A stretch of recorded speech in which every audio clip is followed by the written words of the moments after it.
Welcome back to Apollo Justice. We are just about to end the current case that we're in where we're saving Maya, and she's just about to do some spirit channeling, which is pretty much unheard of in Korean, because only the queen, it's only a cat can do apparently, because only the queen of Korean is the one to be able to do spirit channeling. And nobody has seen. The winner is Lulu. And the winner is Lulu, apparently. And nobody in Korean has seen Maya use her spirit channeling technique. So it's kind of come as a shock for everybody. Hi, Ed. Welcome on. I hope you're doing well. I appreciate it. Also, hey, heck yeah, this is one thing I was wondering about too. Ed, you're finally showing up on the chat overlay. Because before, like, your messages weren't coming through on the stream overlay for some reason. Now they are. Oh, thank God. That actually brings me so much relief. Huh? Yeah, like, your messages are appearing on the stream now, Ed. Because there was a couple of people that, where their messages were not coming out for some reason. You were one of them. And now it's showing up on stream. So, yeah, I don't know why it did that. It was so odd.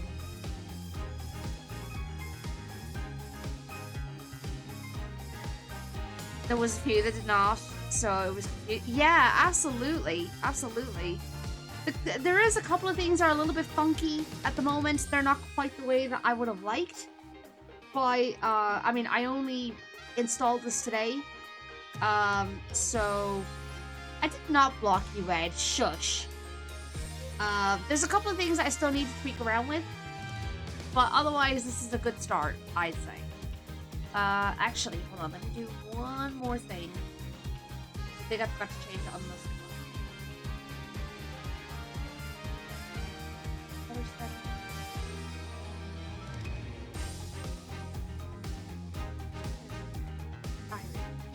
That's what I wanted. Okay, so it probably won't appear today, but it'll be there later down the line, so alright. Yeah. And I swear to God. Alright then. But let's get into the game. So last time we were just entering a short recess because Maya had to get herself ready for the spirit channeling.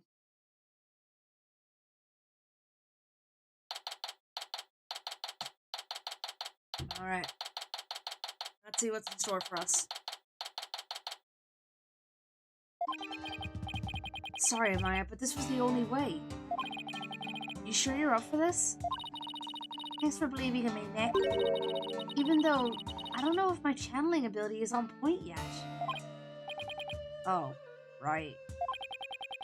Before she started training here, her success rate was only about 30%. I know you could do it, Maya. At least, I hope she can. So, you sure you're ready? Yeah, at least I think so. You don't sound so confident. What about all your training? Training's one thing. Actually doing it is another. Oh, I see. Uh-oh. If she fails to challenge the High Priest, we're as good as dead. Relax, Nick. You can count on me. I'll show you what my training's done for me. This will be a moment you never forget. Okay. Just hope it's unforgettable in a good way. Once we hear about Imi's story, I'm sure the truth will come to light. I hope so. He was hiding the fact that he was a rebel, so... I doubt it'll be as cut and dried as all that. They are ready for you. Please return to the Hall of Justice at once. Okay, Maya. I'm counting on you. You got it. Here we go. So, I have seen the image of Maya in a moment. That's just gonna look like in a moment. Just because I have to look up stuff for thumbnails and whatnot for the VOD channel. But still, it's gonna be interesting to see.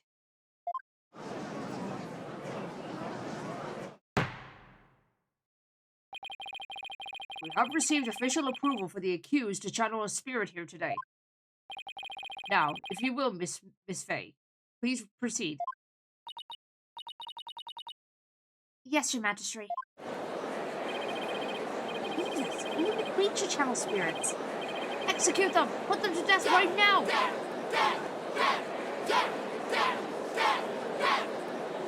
Bro. Come on, Maya. I'm counting on you.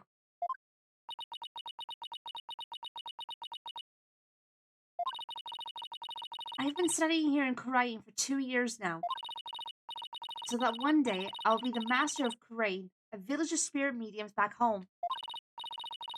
But first, I shall show you all the fruits of my training in your kingdom. Wow, she seems really confident.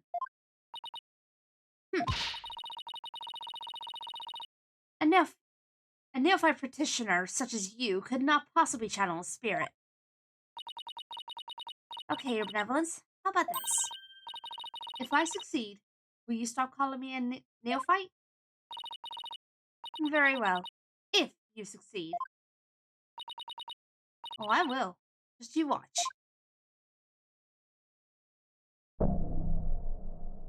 Oh, here we go.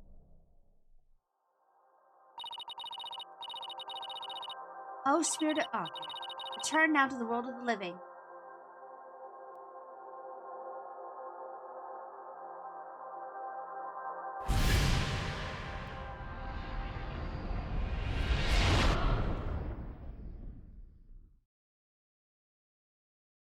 There it is. What is this place? Oh my! No! This cannot be! Wakanka! The priest really could channel spirits. The accused of spiritual power is the big deal. Go, Maya! I do not understand. This cannot be. This simply cannot be. I must step out now before I forget myself. What in me? Would this be the Twilight Home?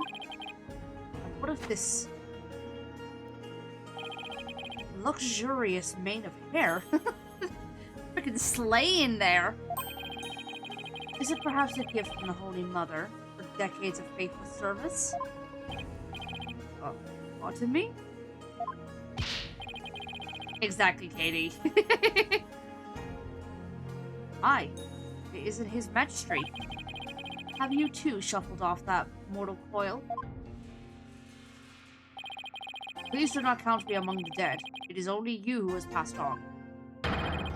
Spirit medium, Maya Fey, has brought you back among us today. Why, Akalai Fey has mastered the secret art of spirit channeling? I suppose that explains these gorgeous locks.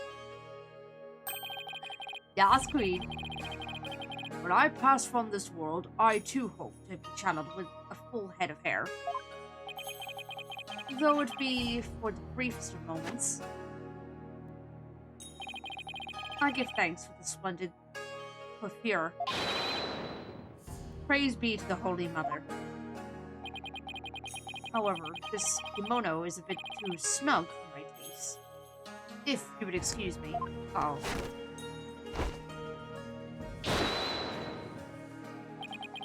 Okay, I wasn't expecting that.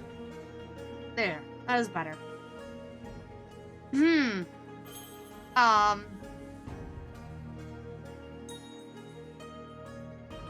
This is gonna be a problem for later. For when Maya is not channeling him anymore.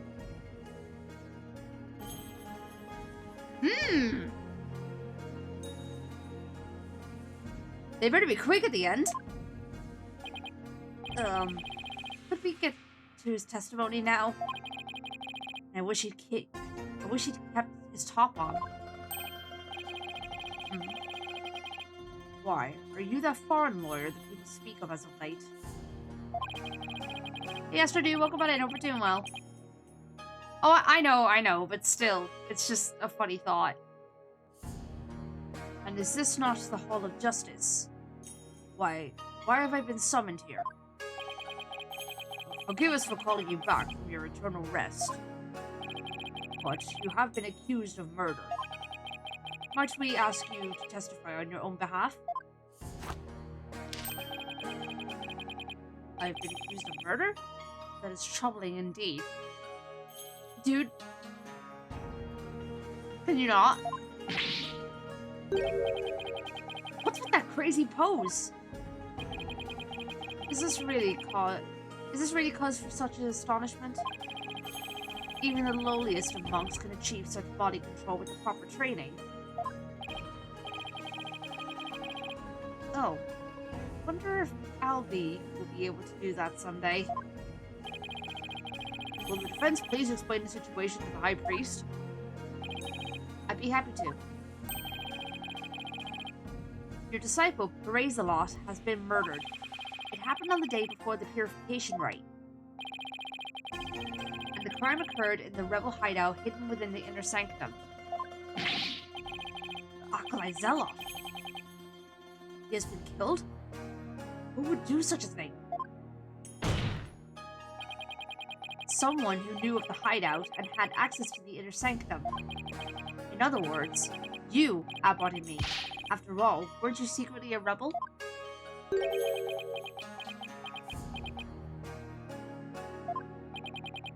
dear. It's still Maya's body. I hope he doesn't break anything. Yeah, for real.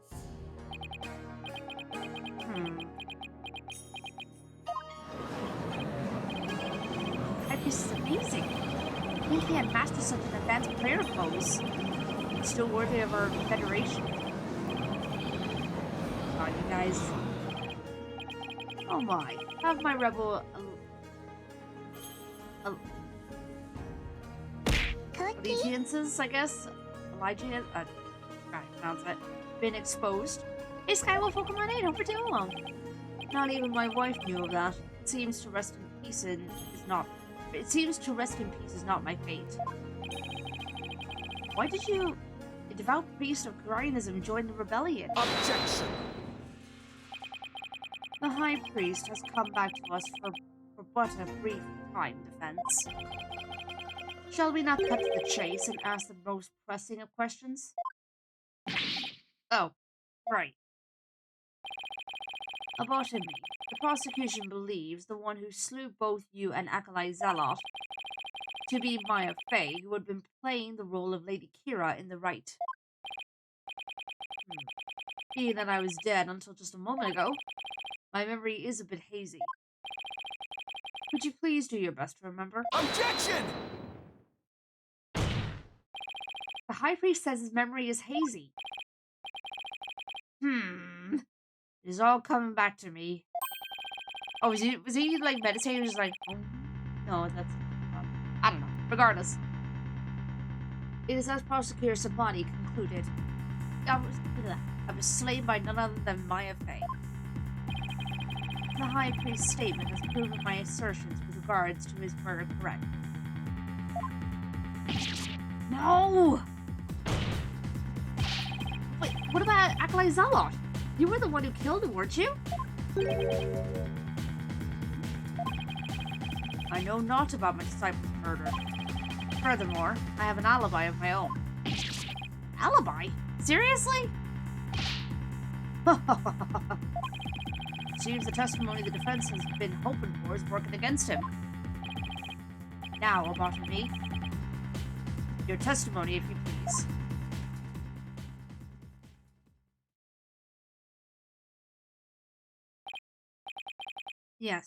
Yes, of course. Annabosec! How you doing, Snaker?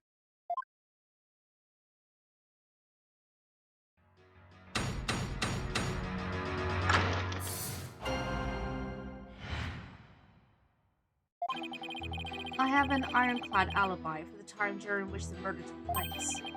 Just past noon on the day before the rite, I was entertaining guests at my home. Can you not with these freaking poses? And I believe my guests can corroborate this. Didn't you only have 2 guests? You had guests? past noon. That's right about the time Zala was murdered. She's channeling a spirit, Chibs. Are you sure about that? Snake, thank you for the 70 stream streak. Appreciate it. Absolutely. Come to think of it, Rafa told me about a spirit's memory.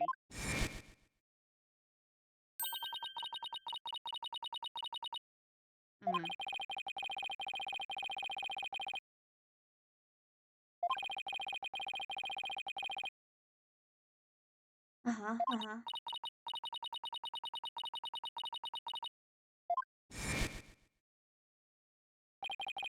High Priest seems to know exactly what he's talking about. The question is, what would be the best angle of attack? Yeah, Chibs, this is normal for spirit channeling. Like this happens every time when they do it.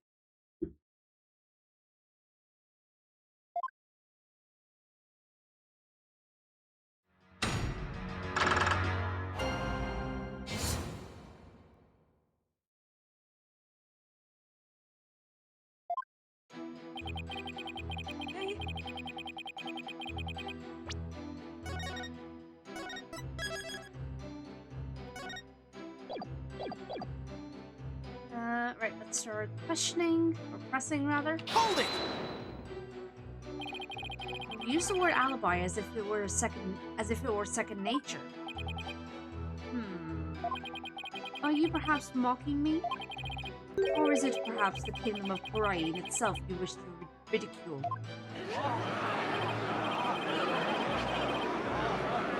I'm gonna grab another alibi. Hunting pumpkins here. Peace! Peace! Peace, I say! Mr. Wright, would you care to clarify your last statement? Please, don't take it the wrong way. It's just, alibi is a rather technical term for a priest to use so naturally. I assure you, I know how to use the term. In fact, I had even hoped for a chance to do so one day. I suppose that even I, a high priest, am not immune to such trivial worldly attachments. Oh, I see. Still, he seems unusually calm and composed. It's almost as if he had prepped himself for something like this. Yeah, kind of. It does feel that way. Hold it! Yes? And you were entertaining them personally?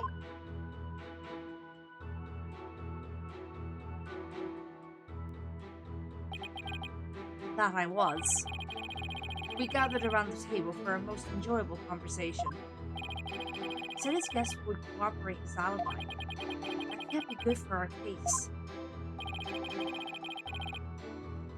Hey Saber, welcome on in. Hope you're doing well. Are you sure that was the same day as the murder? Maybe you misremembered. Whoa! Do not doubt my mnemonic faculties. I may have died, but my memories up to that point are crystal clear. Hey, heck yeah, Saber, let's go. Sorry. Pretty thin skin for a priest. Though I guess I should have known better than to doubt his memory.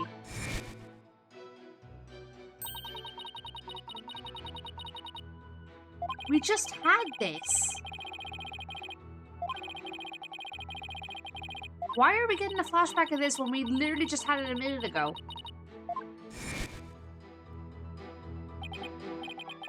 Ah, there's nothing better than enjoying Jinjo cuisine with dear friends. That way, everyone's breath becomes equally malodorous. Right.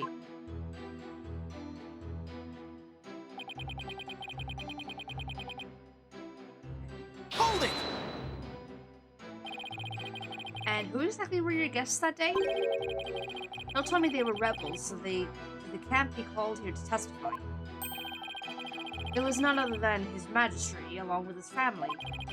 He couldn't attend the rite due to work, so he stopped by ahead of time. My, how his daughter has grown. Wait a second. Let me set the record straight right now. I am not a rebel. Thank you for that wonderful meal Abbott and me. Wait, what? Okay then. Lady Gimli's cooking simply cannot be beat.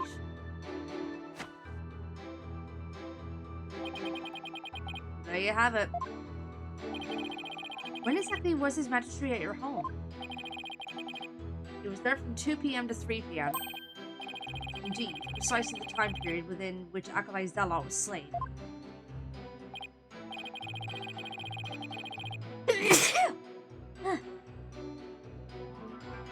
Yes, and we had a rousing chat concerning the game of Fetch de Mal. But I'll just have that added to the testimony. After all, it was I who visited the High Priest's home.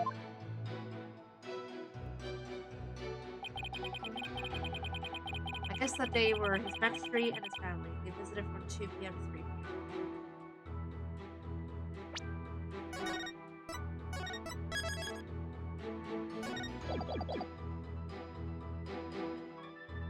Hold it! I'm gonna press it first before I do anything. Your Majesty, are you sure this testimony is completely accurate? As sure can be. Oh, how wonderful it is to finally have my actions be admissible as evidence in court. His Majesty was at my home during the exact time period of the murder. Come, let us put this behind us. I could not have possibly committed this crime. How can you be so sure? What if the clock or watch you were using was off, or you misread the time? There was a clock right near the table, and it had the exact same time as my watch.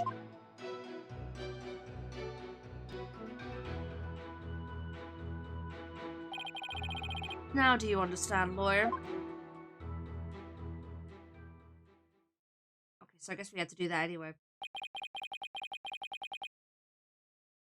As you can see, my alibi is airtight. Or do you still think I could have killed Acolyte Zealot? Ah, His Majesty's a witness? Are you satisfied now? There is not a single discrepancy in Abbot Imi's alibi. I give up now, it's all over. Now, hold on a second. Is anything wrong with the High Priest's testimony?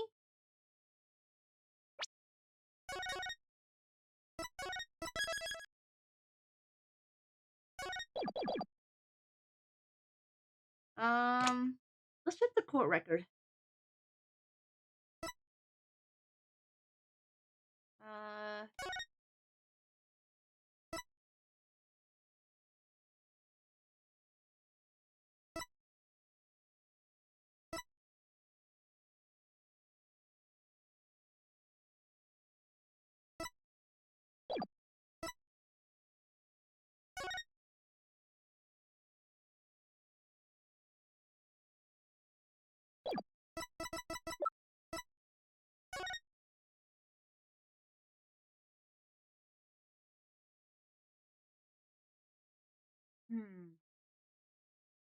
So yeah, Parazelot's autopsy report says that he died between 12 and 3 p.m.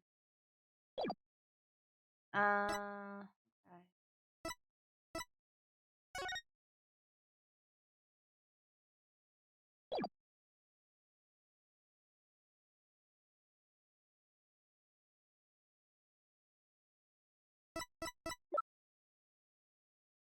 Okay. Well, we can always backtrack if something's wrong, but I'm just gonna say there is. Because usually there is something wrong. There is a discrepancy in the High Priest's testimony. There is? Then perhaps you could explain what it might be. This is what was wrong with his testimony. Here we go. Okay, so the prayer feast was short. He's too friendly with the judge, or he knew the time of the crime. What the heck, Ryuji? Why are you putting me in a box with leaves? Also, welcome on in, dude. Hope you're doing well. Uh...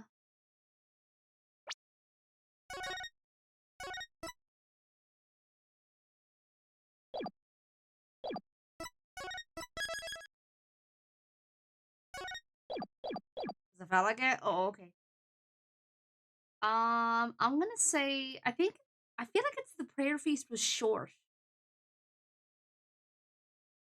If it's not that one, then I think it's definitely the he knew the time of the crime. Okay, so it's this is why we save constantly. Okay, so yeah, had to be this one. He knew the time of the crime. There we go. Yeah. After Abba and me was channeled, no one ever stated what time Akalai Zella was murdered. Now that you mention it. Despite that you claim to have an alibi from 2 to 3 p.m., that means you knew that Akalai Zala was dead when you were still alive. Oh my god! Wait, I saw something just now. No, I must be imagining things. No, I think you saw something. Tell me, how did you know what time the crime had been committed? About that. Kind of a creepy look, actually. Open your heart. Let the Holy Mother in. Why, you've been blessed with the High Priest's sacred words of prayer. All who serve her holiness must strive to banish worldly desires from their soul. Open your heart. Let the Holy Mother in. Purge your mind. Feels my very soul has been cleansed. You can't fool me. Prayer may banish worldly desires, but it can't make a contradiction disappear. Shut it up! Oh no, what now?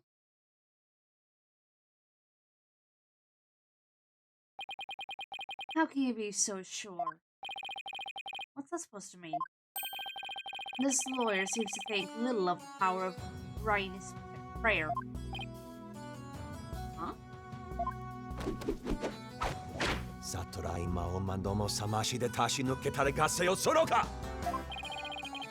boss of me was at home during the crime, but knew what happened at the hideout. I believe this could be explained thusly. He must have had a way to monitor the hideout from his home. What? Never ceased to amaze prosecutor. As he has surmised, there was a listening device installed at the hideout. It enabled me to instantly learn of anything unusual, even when I was not there. Remember, the rebels have been using this as a top-secret hideout. It would be perfectly natural for them to install such an apparatus. Wait, come to think of it, when I was searching the rebel hideout, look on the banner. Is there?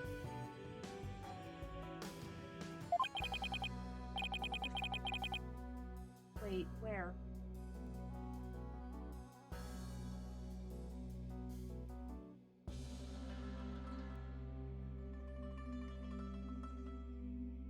Did I see it the last time when we were there? I don't remember.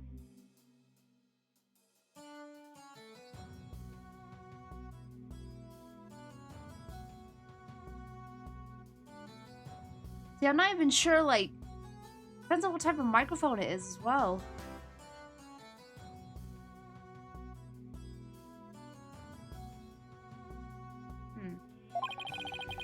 Someone tried to record something with it? You had to have? Yeah, I must have. Guess I just don't remember.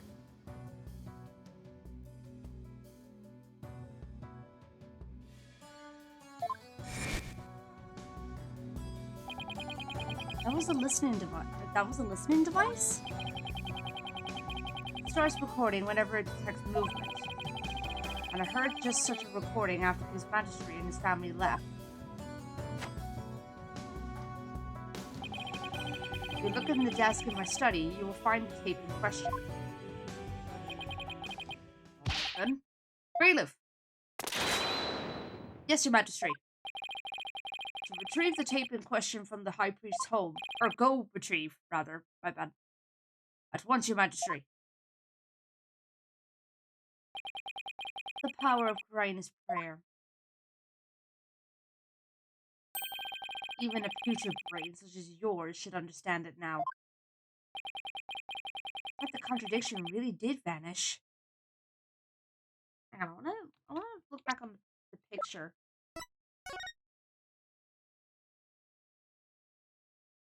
They sit behind the banner, right?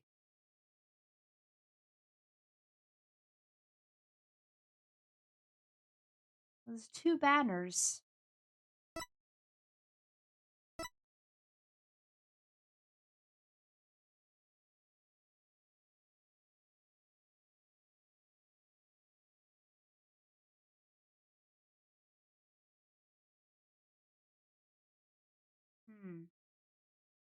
I feel like I'm blind. Uh,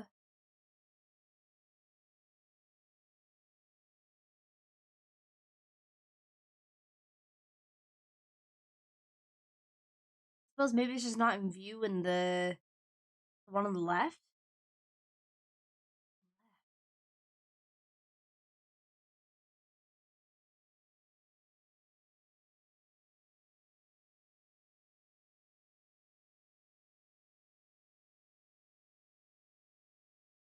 I see Guacamole and also stop it. It's not a thing.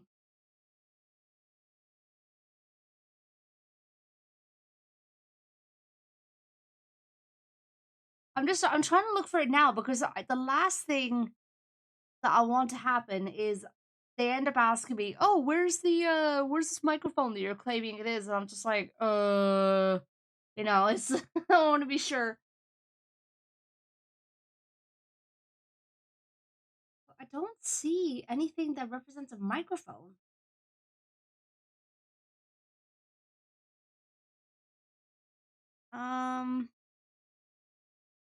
Was behind a banner? Yeah, I'm just trying to see if you could see it in the picture, but I guess not. Anyway, we shall ascertain the content of the recording once we have the tape. In the meantime, I would ask Abad and me to continue with his testimony.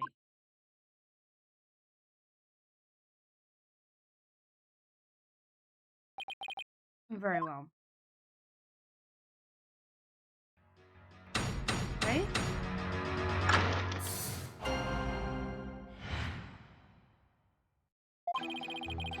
I was entertaining His Majesty and his family when the crime occurred. When I listened to the tape later, I heard a man and a woman quarreling.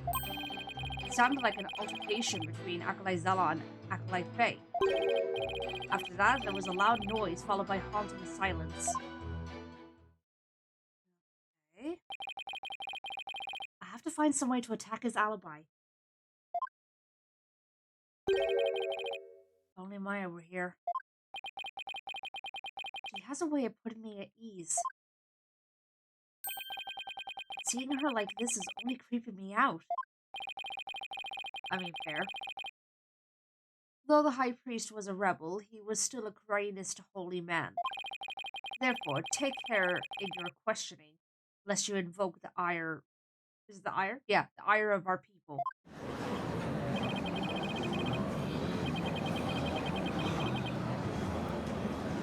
So flexible? Yeah. As if this wasn't hard enough already. Nice try, but I'll stop at nothing to find the truth.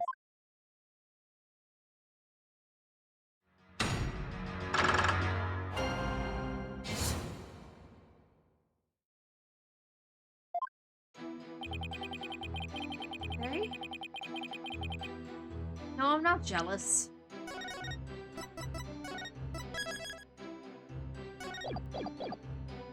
Hold it! You were entertaining His Majesty and his family during the crime? Indeed, my wife Believe was treating them to her wonderful home cooking. Oh, excuse me. Your wife was there that day? Yes, she was in the kitchen cooking up a storm the entire time. Come to think of it, I don't think I saw her at all that day. She takes her culinary duties most seriously, you see. That is why she was in the kitchen cooking without pause the entire day. The Judge never saw Mrs. in me? Did I have a bot in me at that statement of testimony? I feel like it is important, but let's just say it's okay. In case it's one of those where it's like, oh, there's several things that could be potentially good for the,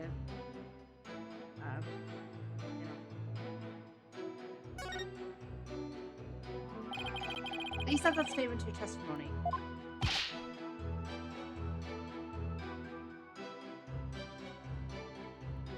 As you wish.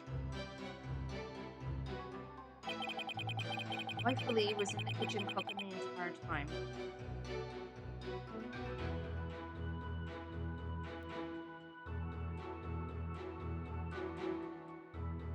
Hold it! What was your wife making that day? The menu that day featured Hatton's Space pie, I'm not sure, and Belton Mott. They're both traditional Koreanese dishes. You can begin to imagine what those are. Not a thing, Snaker. Stop it.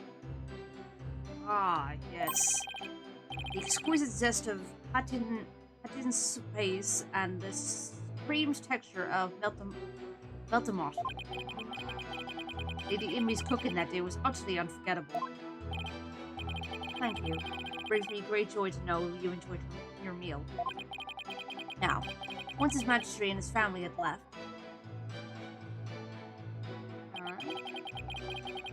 listening to the tape later, I heard a man and a woman quarreling. Hold it! You heard everything from the recording? Indeed.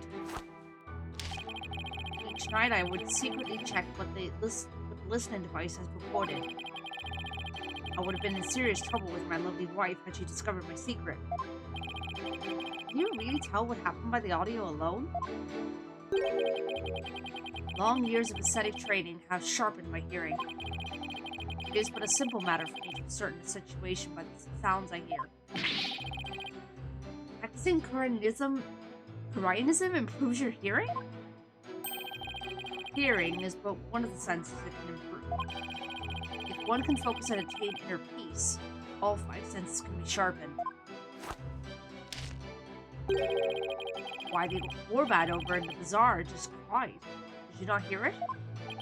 Give me a break.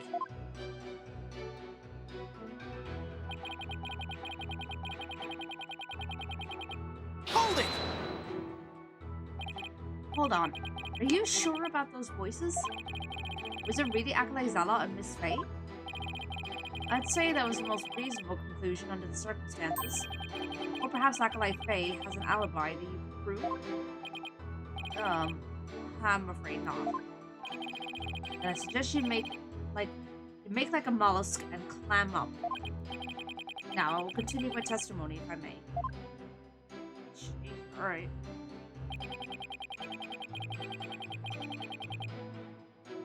Hold it! Loud noise? I'd say that's worth looking into. How flexible is Taras? Yes. Hey Mike, welcome on in. Hope you're doing well. It was a terrible crashing sound. Poor Acolyte Zaloff. Must have felt so heavy. It's been the sound of that stone slab falling over. And a second. Did I have him add that statement to his testimony? Yes. Please add that statement to your testimony. As you wish. Describe the noise as a terrible crash. Poor Zeloff. It felt so heavy. Okay. So we got two things that we could work with here.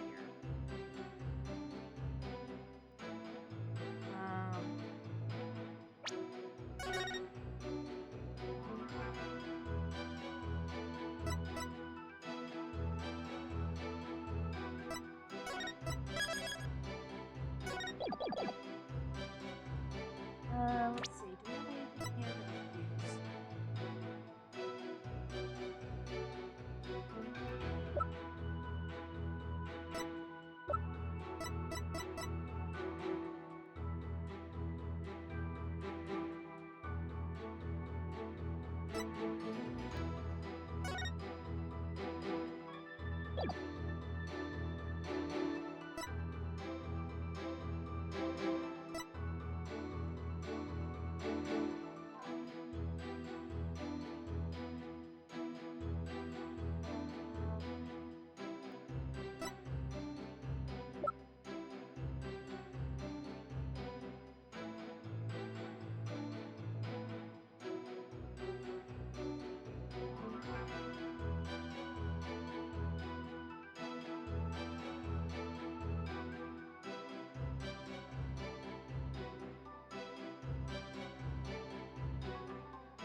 Objection! I didn't think that would be the one, but I thought I'd try.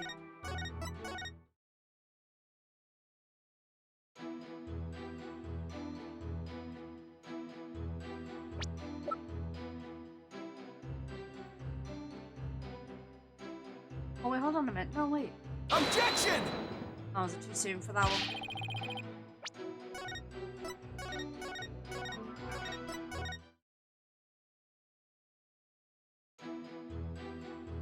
I'm gonna figure this out while the ads are about to start.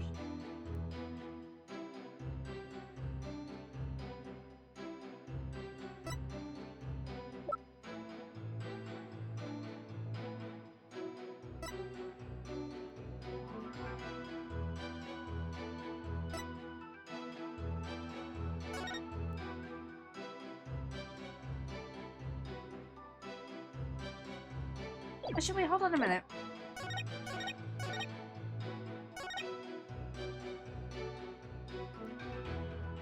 Wait, yeah, no, this statement's not right.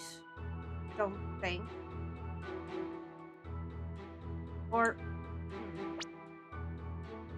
No, wait, hold on.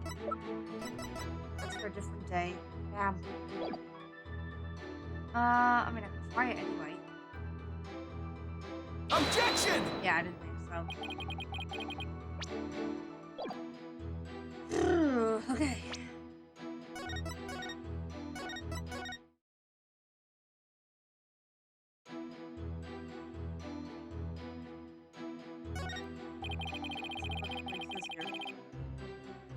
So all he knows about the crime is what he heard on the tape.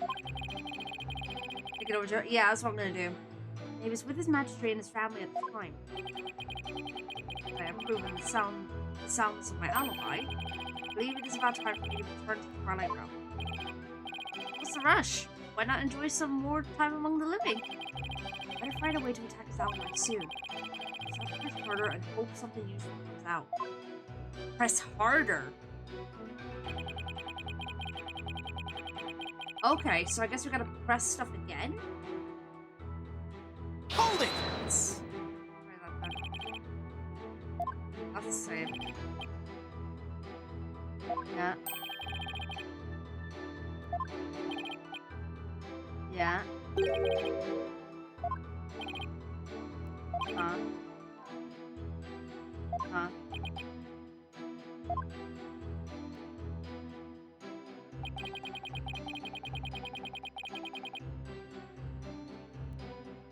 Okay.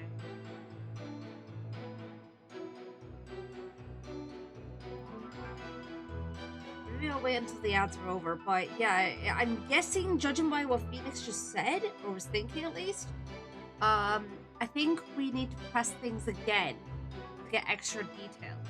That's what it sounds like. So we'll see what happens.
just getting a stream up in the background to lurk in. Alrighty then. What the heck, Katie? Alright, welcome back to Matt, everyone. Sorry about that. Also, thank you for your patience. Appreciate it. So, it seems as if Phoenix wants us to press things a little bit further. So, I think I'm going to go over through the testimony again and press in each statement and see if we get some extra information. And then we'll take it from there. If we get nothing new, then we'll start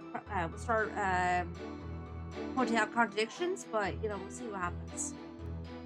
Hold it!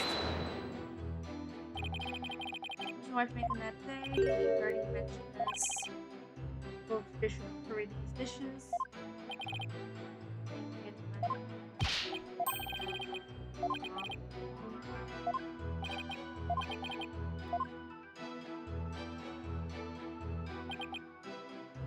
Hold it!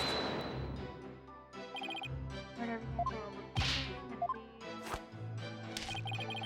I particularly checked what is listening device recorded. I would have been in serious trouble with my wife if she told me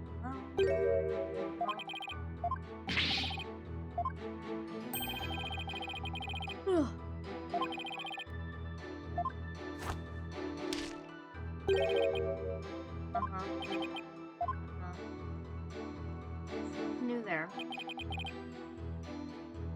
Hold it! Are you sure about those voices? Yeah, okay. Yeah. Yeah.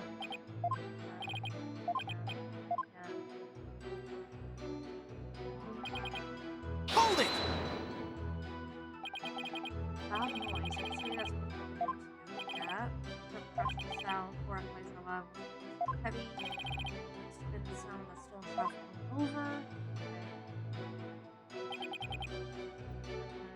Hold it! Believe that terrible crash is connected to Acolyte Zealot to death? Yes, the sound, no doubt, was poor Zealot's death knell. Such a tragedy. He was a fine disciple.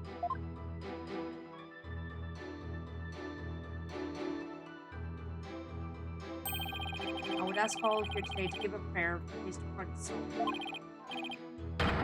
Dushide Atami Yoma.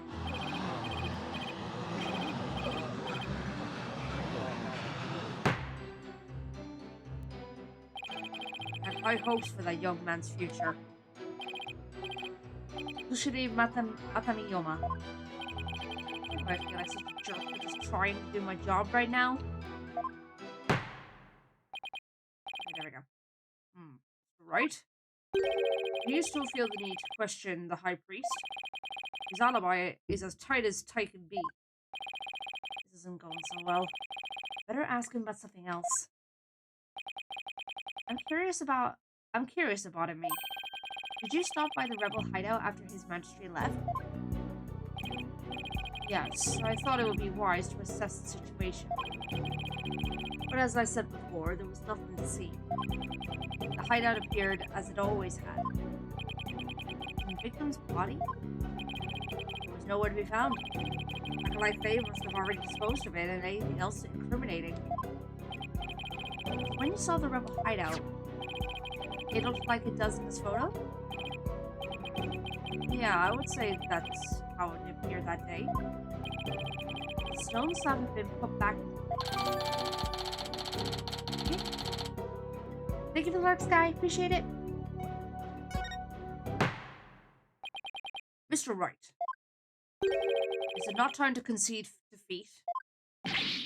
No, wait. I need just a little more time. You insist.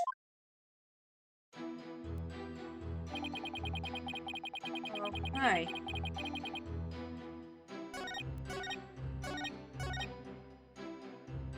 No, I haven't looked, so also welcome on in. Hope we're doing well.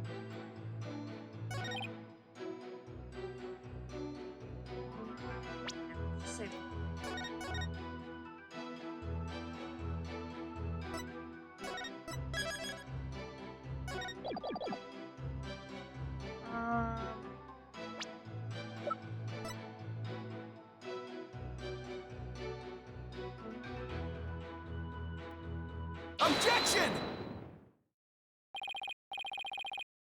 It doesn't happen when I'm around, excuse me? Lobotomy. You said, and I quote, poor Zealot, it must have felt so heavy. Rena has now brought one back from the dead to testify. No, I haven't. Why do you think he felt something heavy? You said the hideout looked like it did in this photo. If so, there's nothing that would lead you to believe he had experienced a heavy feeling. The fact is, of course, a stone slab did fall over onto Acolyte Zealot, impaling him on the warbad statue behind him. But that was only revealed through her benevolence's divination seance earlier. Would the defense please get to the point? The point is, simply hearing a crashing sound shouldn't have automatically led him to conclude the victim was crushed to death. I still don't see your point. I'm saying that the high priest knew. He knew how the victim was really killed. Why? That is information only the real killer could have known. Once again, I definitely saw it that time. The high priest's spirit shaking in his boots. Or should I say sandals? Objection! Yeah, it really is, Katie. Need I remind you, Abon and me was with his majesty at the time of the crime. Such an alibi precludes him from being the killer. It's true, so he can't be the killer. However, he knew how Zealot was killed. Something only the killer could know. Can his discrepancy be resolved somehow? Oh, Mr. Rite, we're waiting for an explanation. I was just getting to that. Let me think of something quick. The high priest knew something only the killer could have known because...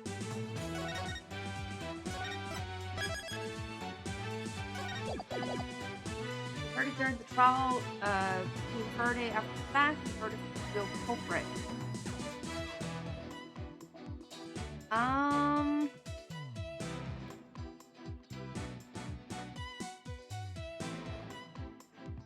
feel like it's during the trial, but I could be wrong. Yeah, okay. I thought that was a bit of a stretch, but I thought I'd try.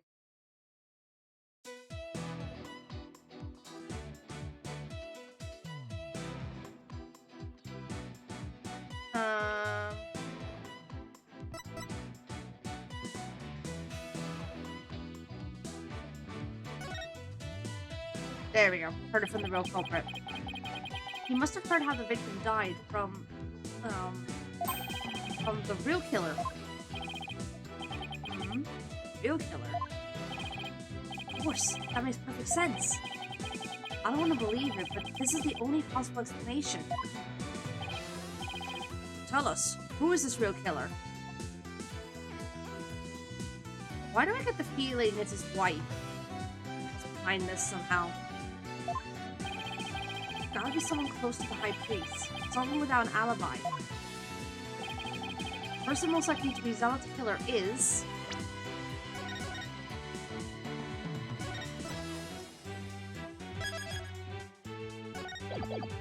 I think it's his wife. Take that! Called it! Your Majesty, while you were visiting the High Priest's home, you didn't see Mrs. Amy at all, did you? Yeah, I thought that was a bit suspicious. No, I never saw her, but... what does that have to do with anything? Did the High Priest ever leave your sight? No, we were talking the entire time. And the food was brought right to the room's entryway. So the High Priest has an ironclad alibi. But his wife does not. What the devil are you insinuating? I'm insinuating that Mrs. Inme might have killed Acolyte Zealot.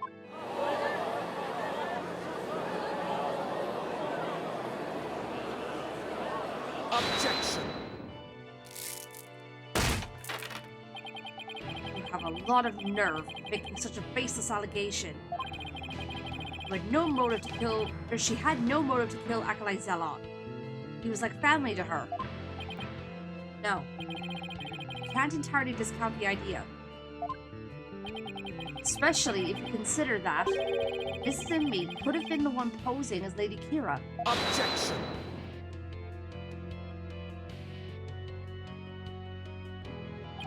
Even a fool must temper his foolishness at times. Or do you truly believe Lady Kira would kill Acolyte Zelot, though he was not a rebel? Objection! As we all know, the High Priest was secretly a rebel.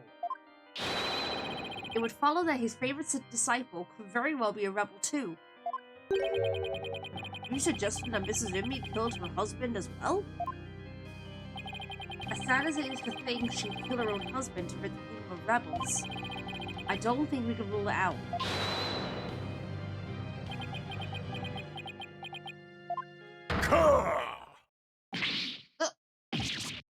Yikes!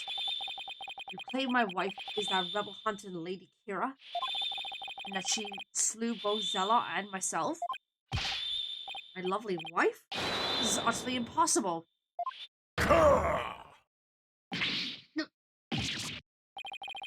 I've never seen the High Priest so angry. It is as Abodinme stated. And the accused has already been found guilty of his murder. It is far too late to overturn it. That's right, Mr. Rite. Now, apologize to the good priest before he gets angry again. Quickly, now! No, I'm not going to apologize. The true identity of Lady Kira is a major piece to this trial's puzzle. Admit it, Abodinme. Your wife, Lady Inmate, killed you. Yet even now, you continue to lie in an effort to protect her. Absurd. It appears the lawyer has forgotten. My lovely wife could not possibly battle the rebels in the guise of Lady Kira. For we were blessed by her holiness, and she is with child. Praise be to the Holy Mother. Wait. She's with child? I forgot about that.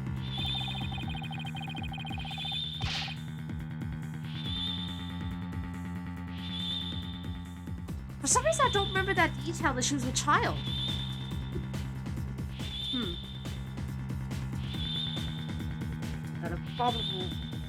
That abominable Lady Kira figure who slew me and Acolyte Zelot was the accused. Oi, Katie, I swear. This is bad, but I can't give up now. Don't forget, my client doesn't have the strength to fight rebels either.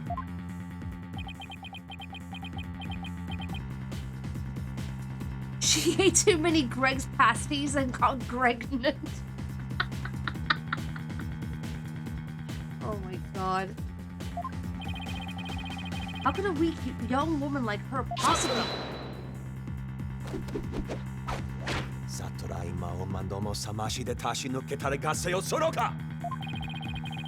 You foolish oaf of a lawyer. If only you were as blessed as Lady Inmate. What? Surely the accused possesses the strength, or should I say, the power. Power to battle those black-hearted rebels. What are you talking about?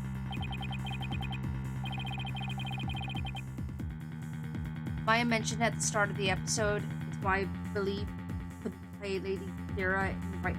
Oh, that's right! Yeah. Wow, that was such a little detail. I completely forgot about that. Jeez. My goodness, prosecutor. I see you have come to the same conclusion as I. Such a keen insight. And then you have figured it out as well, Abodinme. May I ask you to explain it to this future-brained lawyer? Certainly. I cannot allow him to frame my lovely wife for murder. Devil? Your Majesty, allow me to testify as to how Maya Fey is that murderous Lady Kira. Well, if it would assuage your anger, Then, by all means, please testify. Hey, how you doing, SG?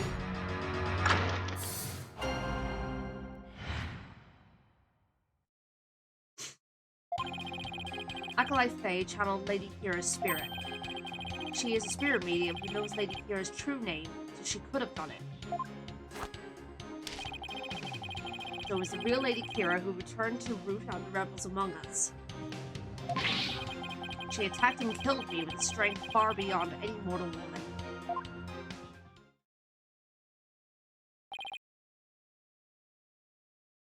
But do you understand now? Murder by spirit channeling explains everything. This is the only way the accused could have defeated one rebel after another. Indeed, I am living, or shall I say, dead proof of her terrible power. Huh. Ah. His ability to channel spirits has come out to haunt her. Now, is it not time to let it go and move on, Defense? No, never. I'll never give up. Now what? Think. How can I prove that Maya couldn't have channeled Lady Kira?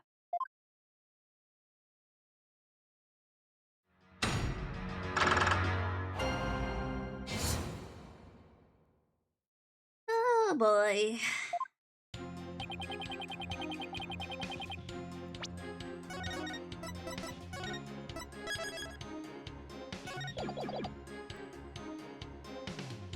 Hold it! A client channeled Lady Kira? Isn't that a little far-fetched? Far-fetched, you say? Why, the very fact that I am here proves she has the power to channel spirits. Ugh. Wait, you've no proof she actually channeled Lady Kira. Oh, but I do.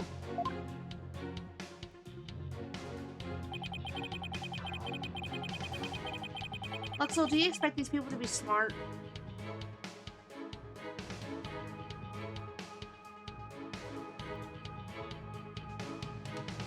Hold it! While it's true she may be capable of channeling Lady Kira... Hey, then, Samuel. I doubt there's any proof she actually did. We're talking about the infamous rebel hunter here. That modern-day Lady Kira has captured many a rebel all by herself, and among them have been more than a few great warriors. Who but the real Lady Kira could have accomplished such a feat? It would be difficult for a mere mortal. That leaves the real Lady Kira of legend as the only likely answer. Indeed. Is this not proof enough that the real Lady Kira of legend has been channeled? Or had been channeled, past tense. Real Lady Kira of legend. That's an oxymoron if I ever heard one. Then again, people of Rite believe legends to be true.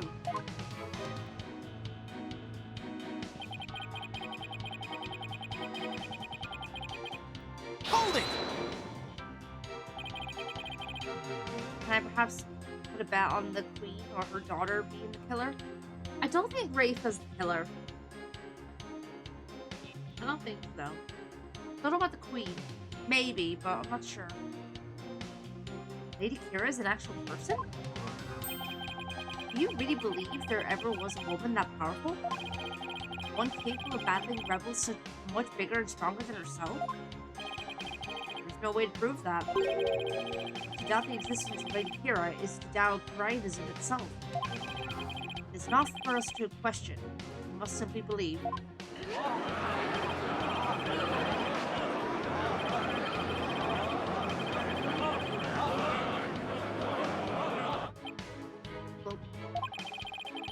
I can't anywhere until I refute their claims with some evidence.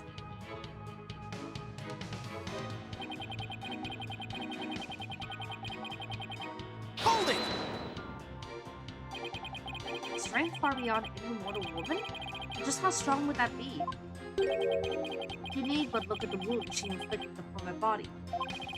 Though I had hoped to never have to think about that again. It was pretty deep, and there was a tremendous amount of blood. While Akalizella was rather small in stature, he was strong. Nevertheless, he was no match for the sheer strength of Lady Kira. Why swear channeling is proof that she's Lady Kira? This is not good. I'll have to prove she didn't channel the original Lady Kira. Okay.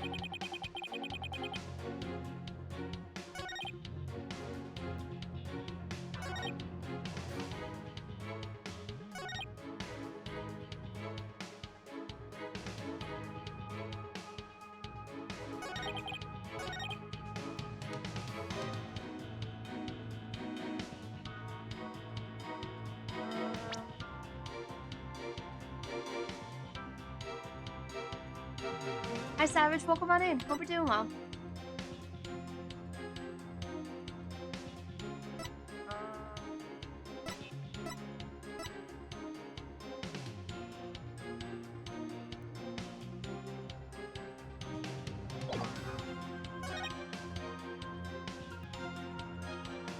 How's Phoenix right? Going alright so far. Going alright so far.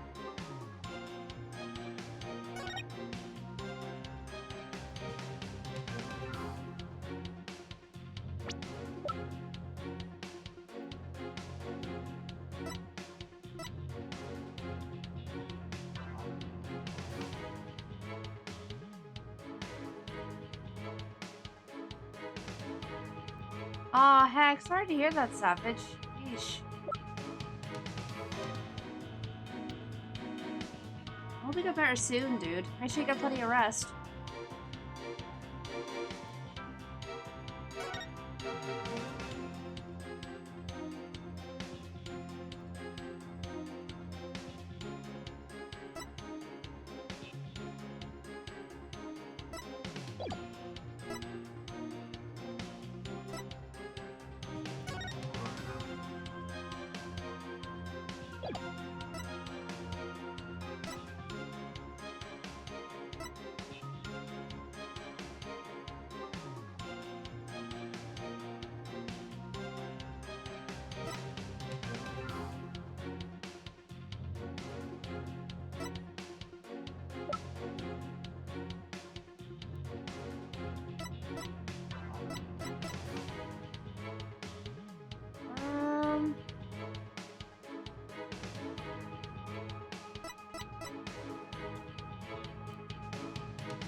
Resting a lot, the headaches and fatigue can be pretty bad.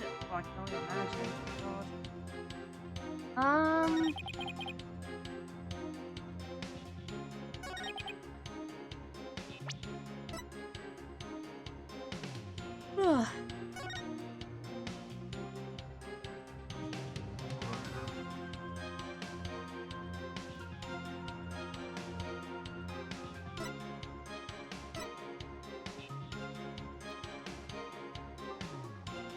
My energy level is basically a roller coaster at the moment. Oh god. That's not fun.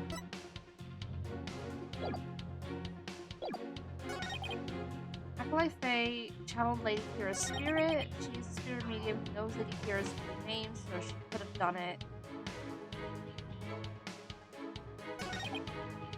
So it was the real Lady Kira who returned to root out the rebels among us.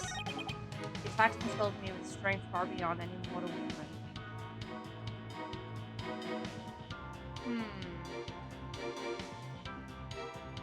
I'm not sure what statement to go on here. Like, to show proof.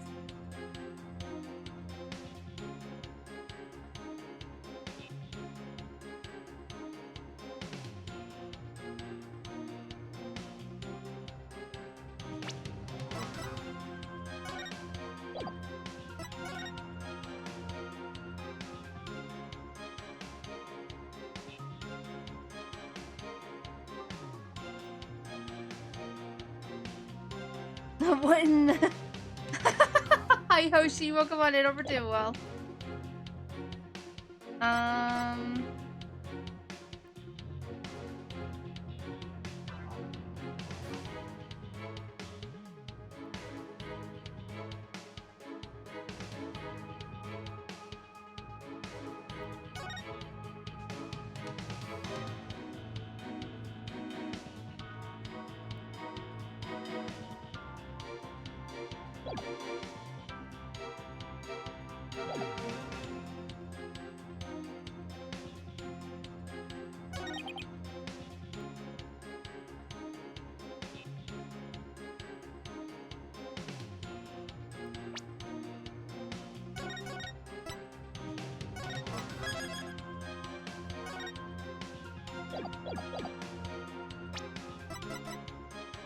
Objection!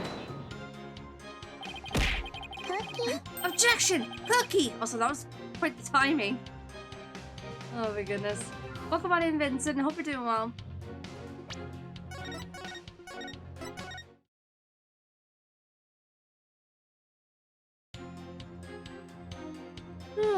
Okay.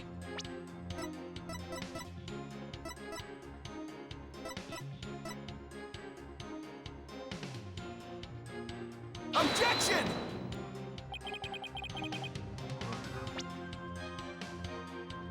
Objection cookie? Never heard of that kind of cookie before. Never have I. I'm alive? Well, I'm glad to hear that you're alive.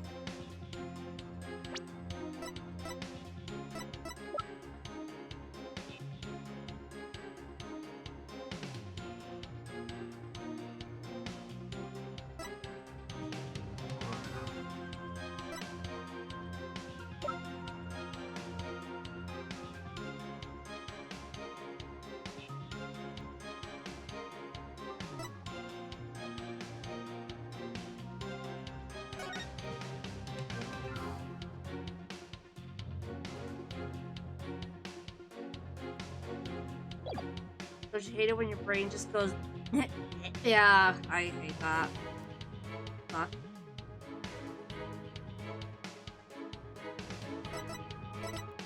Objection!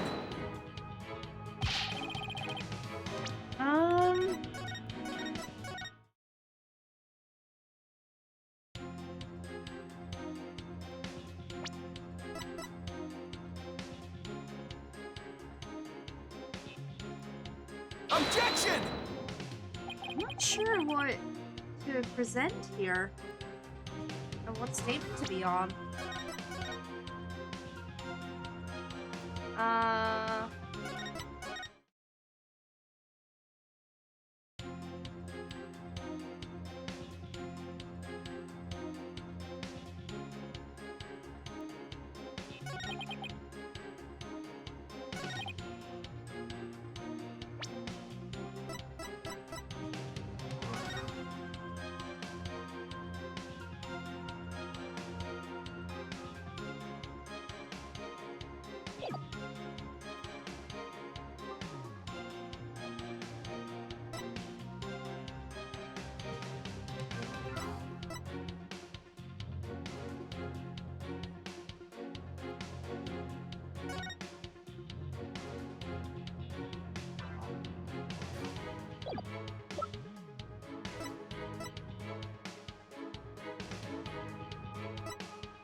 Objection! Okay. I was thinking about that for a while. Like, maybe it was the Tome of Secrets, but I wasn't sure if it was gonna be like, oh, but that's obvious. But yeah, after reading it, I was like, hold on a minute. The Tome of Secrets is only given to the priestess who performs the purification rite. Is this your proof that my client could have challenged Lady Kira? Yes, indeed. For it contains the true name of Lady Kira, a secret only revealed within. A botany. I'm afraid you're mistaken. This couldn't have been used to channel Lady Kira. Nonsense! Mr. Rite, would you care to explain? This is why my client couldn't have channeled Lady Kira.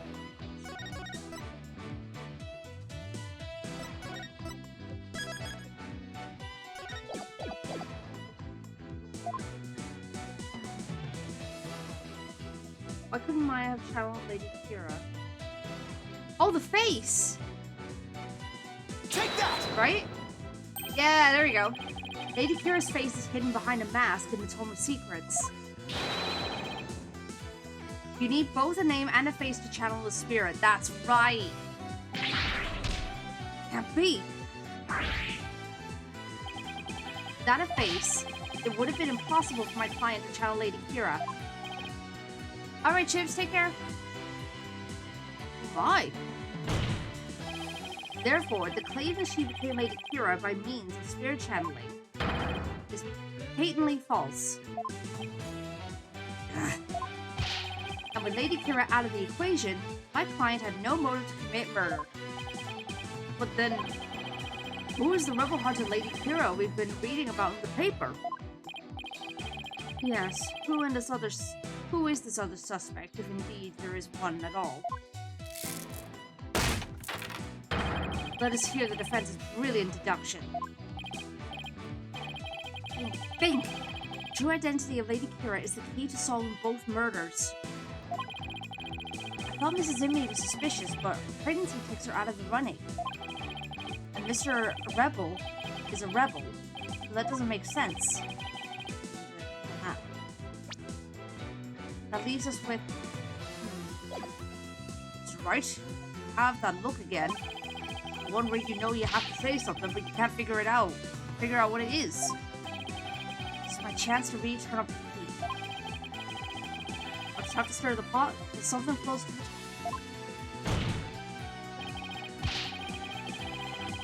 New Magistrate, I know who's been posing as the rebel-hunted Lady Kira. Ooh, are you sure about that? Yes, completely. Sense that I may regret this, but please go on and explain. Thank you, Your Majesty. This is who's been posing as the rebel-hunted Lady Kira. Oh, okay. There's only one other person I could think of.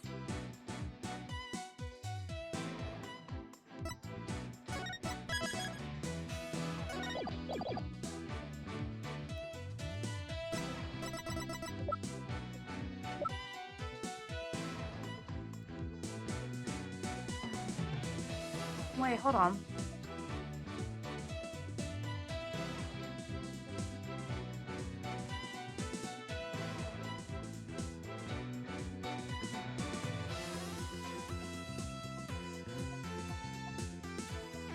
Okay, never mind. I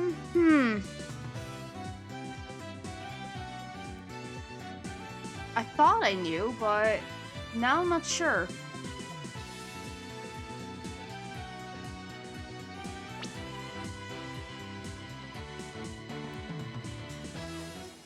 So, yeah, Mrs. and Me is out of the question, and so is Mr. A Rebel.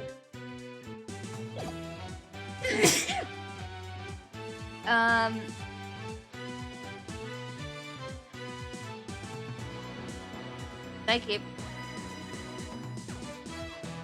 There's only 3 suspects then, or like 3 people that it could potentially be.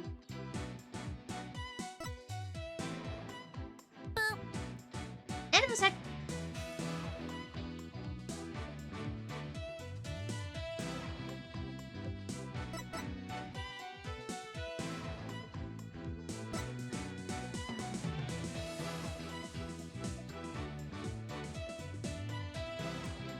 I'm gonna try praise the law first. What does somebody say if you accuse him? I don't know, and I don't know if I want to try that.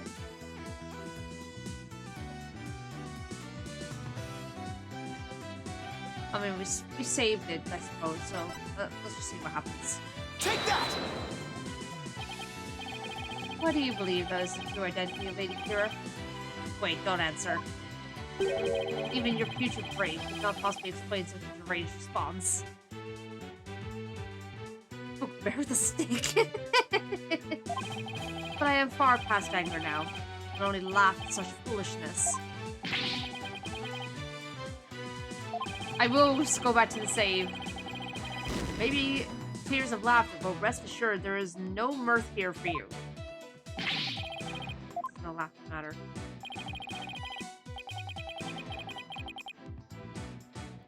Okay, so again, nothing special.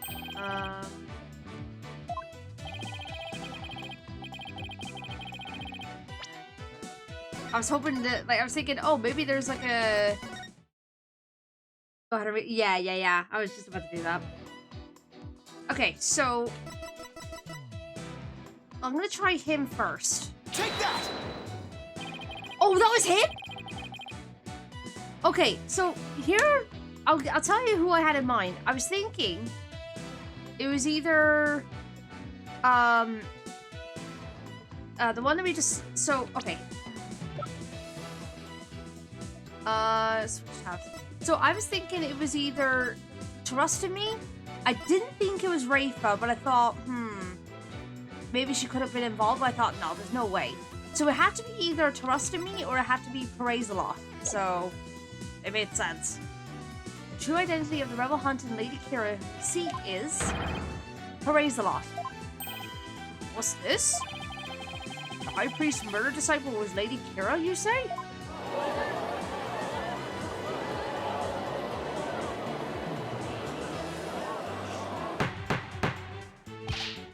Peace! I say peace! The defense will continue. Yes, Your Majesty. I whittled down the list of suspects until there was only one left. Objection! But a process of elimination is not the same as solid evidence. I assume you have evidence to back up your claim? Yes, of course. I will have some in a moment, that is. At least, I hope so. Maya wasn't Lady Kira, and neither was Mrs. Inme, or any of the other possibilities. That leaves Zeloff, and I have the evidence to prove it. The evidence that proves Acolyte Zeloff was posing as Lady Kira is this. Okay.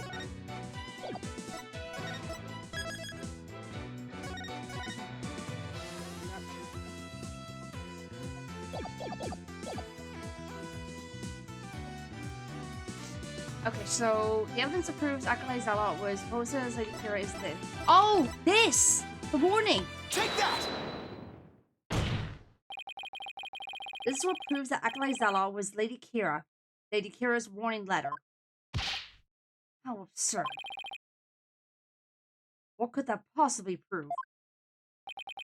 Prosecutor Samani, you stated that this warning letter proved that my client was Lady Kira. And the reason you gave was that the High Priest's house was locked tight. But there was another member of the family who lived there. Therefore, Acolyte Zealot could have delivered the warning anytime he wanted. What are you talking about? It's just not possible.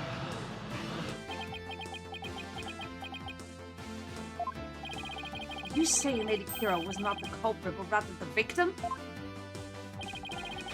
Exactly what I'm saying. But that would overturn the entire premise of this case. This trial has proceeded on the assumption Lady Kira was behind the serial killings. But if Lady Kira is one of the victims, who was the killer and what was their motive? The only suspect left is Mrs. Inme. And there's only one possible motive. What if Mrs. Inme is a rebel? What? You're still bent on casting suspicion upon my lovely wife? Blasphemer! You have no evidence of this. Repent from the mistrust in your soul. Objection! Or the mistrust, sorry. Well, you have no evidence either. After all, the dagger with my client's prints on it wasn't what killed Acolyte Zealot. Crimson Nova, hi, welcome on in. Hope you're doing well. Enjoying this game? Oh, I love this series. It's absolutely fantastic, as wacky as it is. One of my favorite series? Heck yeah. No, it's really, really good. I really enjoy it. And the Plumed Punisher theme that he heard could have been an alarm clock. That means all of the evidence linking her to the crime have been called into question.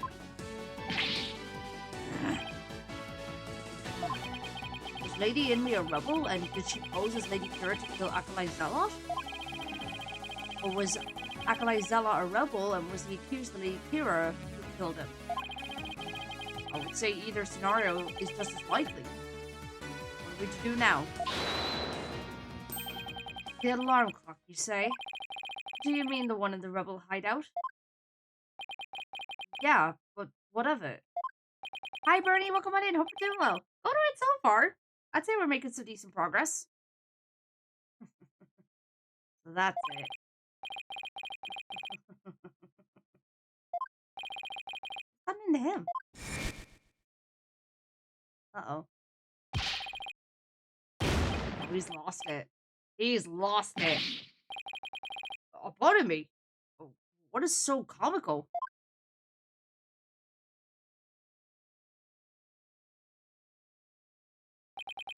Forgive my outburst. That has simply tickled my funny bone. What did? Theme song came from the Plumed Punisher clock, you say?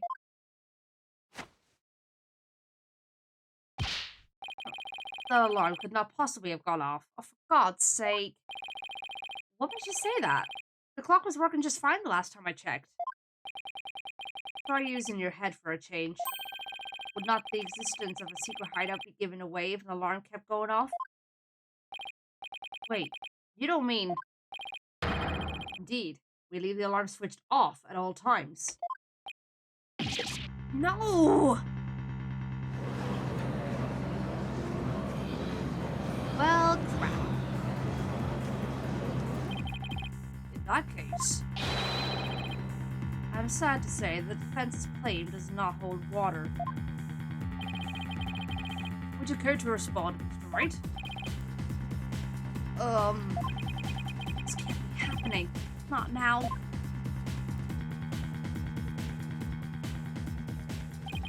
This should put an end to the lawyer's futile struggles. The theme song the victim heard was from the accused's strap, just as we suspected. Hi, the new chat bubbles. Thank you. Yeah, I added those today. They're not quite working the way I would like them to, but like just because the colors are wrong. But I'm hoping that it will kind of fix itself over time. But I'll look into it as well over the weekend, if anything. But I did change some things up around on the stream, so you might notice that on the bottom of the screen, like on the bottom of like the game, I used to have like the latest follower, latest subscriber, and all that kind of stuff. I've removed that just because I'm not using stream elements anymore, or at least not for the alerts. So I decided to remove that entirely, and I am going to make some changes around here over time. And I've changed my BRB screen a bit as well. So yeah, you'll see some changes over time. Pretty much Hoshi, yeah. Didn't we hear the clock in the princess's vision? We did, yeah, we did. Therefore, the accused is the rebel hunting Lady Kira and the victim's killer. Need an opening. Something I could raise an objection to. The Plumed Punisher theme song Acolyte Zealot heard in his final moments. I too heard it, by the way. I heard it by way of the listening device. There we go. Did you really? If you had heard it, why didn't you testify to the fact before? Is it not obvious? I did not know such a tune could become a key matter of dispute. Yes, the matter of the theme song came up before a bot in me was channeled. Oh, right. Well then, What if he's lying about the clock's alarm being switched off? He's a wretch. That would be a pointless lie, one easily disproven. If you check the clock, you will see that the alarm is in fact switched off. Come to think of it.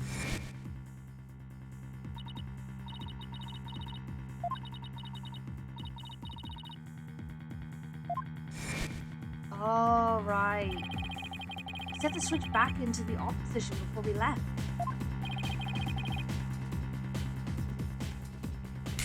I remember hearing it clearly. Hi, Slushy. Welcome on in. Hope you're doing well. Those distinctive taiko drums in the intro are etched in my mind. They went...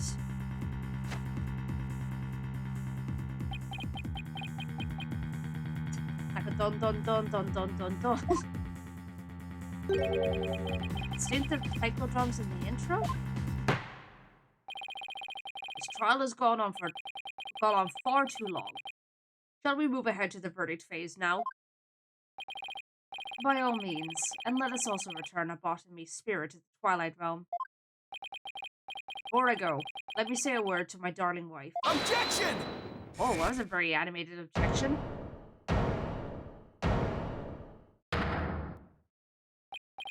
Now, hold on just 1 minute. Your Majesty. Yes? The High Priest's statement is inconsistent with a certain piece of evidence.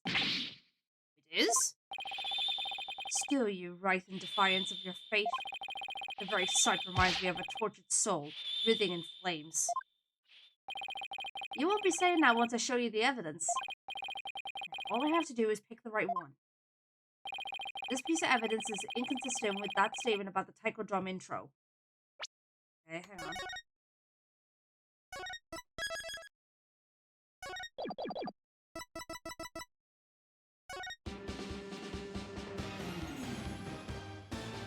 Hello there. Hadatoro, hi, welcome on in. Hope you're doing well.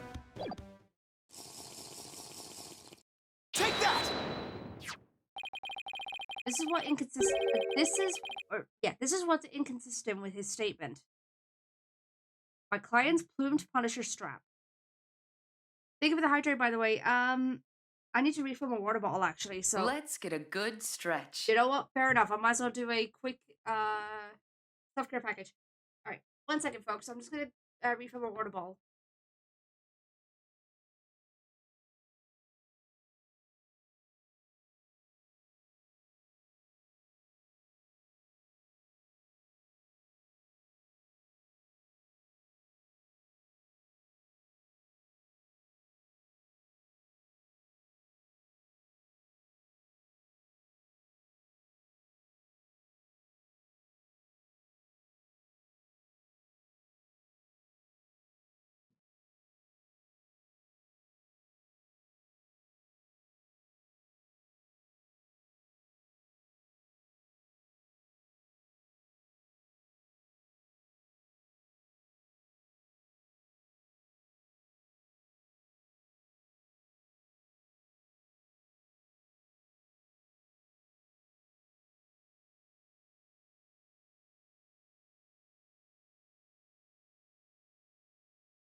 Okay.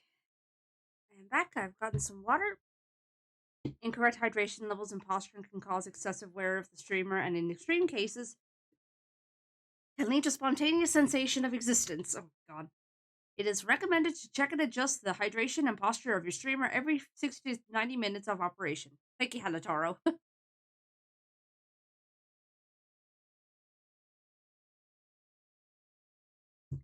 I appreciate that. I was gonna, I had to refill my water bottle at some point anyway, but I was gonna do it after the, or during the ad break, which starts in, 5 minutes, but, whatever. Thank you, though. Appreciate it. And I'm now sitting up straight as well. Okay. What does that have to do with anything? It plays the Plume Punisher theme song. And here it is. The theme to the Plume Punisher, Warrior of Neo Twilight Realm. Warrior of Neo Twilight Realm. I don't know why I struggled there.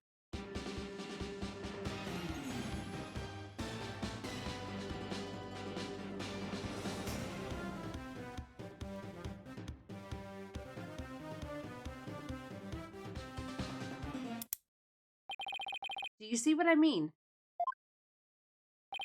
The music the victim heard in his final moments might not have been the Plume Punisher theme song. I'm afraid I'm not following you. What was it? What was it if not the Plume Punisher theme? In his final moments, Acolyte Zala heard...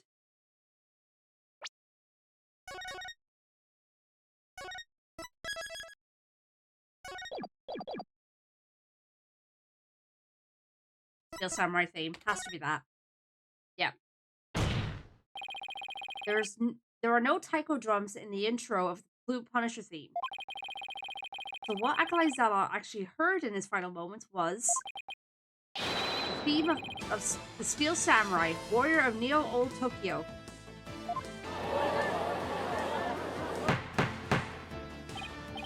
Peace! Peace! Peace, I say! Mr. Rite, what is the Steel Samurai of which you speak? Sarah, put the knife down. No need for that. Steel Samurai, Warrior of Neo Old Tokyo is an action hero show from America. The Plume Punisher theme is a total rip... What did he say? I mean, it is very similar to it. If you didn't know about the Steel Samurai, you could easily mistake the two. But the fact that Acolyte Zala heard music from an American action hero show is irrefutable evidence that the accused was in the secret hideout. Actually, no. You have it backwards. Backwards?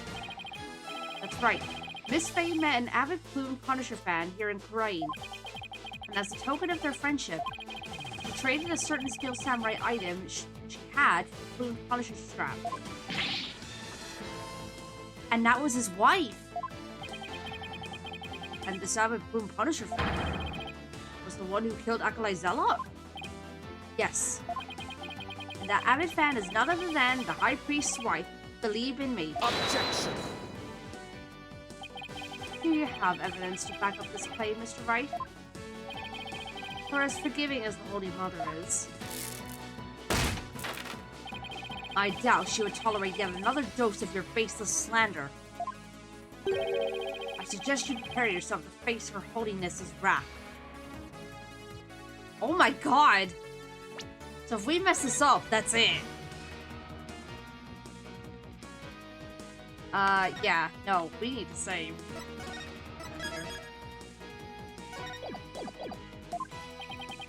Well, I'm prepared. Turn this entire case upside down, that is. This is my last chance. I better take a deep breath and review the evidence. Very well then. Please present your evidence, if you would.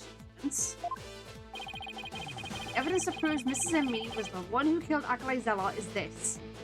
Okay, what do we got? Start from the back. Sharp creating feather, no. What is double hideout? Okay, well, yeah, we're about to start in a minute, so... Fighting out with the Defiant Dragons, Mars Demonstration.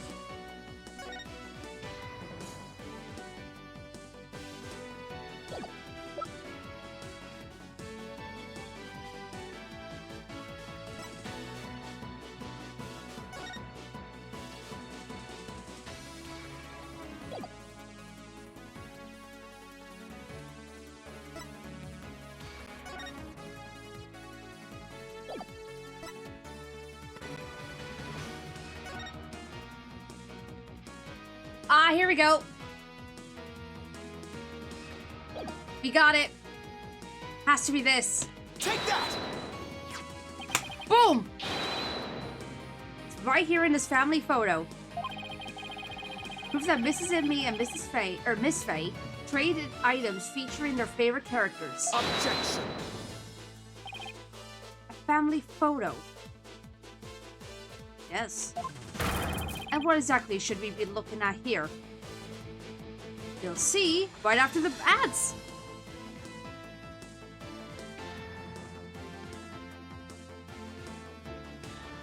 We'll continue right when the ads are over. There were no unlimited penalties possible in either the 4th or 5th game. Yeah, now that I think about it, it has been a while since we've seen like a limited penalty. Certainly didn't miss those.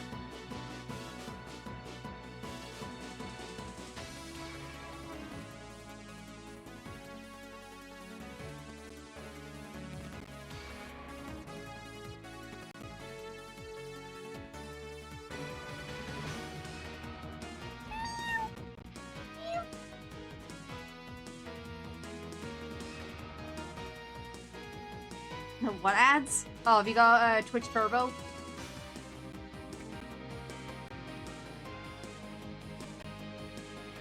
Huh? Huh?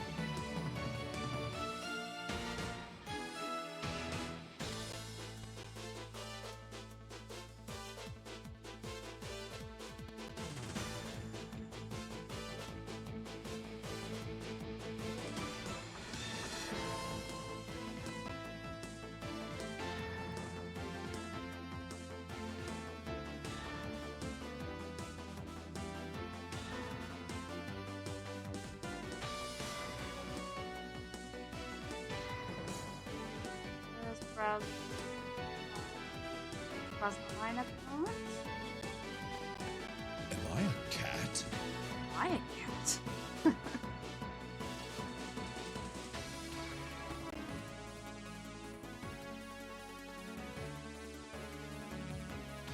God, Sari.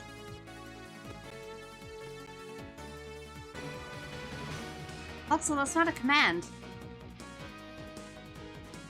There were bad ends possible in both of those games, but no unlimited penalties. Funny that, huh? Yeah, that's interesting. Huh. Pay no attention to the bird behind the curtain. Okay.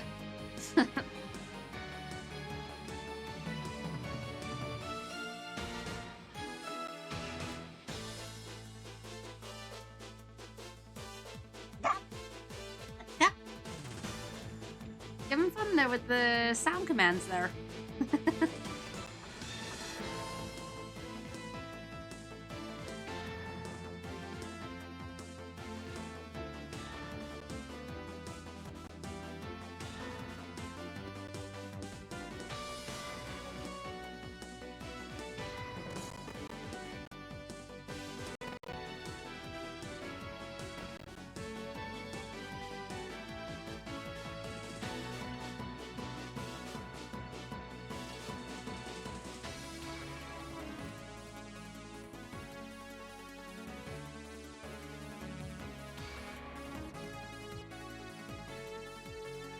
Okay, what cat fact do we have? Like birds, cats have a homing ability that uses its biological clock, angle of the sun, and the Earth's magnetic field. A cat taken far from its home can return to it, but if a cat's owner moves far from its home, the cat can't find them. Aww.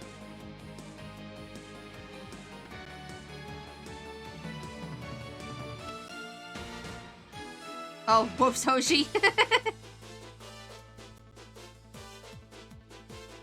Where was the Declaration of Independence signed? At the bottom. Ah. Anyway, welcome back to Mads, everyone. Sorry about that, and also thank you for your patience. Appreciate it. Let's continue. Proof that they exchange items featuring their favorite characters is right here. Not that I need to save, but I'm doing it anyway. Just in case they're finicky about it.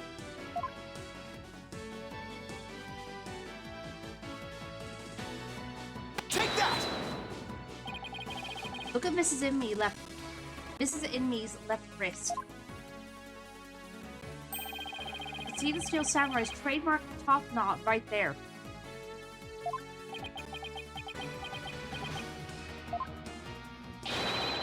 clearly makes this a steel samurai watch.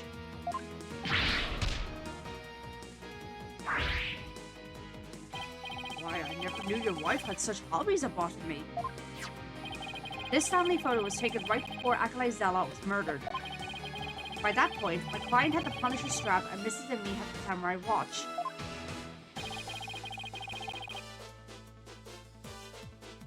So what the victim heard in his final moments was none other than the sound of the watch Mrs. Immi was wearing. I wish to amend my testimony. What I thought were taiko drums were something else. My wife never had such a watch. It's the truth, I tell you. You must believe me, Your Majesty. Then what the hell do you call that on the photo?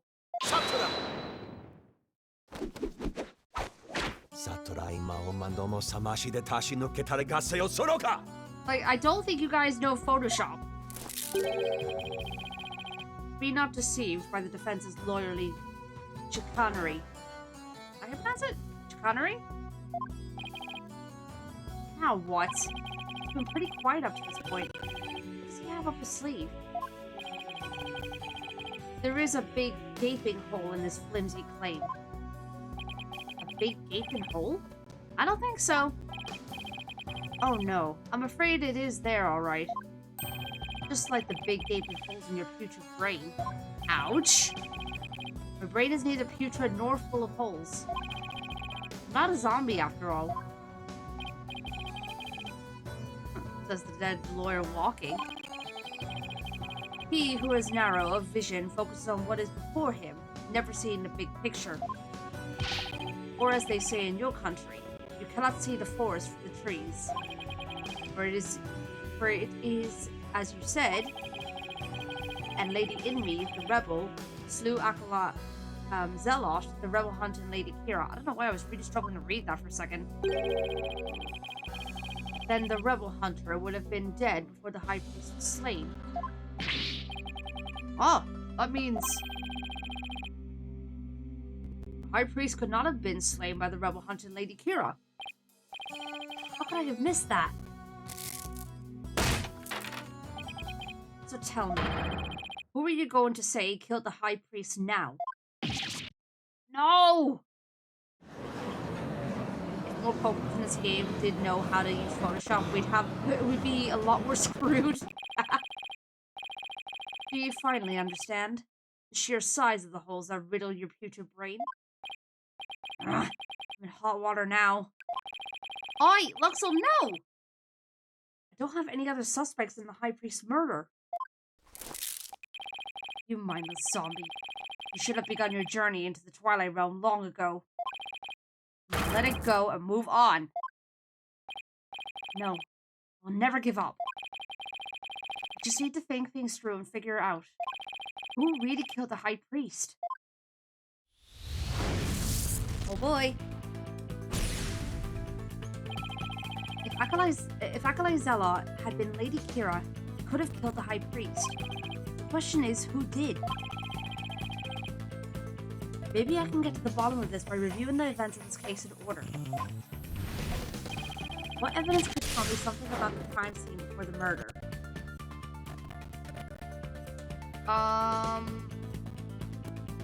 What was Maya's statement again? Springwater was already stained red with...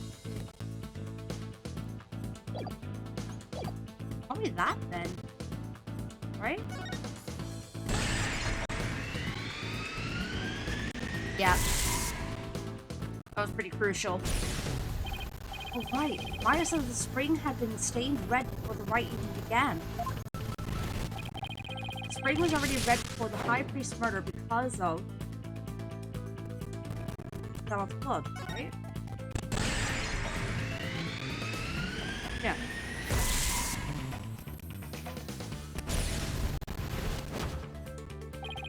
Right. Zealot had been killed in the rebel hideout the day before the rite, and his blood had flown into the spring. Wait a second. High Priest knew that Zealot had been killed in the hideout, so why didn't he report it to the authorities?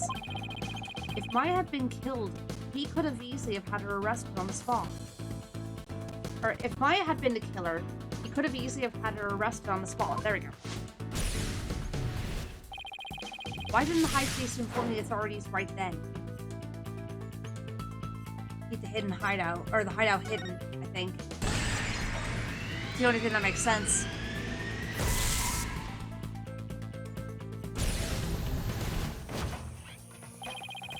If he reported Zealot's murder, the authorities would find out about the hideout. That's what he was worried about. But by going through with the Rite, the High Priest risked having Maya see the spring running red with blood. Why did he have to go through with the Rite? Did he want to kill Maya or set up the scene during it?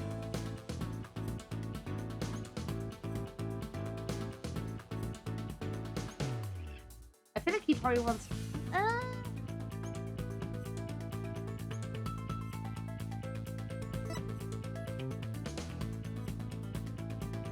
feel like it could be either of these. Big B, hi, welcome on in. Hope you're doing well. Gotta go with this one. No, okay, so it wasn't that.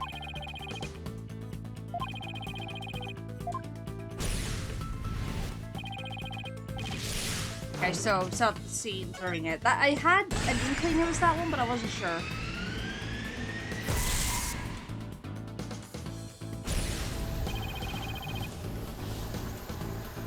I'm better now than Maya. No die. Yeah, no, she's okay. She's okay. He wanted to set up the crime scene to conceal the hideout. But how was he planning on concealing the source of the blood in the spring? I think,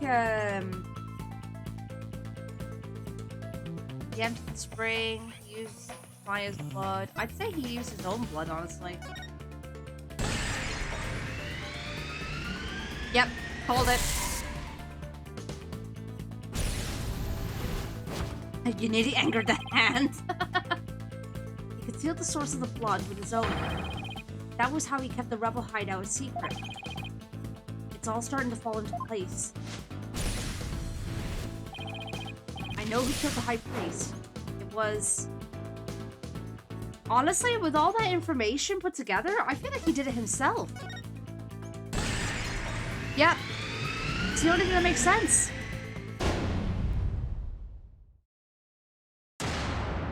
It's a suicide. I can't believe it. The High Priest took his own life to keep the rebel hideout a secret.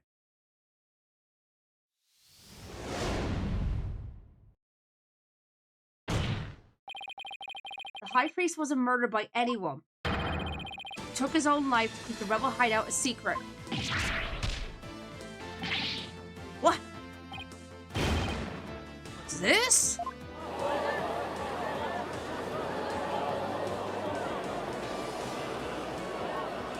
Yeah, I was about to say, this is like the second time that we've dealt with a suicide. The High Priest committed suicide? Never heard anything more absurd. Objection! The lawyer has placed a stain on the good priest's death with his putrid brain. Putrid gaping holes are as large as the hole in his logic. What hole? You still fail to understand. You truly cannot see the forest for the trees. You claim the High Priest took his own life. But have you considered who brought the dagger to the Plaza of Devotion?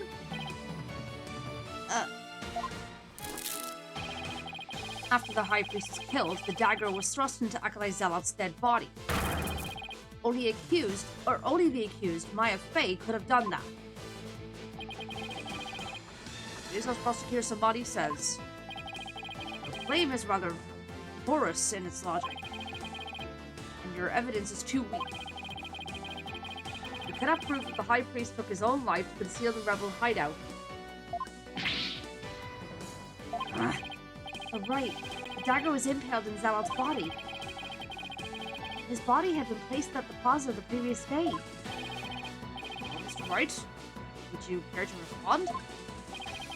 Zealot's body was already in the plaza the day before the Rite.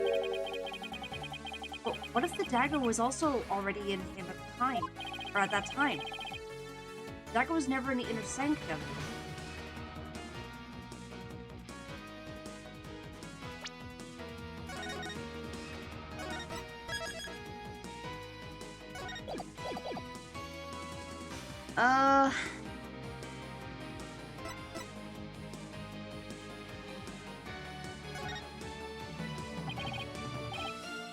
Of course, that's it.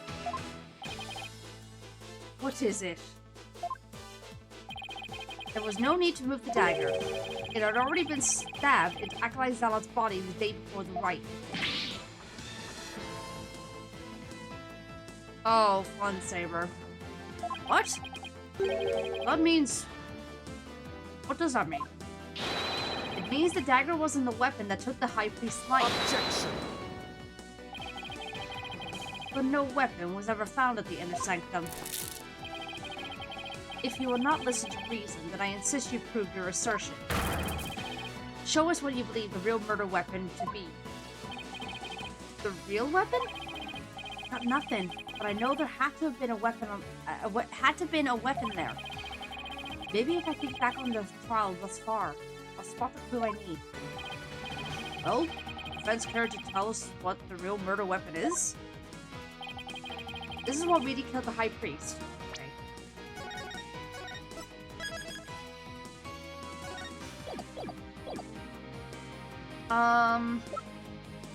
My first thought was this. Take that! Yep. What really killed him has been at the Inner Sanctum all this time. And its lethality has already been demonstrated by the late Acolyte Zealot. That's right. It was the Warbad statue. Oh. Oh, Jesus Christ! You believe that the statue claimed both victims' lives? Would you care to chime in about me? Oh, he lies! Pay him no heed! Why, it's... Hi! Lady in me. Darling, don't you think this has gone on long enough? Leave. No! Your Majesty, my wife knows nothing. Please abide me. Let your wife speak. Now, Lady in me, please continue if you would.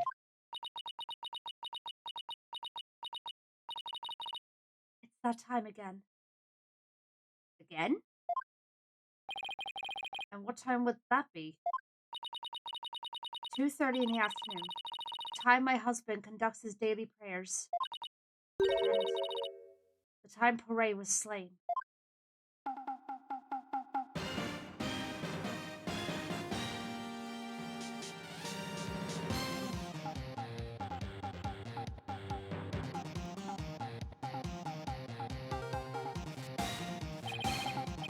Sound! It's just samurai alarm. I too like to pray at the same time as my dear husband. So I set an alarm to remind me each day. But I had no idea it would come to this.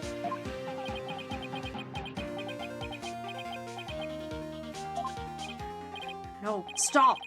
She knows not what she speaks. It always comes back to the Steel Samurai. Yep.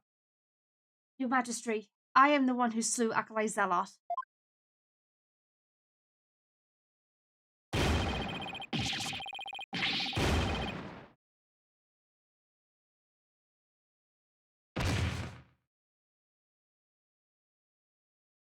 Well, he just went into despair.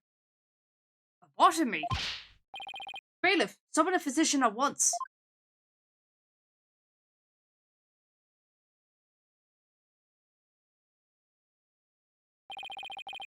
Physician is now attending the High Priest, so there is no need to fear. Now, let us continue. And what about the half of him called Maya that's still among the living? Mrs. Immy, will you tell us everything you know? The truth is, I am a rebel, just like my husband. This tragedy unfolded before the Rite, during the Feast of Blessings.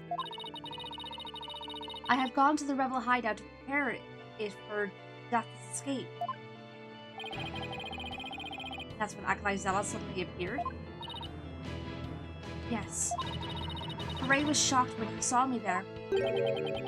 Acolyte Zealot did not know you were a rebel? I do not believe he did. I believe he was there simply to investigate the hideout. And he suddenly came face to face with Mrs. Inme. The true identity of the rebel hunter Lady Kira was Ray Zealot? Yes. He was a member of the secret police, serving directly under the Minister of Justice. Secret police? And this is what he said to me. I can kill rebels with impunity. The Justice Minister has my back. He was using his position within the secret police to deal us rebels a heavy blow. But murder sanctioned by the Crown is still murder.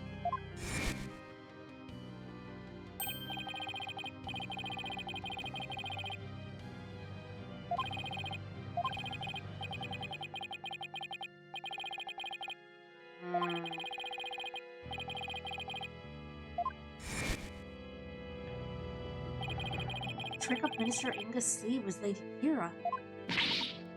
No, this can't be! My father would never! This must be a bolt out of the blue for Rafa. This explains why Acolyte Zealot abandoned his real name. Yes.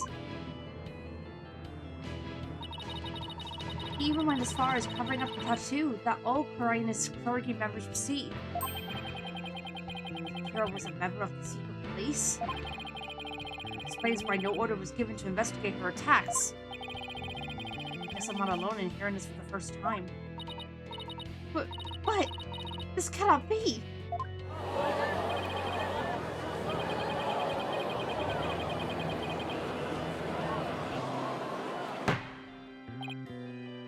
Peace!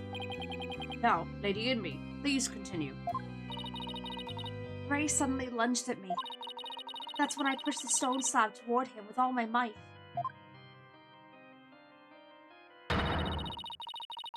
But I never meant for what happened next to occur.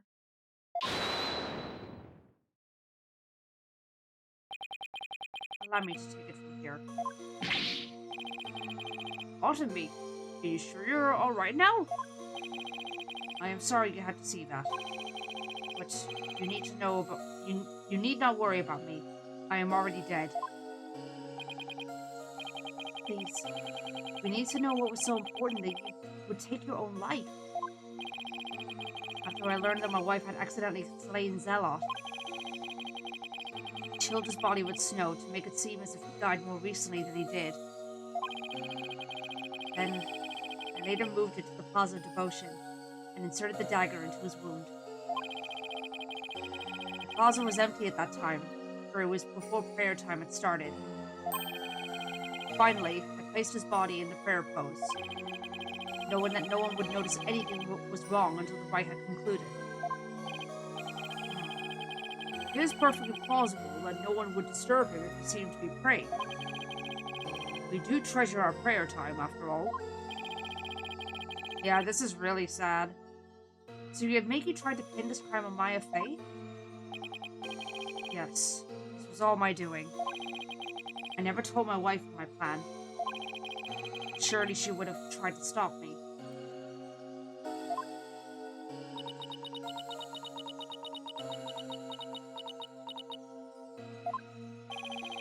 How did you get Mrs. Fay's fingerprints on the dagger? I had her hold it while we were rehearsing the rite the day before. And right before the rite, I drugged her with the sleeping agent. Isn't that the second time she's been drugged throughout this whole series? Then, I put Lady Kira's robes over the Warbat statue. That means Maya was probably already groggy by the time the rite started. Finally, I ended my own life. Maybe third? Oh, Jesus. While doing some kind of rite too? Yeah, that's true. To ensure that the crime would appear to have been by Acolyte Faye's own hand. When her body was discovered, Lady Kira's robes were on the ground. How did they end up there if they were on the statue? After I impaled myself on one of the statue's dagger-like feathers, I used the last ounce of my strength to hurl my body backwards. As I did, I grabbed onto the ropes, taking them with me, and I fell back onto the ground. How terrible! What possessed you to do such a thing? You needn't have committed suicide simply to frame the accused. Masuke Samadi, as one well-versed in our kingdom's legal system, I would expect you of all people to understand. Understand what? It's the kingdom's legal system. This is Inmi's crime. Your suicide. It can't be sadder than sad. I believe the defense knows of what the High Priest speaks. Yes. Finally understand. This explains why the High Priest took his own life. Wait, hold up.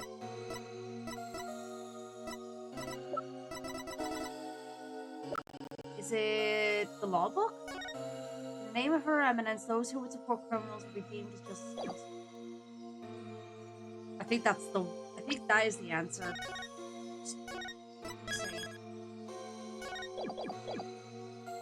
Take that! Yeah. Defense Culpability Act. Yeah, there we go.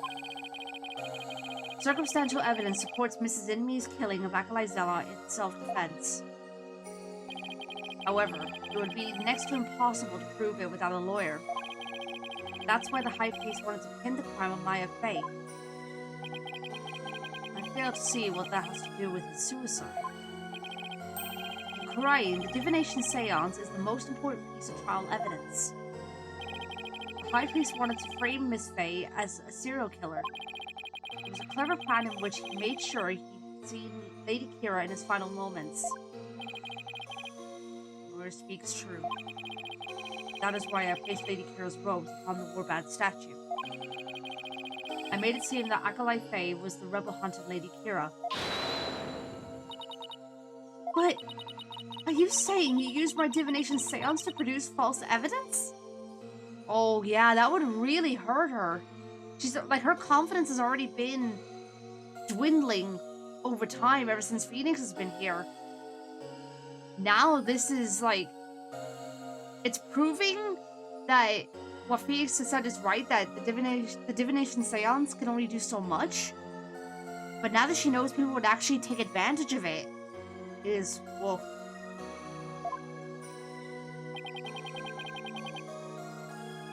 Give me your benevolence. It was the only way to help my lovely wife. If he had approached me first, I could have proved that the murder was in self-defense. Perhaps. But I had little faith in lawyers, despite being a rebel.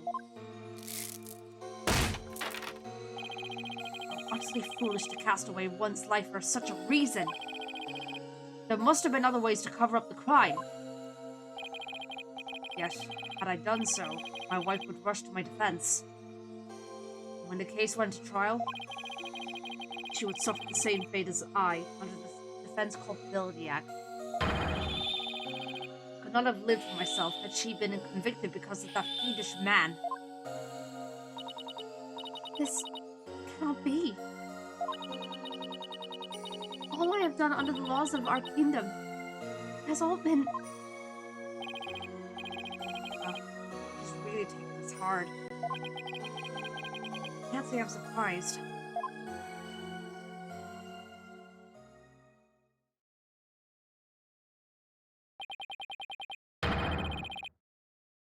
Mr. Phoenix Wright, it is time to show the might of your legal prowess.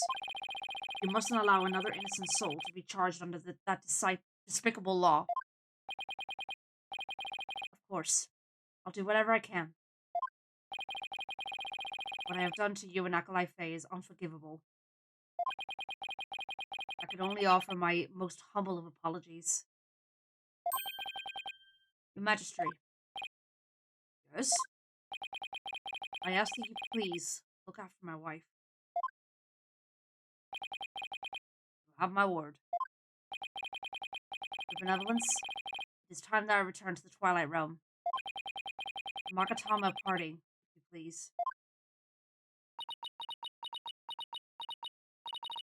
Very well. Your benevolence, please allow me the honor. Yes, it'd be more fitting for you to send him on his way. This is in me. Thank you for the stream streak, Slushy. Appreciate it. Darling, I'm so glad I was able to see you one last time. Thank you for the hydrate. Oi!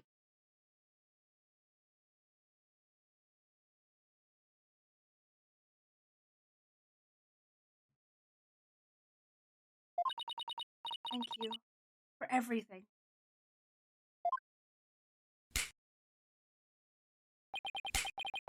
Oi! Not at this moment! I'm sorry to leave you like this, my love. Sashi!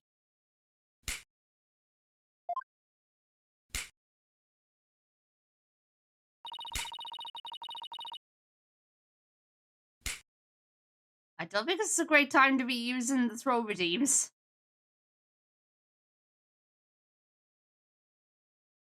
But now you can watch over me for the world beyond.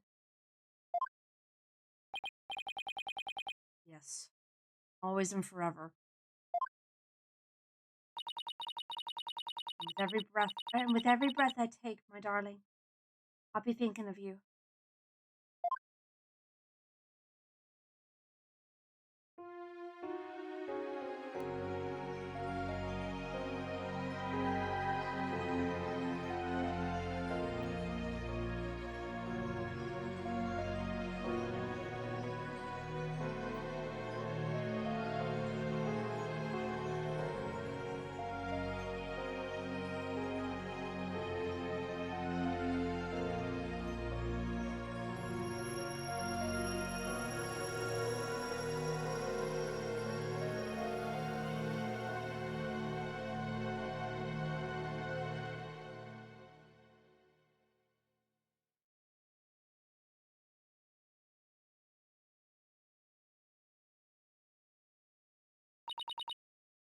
Farewell, my darling Trust.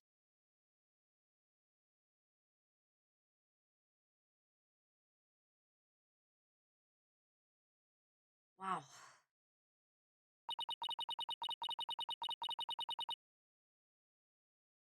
Wow. The High Priestess returned to the Twilight Realm.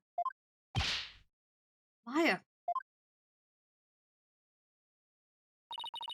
Oh, great. I guess that means you didn't leave any regrets behind. Oh, but what about the trial, Nick? It's over. It was a sad reality born of love, and a great tragedy born of the Defense Culpability Act.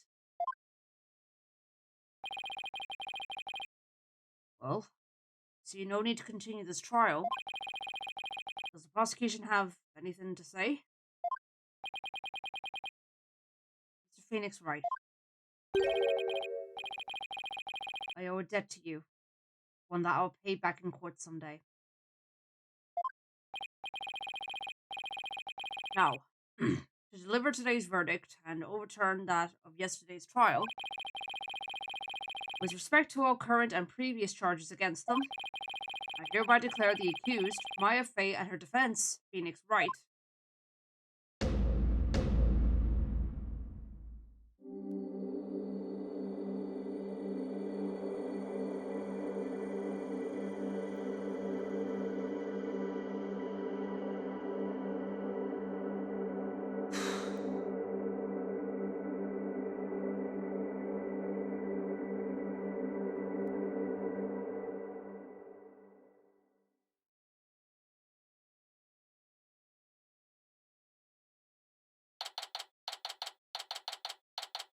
oh boy, that was... wow, that was heavy. Her Austin believes goodbye genuinely made me cry, and Maya facilitating it made me wish even more that she had gotten a similar moment with Misty in 3-5. Yeah, that's fair. Surprisingly, it didn't make me cry, but it did tug on my heartstrings quite a lot. Like, wow. Turns out the one really breaking down at the end of this case is the player. Good work. You're not gonna die. Yippee! So it makes me want to cry. Fair. Yeah, that's a very impactful moment for sure.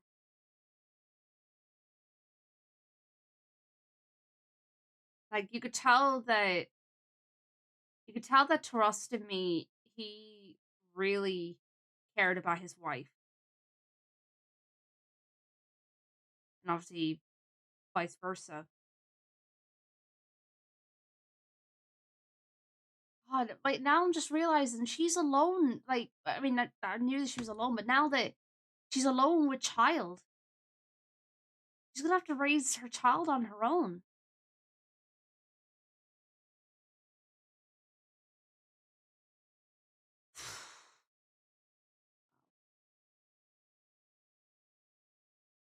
Rough.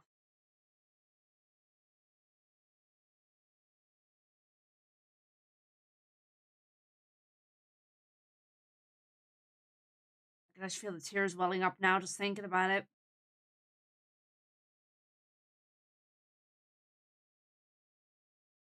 Which is partly why Trust asked the Korean judge to look after her. Yeah.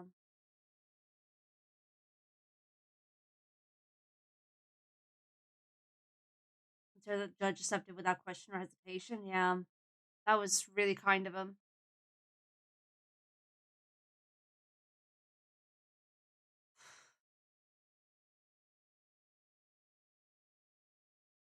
I better push forward, otherwise I'm gonna get emotional. So I was thinking, Nick, the legal system here is really stacked against the defense. It's totally unfair. Yeah, it even forced the high priest to make the ultimate sacrifice just to protect his wife. It's so sad. Act the status quo or join the revolution. If the real Lady Kira were here, I wonder which side she would take.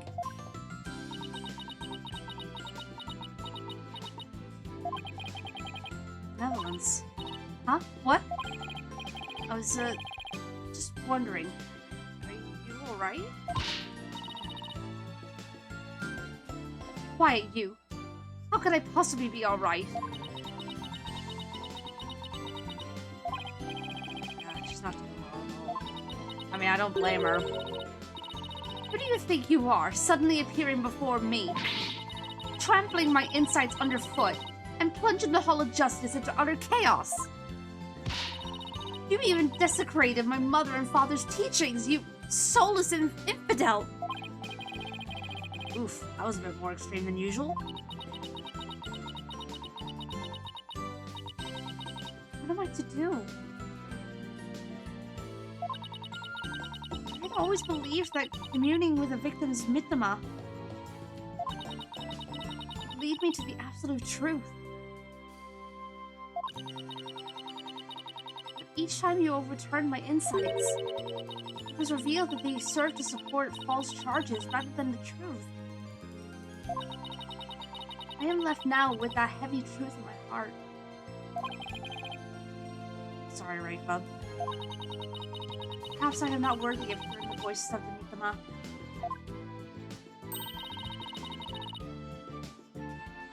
That's where you're wrong, Your Benevolence. Who's saying that? What?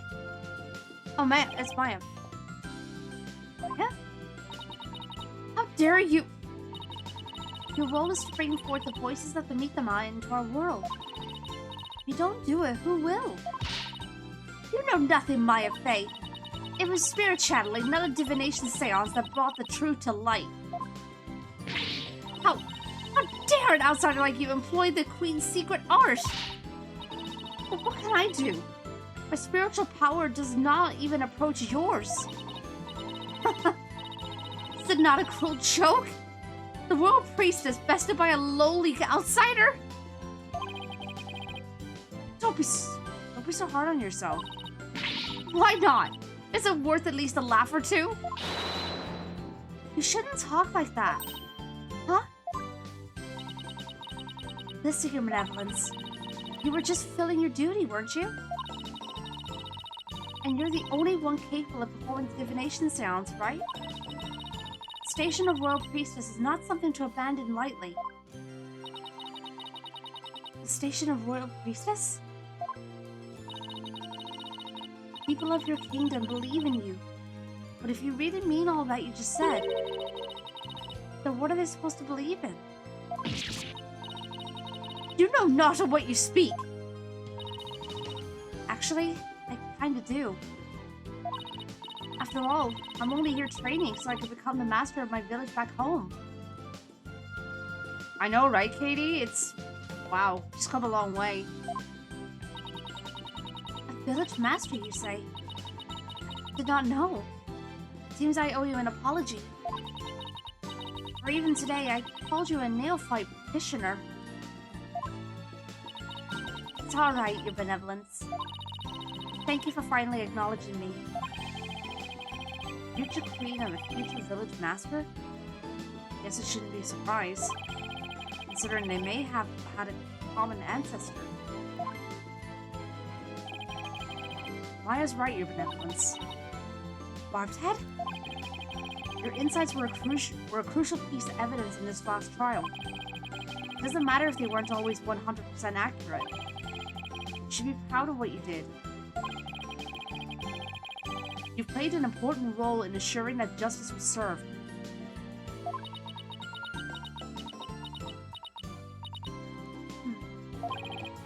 Besides, your insights aren't the problem here. It's your kingdom's legal system. Without lawyers, your insights have come to be accepted as the sole truth. And the Defense Culpability Act, which gave rise to that, is the root of it all. That is the dangerous thinking of a rebel! Your benevolence. As Crown Princess, you are destined to rule this kingdom one day. That means there will be many things that you alone must determine. Things like how to keep your people happy, and what is true and what is false. And most importantly, what role you must play therein. I wonder if I'm even up to the task. Knowing you, your benevolence, you're more than capable. Never heard Maya talk like this before. She's really come a long way. That's what I said just a few minutes ago. What the frick? What was that? It came from the hallway.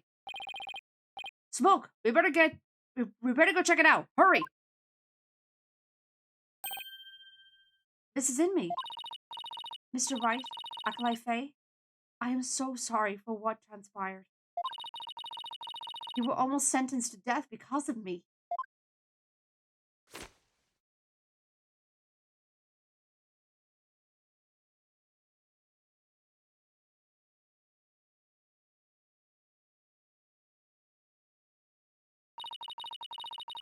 I will make amends by picking up where my husband left off.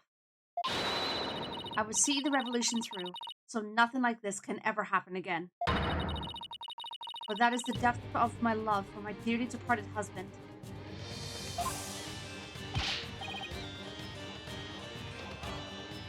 Lady Gimby, we gotta hurry! That voice, is that Mr. A Rebel?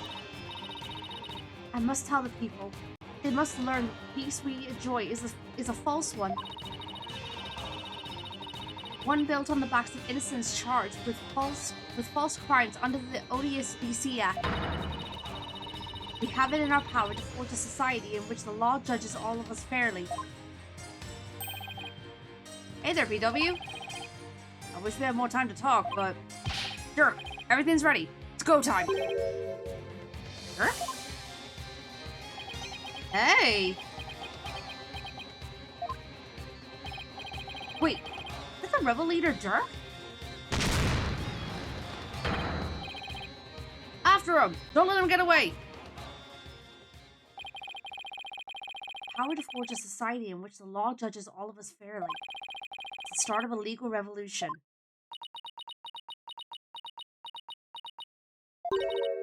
Hey, Nick. I hate to bother you while you're lost in thought, but I just got this great idea. You want to get noodles or a burger? What is it? It's Steel Samurai versus the Rebel Dirk. I bet it'd make for another awesome TV show. Never mind. And if we threw the Pluton Punisher in there, everyone would go nuts over it. Never get what she sees in those shows. But it's good to know that no matter what happens, Maya will always be Maya.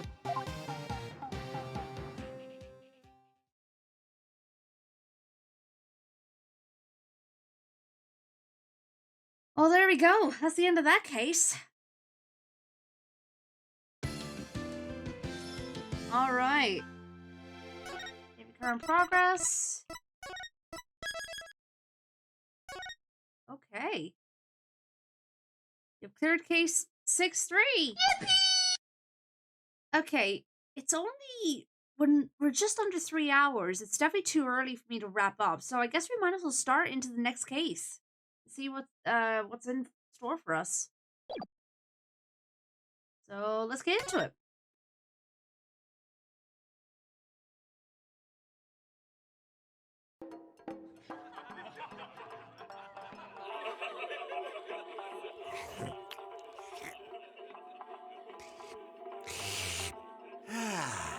Three, 4, 5, 6, 7, 8. What time is it? It's 9, 10, 11. Huh?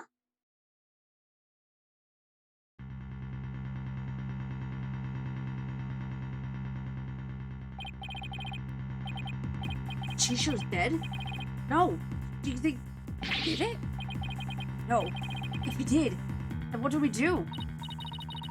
Hey, pull yourself together. Don't worry, I have an idea.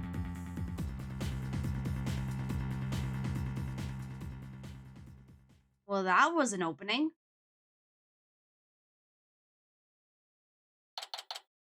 Okay, we're back with Apollo and Athena and Trucy. So what's Maya gonna be playing for this time? I think she's off the hook for now, but we'll see. Goodness me. How you doing, Dylan?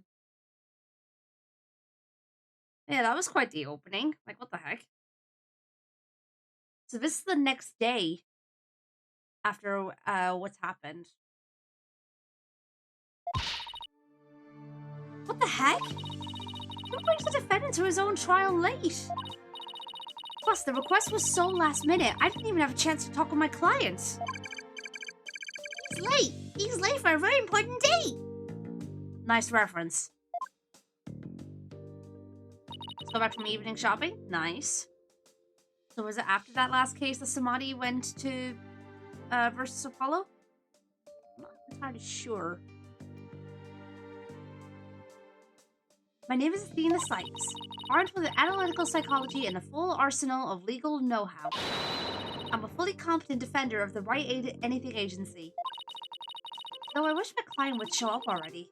Trial's about to start. No time to say hello, goodbye! He's late, he's late, he's late! Appears we made it just in time. Where have you been? The trial's about to start, Simon. Simon? You needn't get so worked up, Athena. His baldness can wait. There's no way he'd wait for me. And besides, why would I want to start off on the wrong foot with him right out of the gate? Dealing with such matters is part of being a lawyer, if I'm not mistaken. Yeah, well, covering for your lateness is not.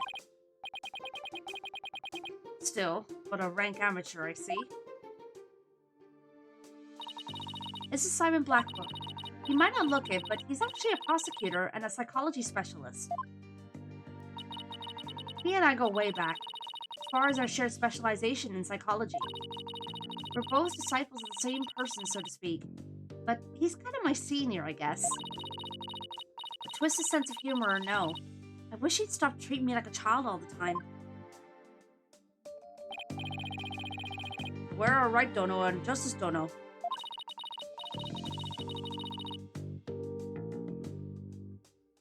Mr. Rite is abroad and Apollo is helping Trucy with her magic show. Uh-oh. Didn't I tell you? They're what? So neither one of them are here? Leaving you to take this on alone? Yep.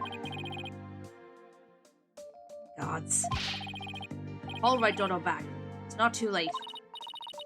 Oh no, not too late at all. He would only need to know how to teleport.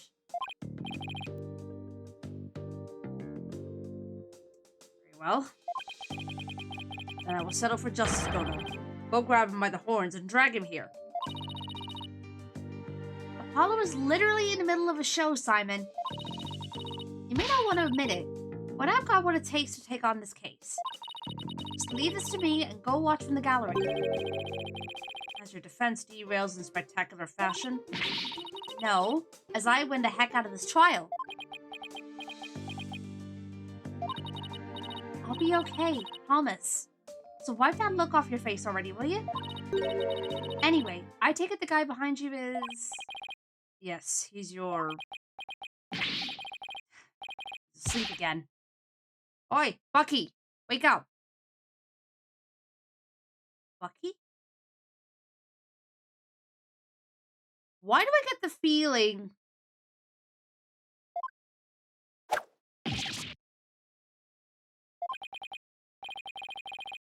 What'd you do that for, Simey? Never mind. For some reason, I thought maybe that was like a nickname for Larry. Also, you are plastered, my guy.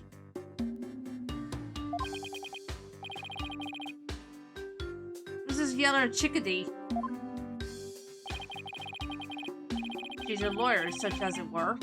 I'd say she's more green than yellow, however. Where? You sure doesn't look it, does she?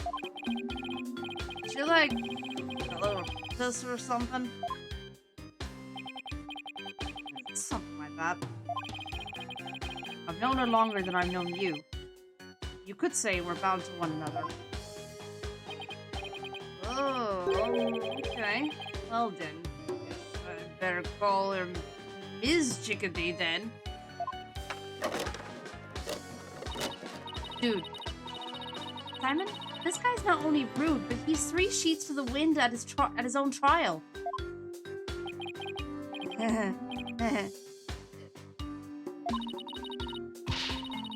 I know we just met, but I'm about ready to give him a piece of my mind. Do as you will. Just save it for after the trial.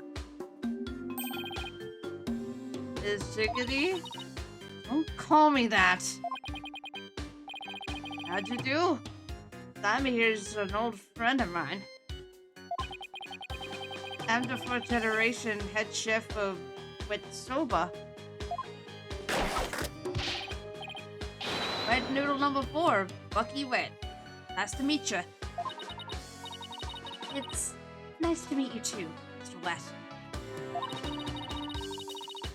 Did you say he's a wet noodle?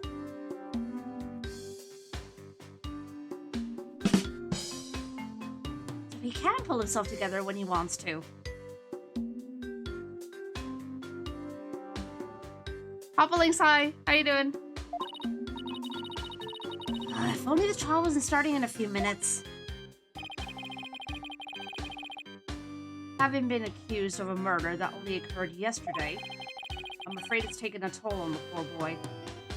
I'm okay, and you? I'm alright, thank you. I'm doing alright. And you happened to be there at the theater where it all happened too, right? They said they found a Rakugo storyteller murdered in his dressing room. He's a wet noodle given how trashed he is. Oh, he's completely trashed. Indeed. The victim, master storyteller, Typhoon Tornado. Tornado? Typhoon Tornado.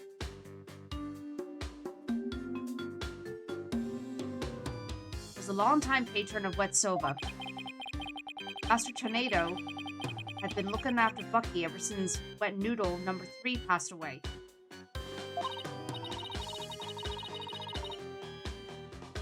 Yeah, I had a feeling it was to reference Typhoon Tornado. I had a feeling. I see. The victim was kind of like a father to the defendant, huh? That stupid old fart. Like a father? Ah, way. He was always dishing my soba. How dare you speak ill of him? Running your mouth like that is why they suspected you of his murder in the first place. Now pull yourself together. Number 3 must be rolling in his grave. But, Simon... The police, none of them believe in me. They won't listen to me. Looks like he's still in shock from the whole ordeal. Don't worry, Mr. Wet. Everything's gonna be alright. I'm gonna defend you with everything I've got. You're in good hands now. You mean, you believe me, ma'am? Of course. No matter what, I'll believe in you to the very end. Gee whiz, Miss Chickadee. Now come on, I need you to shape up. Just like those al dente noodles of yours.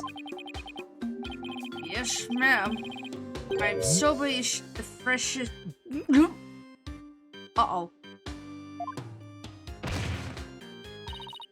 Mr. Wet!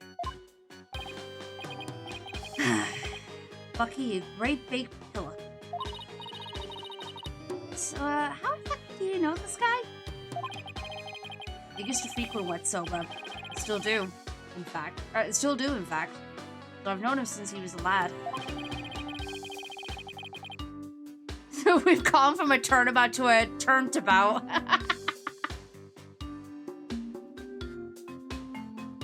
That's why his father and Master Tornado were always so good to me. I didn't know you liked soba so much, Simon. I wouldn't expect one such as you who eats meat slapped between slabs of bread to understand the delicate taste and the subtle textures imparted by buckwheat flour. Hey, that's just rude. But I digress. I'm all about flavor and subtlety and stuff.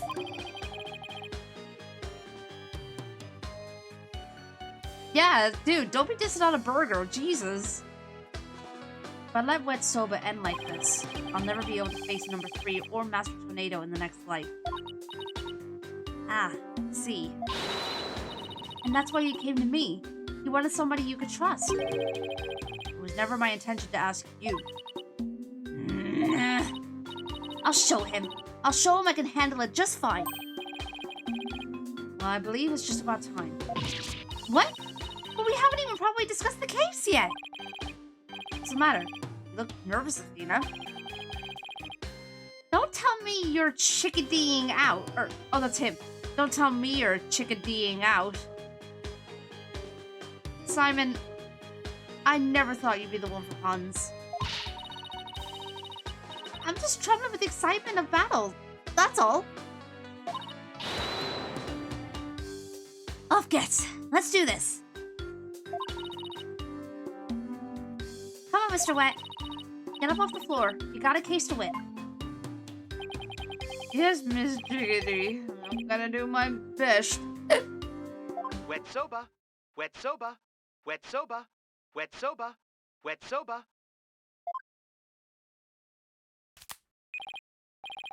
Hello? 2 bowls of noodles? Sorry, sir. No can do. Kinda busy at the courthouse. Huh? They hung up.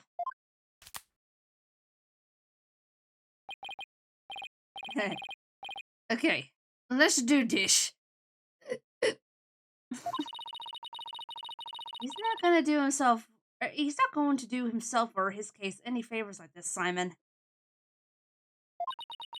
Maybe we should let him go get some rest somewhere. Let me rest? Ha! Maybe if I were a lump of regular flour dough for udon noodles. But I'm fresh like my soba. Yeah, don't let soba dough rest. It's all about the 3 freshes. This guy. Swear to God. Also, don't be dissing on udon noodles. They're good. I haven't had soba before, and I would like to try it at some point. But udon is great.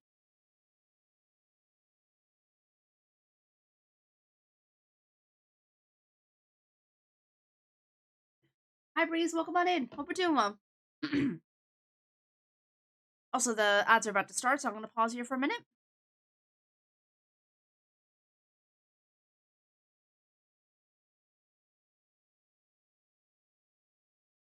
He's not dissing on udon noodles. It just kind of felt like it for a second.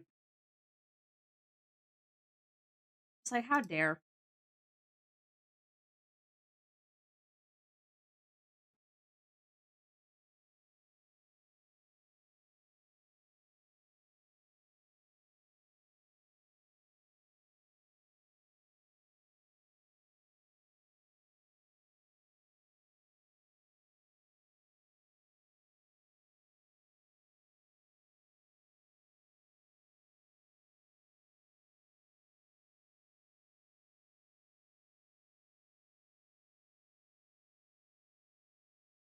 I can only imagine he's referring to fresh ingredients, fresh threads, and the fresh Prince of Bel Air. You can let udon dough rest. You cannot do the same with soba. Oh, I see. Yeah, I've never had soba, so I have no idea what it's like.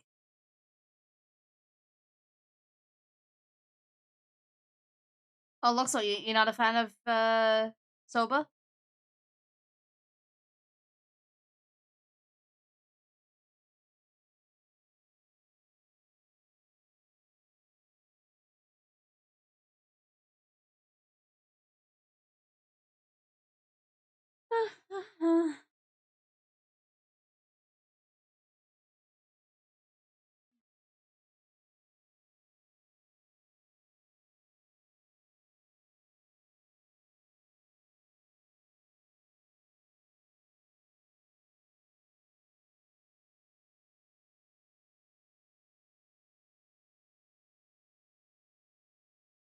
Yakisoba? Oh, God's sake.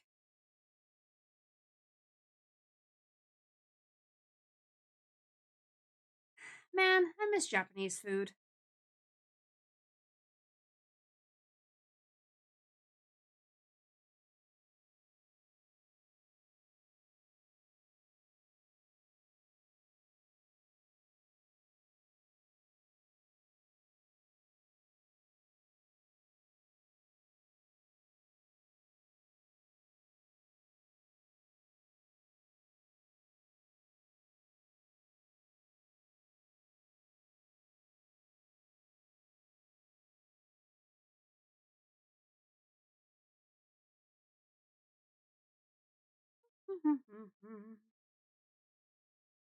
Oi, get off my throne. If only we could send you soba via swear to God.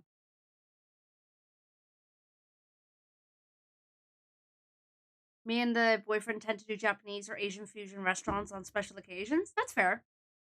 That's completely fair. I mean, we do have a couple of Japanese restaurants that we could go to that are kind of local to me, so I could go to them. I guess I miss being in Japan and actually having like Japanese food while we're there. Like it's just the whole experience that I really miss. All right, welcome back to Mats, everyone. Sorry about that, and also thank you for your patience. Appreciate it. All right, let's get back into it. Grind that buckwheat seeds fresh, cut the dough fresh, and boil the.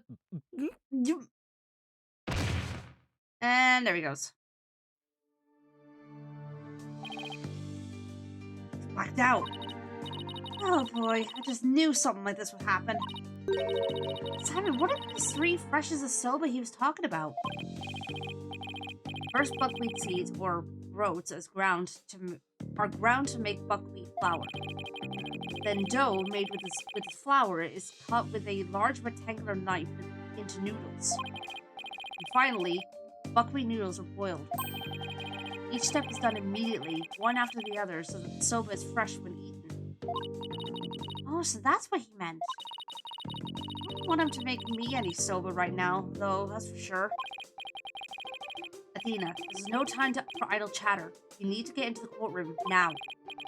Just remember, as a prosecutor, I will be unable to lend you a hand. So don't expect any help from my quarter.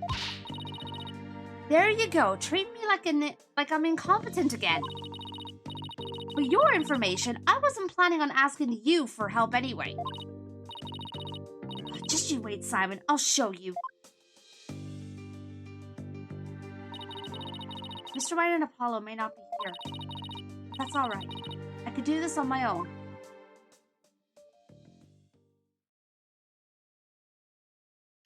Okay.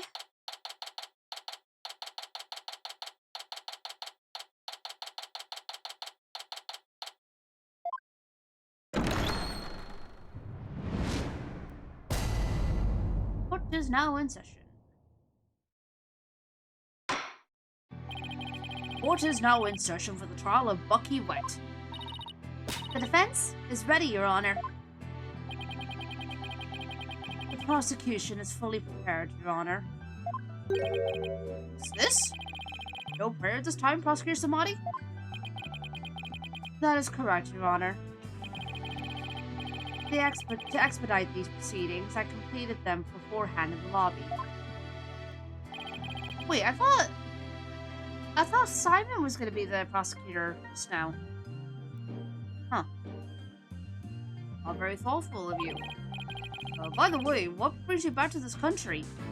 Yeah, also, you got here, like, you were in Karain yesterday, and you're already over here. Chief Prosecutor Edgeworth himself called on me to handle this case. Besides, I have a debt to repay. And though my opponent is yet a callow thing, I have no qualms with sending her down to hell. Objection! If you have a score to settle, it's with Apollo, not me. But more importantly, I am not a callow thing. I'm a qualified and capable attorney. Then what is that yellow attire if not proof of your immaturity, you small spring chick? Now, cease your shrill chirping. Now, Prosecutor Samadi. She is still only a teenager, so please go easy on her. Great, now even the judge is giving me the kid treatment. Very well. Shall we begin, Your Honor? Yes, I suppose we should. Now then, Prosecutor Samadi, please give your opening statement. In defense, this is her second trial as the lead defense attorney. Yeah, in a way, I don't blame people for being, you know, like, trying to help her out or, like, you know, saying, like, hey, you know, just be careful. And she's like, ah! Like, I get where other people come from, but I also understand her perspective. She's like, man, like, she is only 19. Yeah, like, she is young. So, yeah, no, like, this kind of thing can be pretty tough. Ugh, but I also understand that she wants to be independent. I'll show them what I can do. They'll be sorry they underestimated me. Certainly. Let the last rites of the victim commence. Isn't there a barrister in her teens in the UK?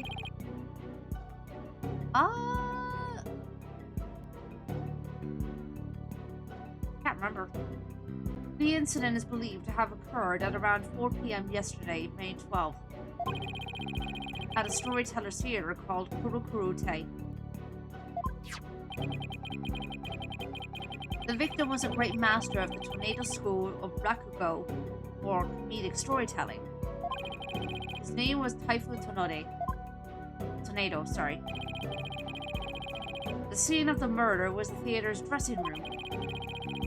It is accessible via the staff entrance hallway and has an inner and outer sliding door.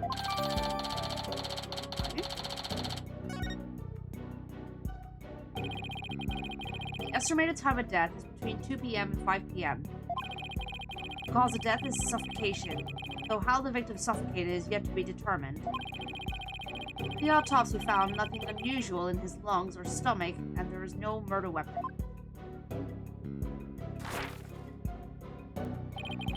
I will now submit the incident report to the court. Okay.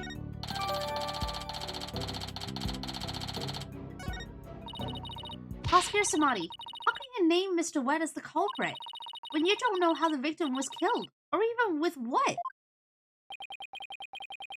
While it is true that the weapon and precise method are as yet unknown, the accused is the only one who had the opportunity to commit the murder. I will explain this assertion in further detail as we continue. I guess this means he has some kind of evidence to present. I mean, you don't really have much up your sleeve right now, Athena. Now, what do you... Oh, shoot. Not meant to do that.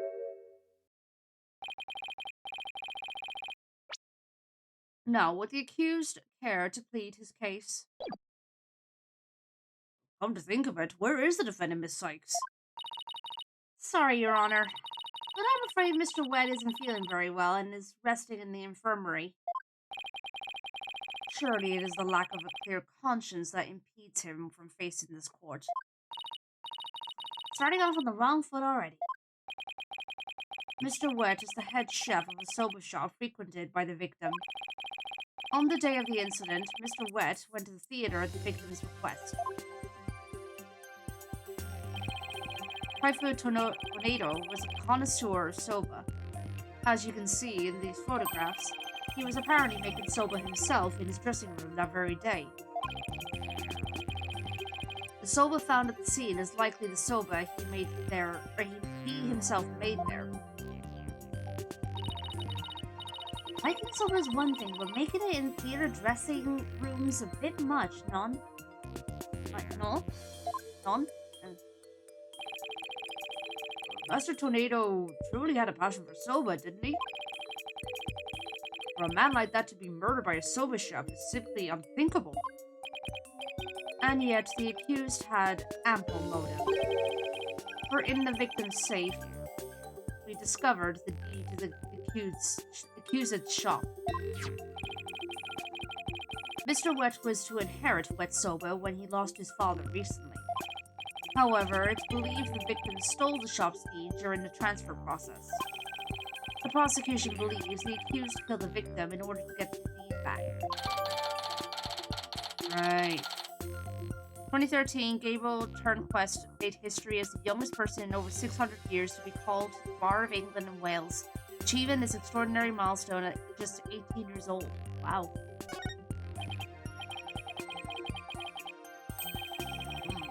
Murder over the deed to a shop. That does sound like a plausible motive. But that's what this case is about. I wish Simon had filled me in a little better. I could have contributed more than just 1,000 buckets of cold sweat if he had. Defense. From your demeanor, I gather you know very little about the details of this case. Well, you see... You are dishonoring the soul of the victim by appearing in the courtroom unprepared. You are an embarrassment to your profession. You putrid egg yolk. I'm sorry. Paul's a red pepper and now I'm an egg yolk? We've only just started and I've already been demoted from spring chick. I'm ready to call my witness, Your Honor.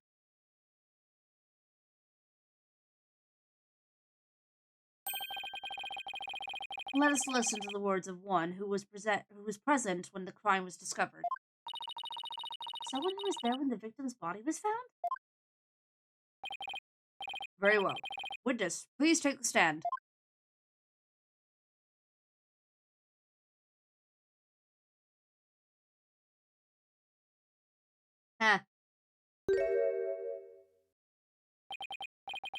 Witness, please state your name and occupation.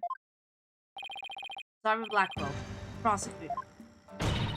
Prosecutor Blackwell! You didn't tell me you were going to take the stand.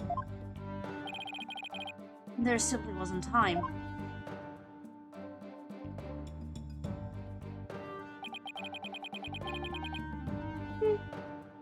Oh, sorry. What a shame, Prosecutor Blackwell. Had you shared the damning scene you witnessed beforehand with the defense, we could have moved this trial along and saved the victim's soul that much faster. Damning scene? What in the world did Simon see? Prosecutor Samadi, was it? Before I give my testimony, there's something I'd like to confirm. By all means. This case involves rakugo, a very traditional form of Japanese comedic storytelling. Do you have enough knowledge of this art form to handle the case competently? Are you implying that I'm not qualified for this case? Not yet. Simply trying to ascertain your familiarity with the topic, for now. It is a prosecutor's duty to learn the background of any case he takes on. I did some research on rakugo last night and have grasped the overall idea of it. How much could you possibly grasp in a single night?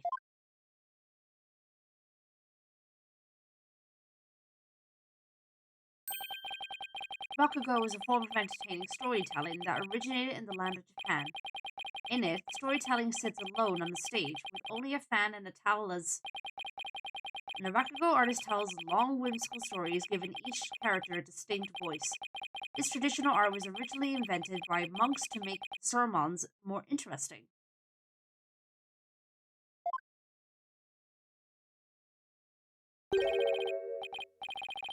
Are you satisfied?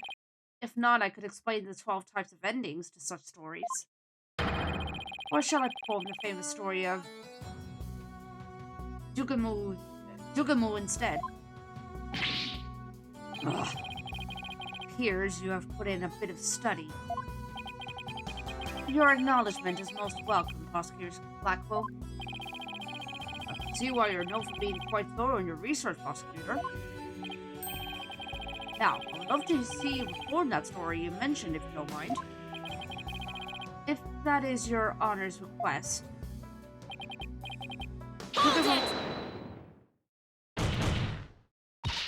Your Honor, can we please get back to the trial? Oh, right. Of course, I nearly forgot. Seriously? Of all things for you to forget. Now then, back to the case. Prosecutor Blackwell, please tell this court what you witnessed.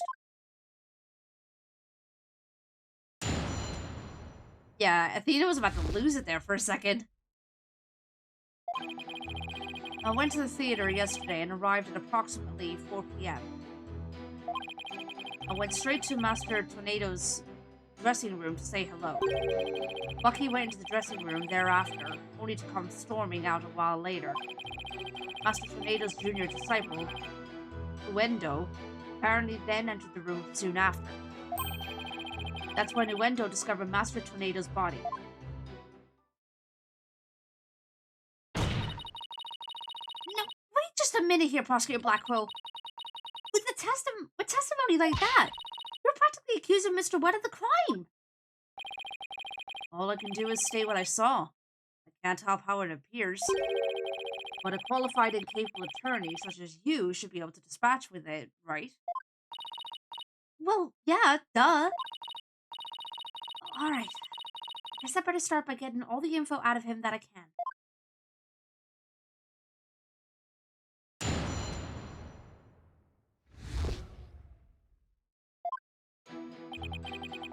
Okay?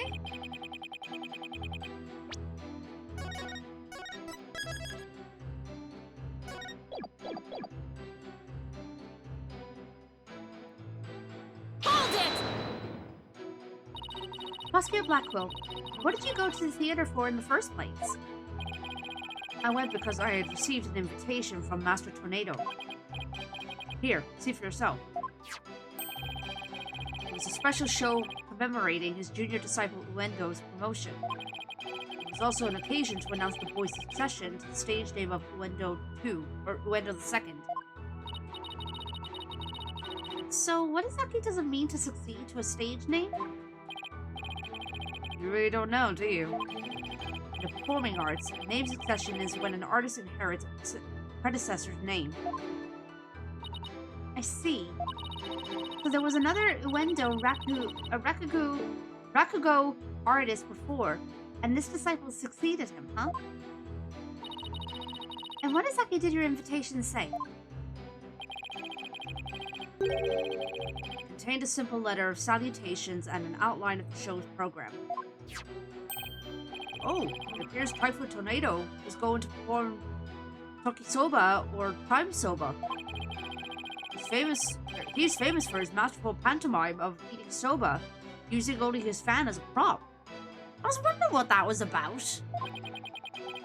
I was like, why is he trying to eat noodles with a fan? It just made no sense. But it was a pantomime, okay. And Wendo was to perform Sobase or Soba Gluten. Soba-themed show, I see. It seems you know a thing or two about Rakugo yourself, your baldness. The first to perform was the senior disciple, Geru, followed by Uendo. And lastly, Master Tornado. Okay. I see. So that's why you happened to be at the Storyteller Theater yesterday. So what happened after you arrived?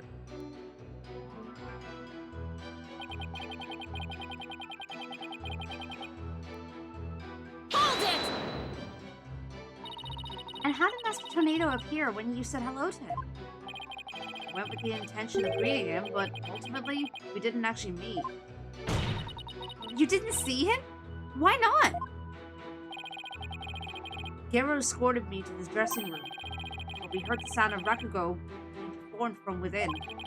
Thinking the master was rehearsing, we decided to wait in the hall until he was done. You heard Rakugo being performed in the dressing room? Yes. Not just me, but Geru as well. In other words, you can confirm that the victim was still alive at around 4 p.m.? Correct. I couldn't hear him clearly through the doors, but I'm sure it was Master Tornado. I could tell because it was the time sober routine being performed in there. So that means the victim was killed sometime after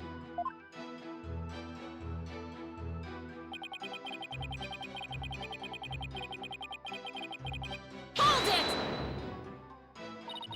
Please tell us in detail how Mr. Wet appeared at the time. Gero and I were waiting in the hallway for Master Tornado to finish practicing. When Bucky appeared and entered the dressing room with his things. What happened after that? We heard what sounded like Bucky shouting inside the room. About 10 minutes later, Bucky came back out of the dressing room looking rather irate. This is most likely when the murder was committed. The victim was an elderly man. It would have been entirely possible to kill him within the span of 10 minutes. Better come up with some kind of counter-argument and fast!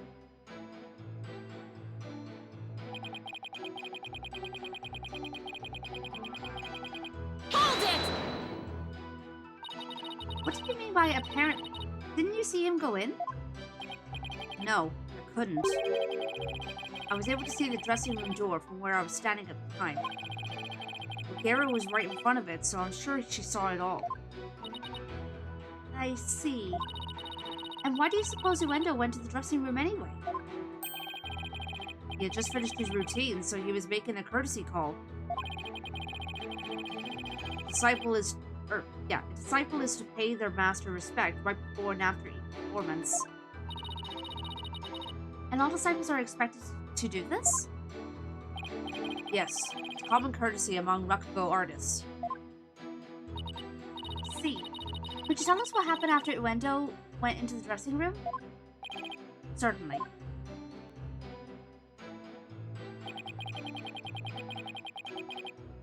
Hold it! And how did Uendo act at the time? After Uendo had been in the dressing room for 2 or 3 minutes, he heard a scream from inside the room, and Uendo came flying out. Did you hear any signs of struggle at that time? No, just Uendo's woeful scream. I see.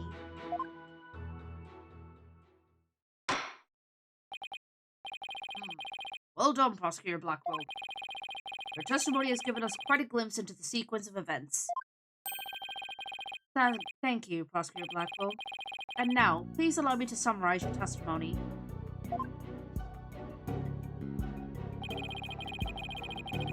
While Prosecutor Blackwell and Ngero were in the hallway waiting for Master Tornado, the accused came along and entered the dressing room with some items in tow. He was heard shouting for a time inside the dressing room, and about 10 minutes later, he came back out of the room seeming rather angry. A short time after the accused had come and gone, Uendo Tornado went into the room.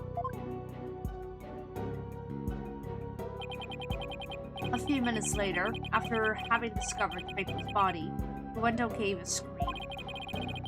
He came running out into the hallway from within.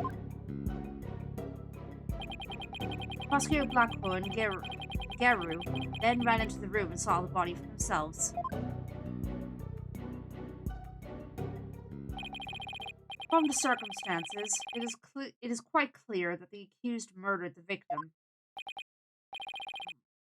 This is crucial testimony indeed. Okay. Defense. An eyewitness has given conclusive testimony. Why not let it all go now and allow the victim his last rites? Not on your life. If Uendo went into the dressing room too and was the first to discover the body, then who's to say he didn't commit the crime? Uendo was in the dressing room for a mere 2, perhaps 3 minutes. He could not have possibly committed murder in that time, nor without making any noise. Simon, why did you have to give that awful testimony? Prosecutor Blackwell, can't you give me something a little better to work with here? Now up to you to ask the right questions. I'm certainly willing to tell you all that I know. So if you truly are as capable as you claim, then draw out what you need yourself. This is no time for your twisted games, Prosecutor Blackwell. Just admit you don't remember it all that well.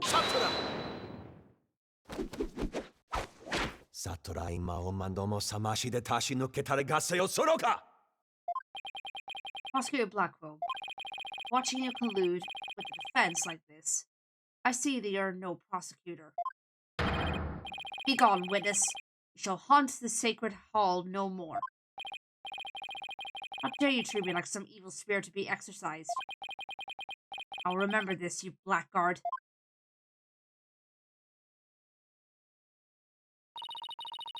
Don't worry, Prosecutor Blackwell. I've got this. Would I have my way, he would not be the only one here to step down. You half-boiled putrid egg yolk. Ew, I object to the notion that I'm a gooey, smelly mess. Prosecutor Blackwell's testimony was like the lowly opening act of a Rakugo show. He may hold the title of prosecutor, but this time he stood on the side of the defense. To restore balance to this trial, I would like to present an actual witness for the prosecution. Who is this witness? The person who was with Prosecutor Blackwell when the body was discovered. She is another entertainer of the Tornado School, Miss Gero Tornado.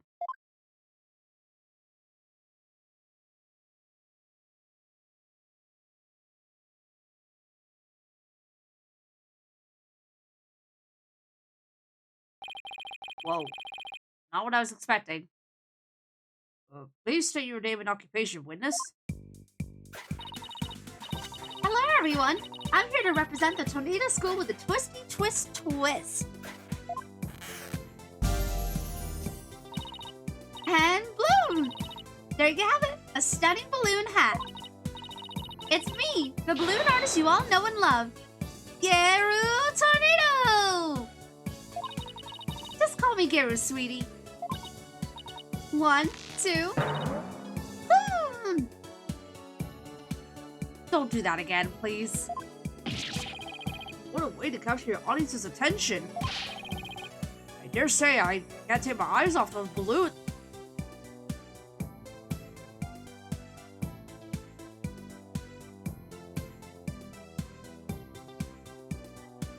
Your Honor.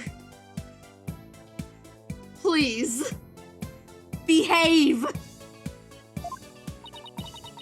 Please tell me you're talking about the hat, Your Honor.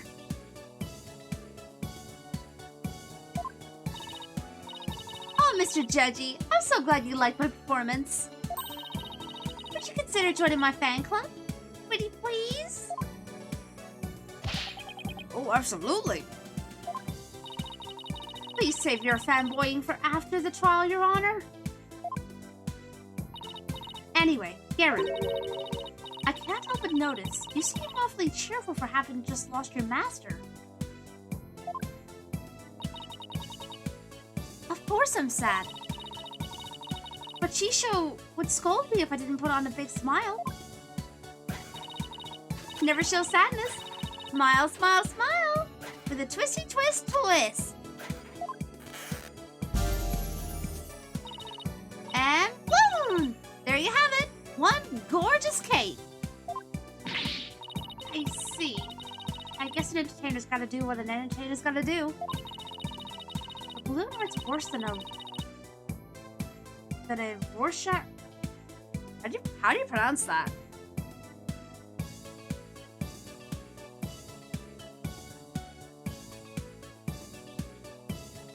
I actually have no idea how you pronounce that. All I saw was a severed monster head.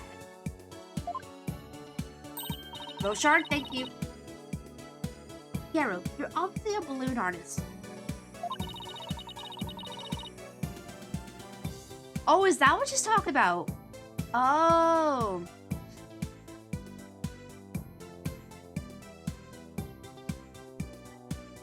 Serena, pass me the gavel so I can bonk this man back to law school with an extracurricular class in etiquette. Oh my god. So how did you come to be a member of Rakugo School?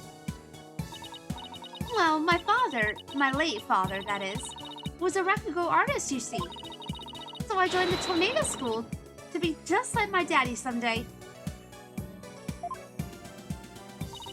I see.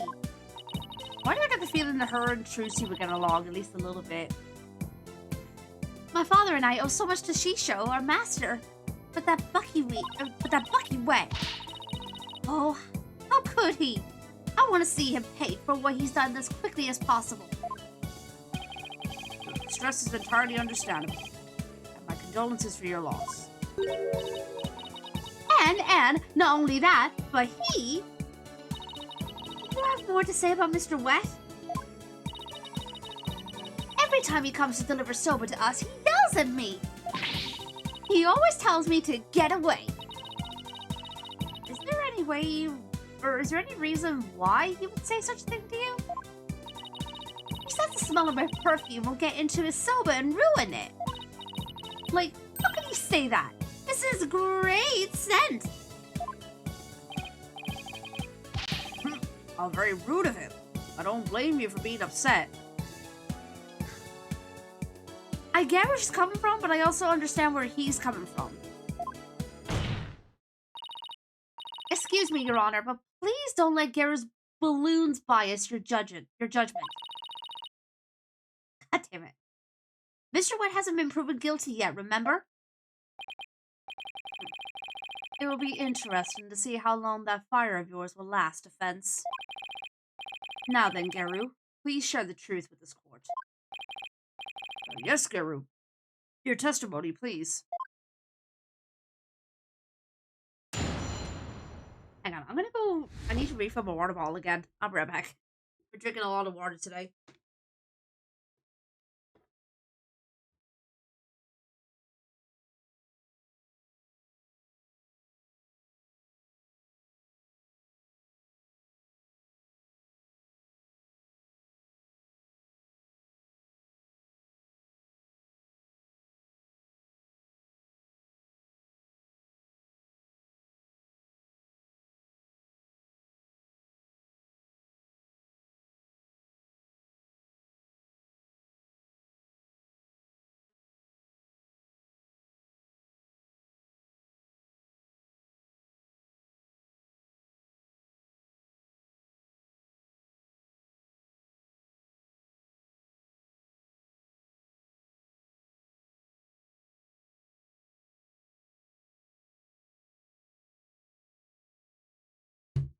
There we go.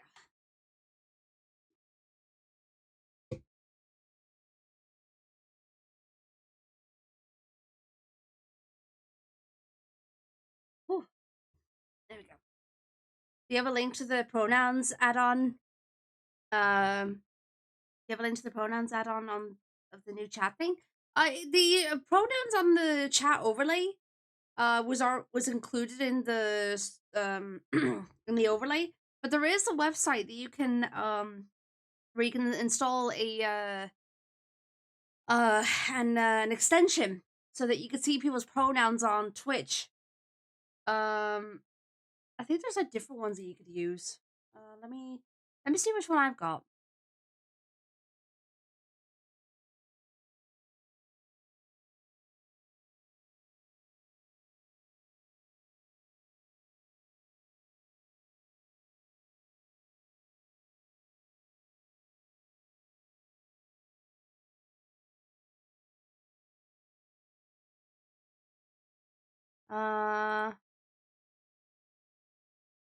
Yeah, no worries. This is the one that I have. Which is on Chrome. I'm sure that if you're using like Firefox or something, I'm sure there's an extension for those browsers as well. But that's the one for Chrome at least. It definitely is really handy to have, that's for sure. I just hydrated, but thank you. How you doing, Gixer?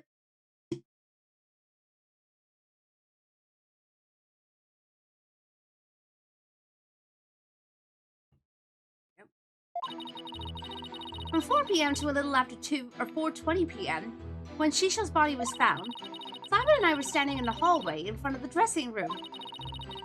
Before Uendo discovered the body, the only person who had gone in there was Bucky. Come to think of it, a little while before Bucky showed up, Jugemu was barking like mad.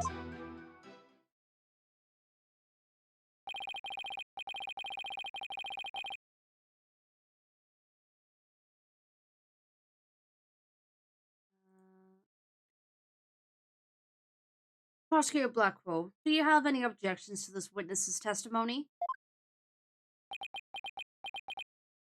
No. Make up your bloody mind, sad monk Samadhi. First you exercise me, now this? You need only do as you are instructed by this humble servant of the Holy Mother. As there are no objections, Your Honor, let us move on to the salvation of the victim's soul. Hold it! Hey, I'm the defense attorney here, Prosecutor Samadhi. And I just might have an objection or two once I actually cross-examine the witness. So what are you asking Prosecutor Blackwell for? I'm the one who should be checking with, or I'm the one you should be checking with. There is a passage in the sacred scriptures of Koreanism.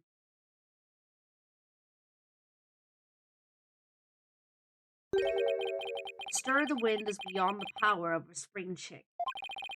In other words, the inexperienced are useless. Jesus Christ, my dude. With that in mind, it seemed more judicious? How the hell do you pronounce this? Judicious? To consult Prosecutor Blackwell. He bad, he sad, he mad.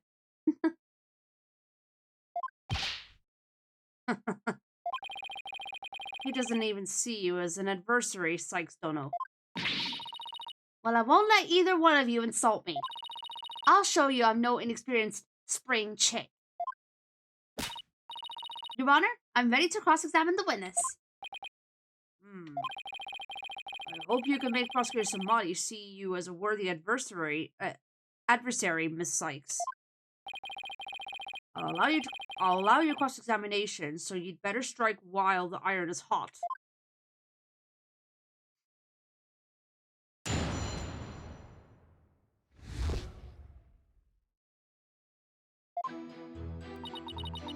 Okay.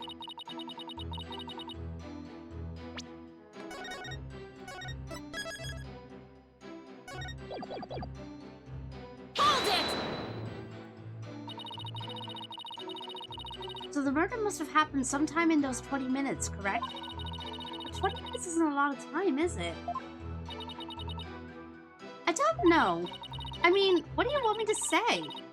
That's what happened, you know? Isn't that right, Simon? Oh. Shade! Thank you so much for the raid! How was your stream? What were you up to? And welcome on in, Raiders. For those that don't know who I am, my name is Sky Blue Arts, or you can call me Serena. I'm a 2D animator and artist, and I'm also a variety streamer. Welcome on in, guys. Hope you had a fantastic time over on Shade's stream, and I hope you enjoy your stay here. We're currently playing some Apollo Justice. We finished off a case before you guys came in just a little while ago. And we're now on case 4 of the 3rd game in Apollo Justice. So we're just getting started. We're not exactly in spoiler territory right now, so yeah. Samuel Stinker, hi, welcome on in. And Bricks for me, welcome on in. I was working on a ref sheet commission. Nice. Strong Paul, welcome on in. Yeah, I hope the commission went well then. Raiders, if you need to rent a dash, by the way, I totally understand. I know how it is after a stream, so please do the post-stream self-care if you need to, by getting something to eat, drink, stretch, or get some sleep. Whatever you need to do, just make sure you look after yourself. And of course, if you want to stick around in the meantime, you're more than welcome to. Alright then. Yes, Garrett and I can confirm that Master Tornado still lived at around 4 p.m. No worries, Shade. You do it. Go do the post-stream self-care. Appreciate the lurk. Hey, Cloud Ripper. I'm not a flat cat. Stop it. But I'm doing alright. Doing alright. Oh, yeah. Yeah, can't you? See?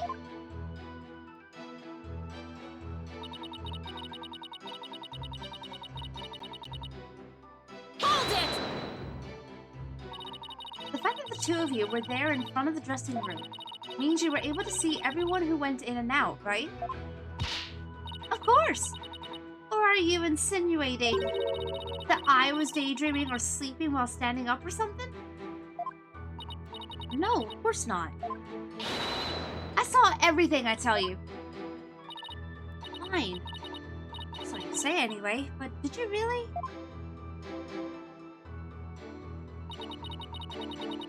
Not true, Katie. Hold it! Only the defendant and Uendo entered around the time of the murder. Or only the defendant and Uendo entered around the time of the murder? That's right. That's why it must have been Bucky who killed poor Shishu. Let's take a deep breath, okay, Garo?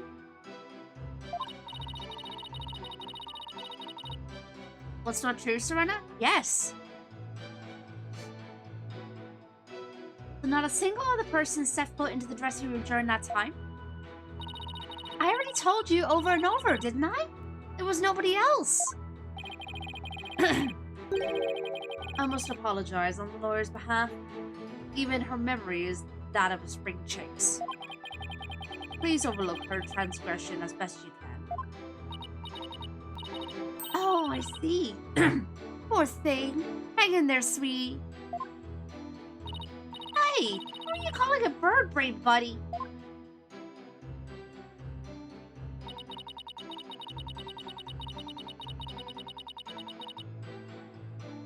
Wait, Luxel, what the heck?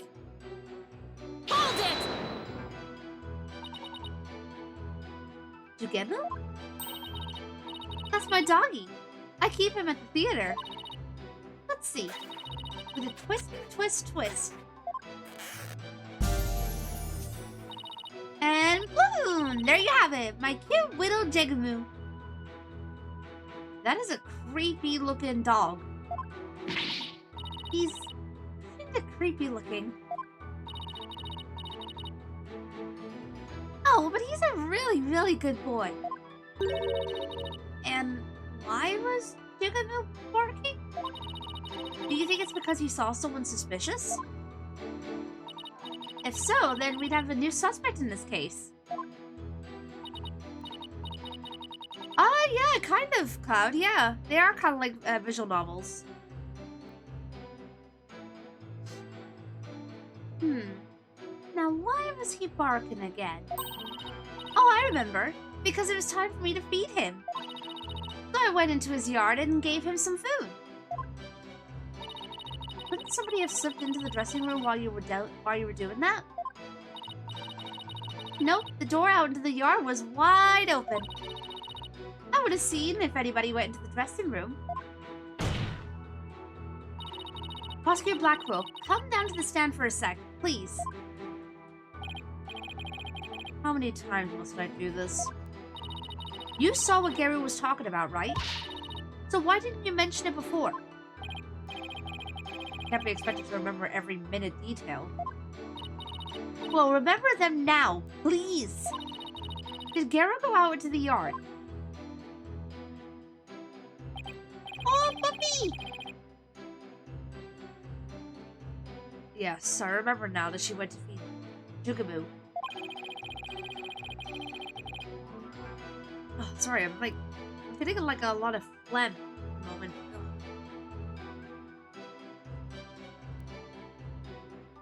I saw her looking towards the dressing room quite frequently as well. Do you recall anything else? It looked as though she were feeding the dog a great quantity of dumplings or something. Jugamoo couldn't finish them all, so he buried the rest in a corner of the yard. That's about all I can remember. Alright. It looks like Gary was telling the truth. Your Honor, I'd like Gary's last statement added to her testimony. As you wish, defense. I was in the yard, but the door was wide open, so I could keep watch on the dressing room. Okay.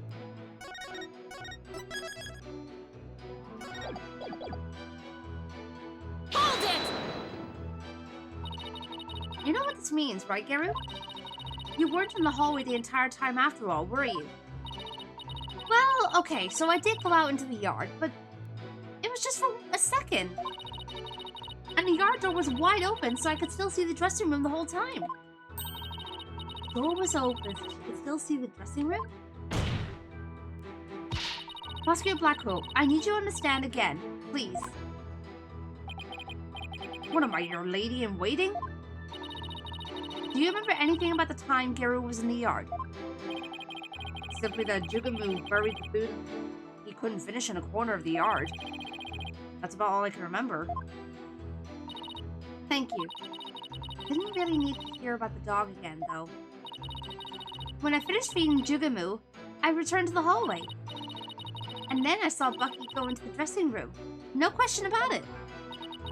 Okay, so around the time of the murder, Gary and Simon were hanging out just outside the dressing room. So I'm gonna have to find a flaw in there somehow if I want to get anywhere. No, Katie. Okay, what we got? Master Tornado was confirmed alive at 4 p.m. Bucky entered the room at 4:10 and left at 4:20.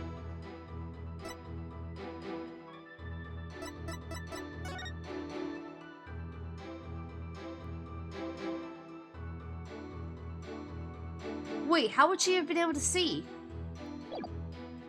Objection! So, you were able to keep an eye on the dressing room while you were out in the yard. Is that correct? That's right. The door out in the yard was wide open.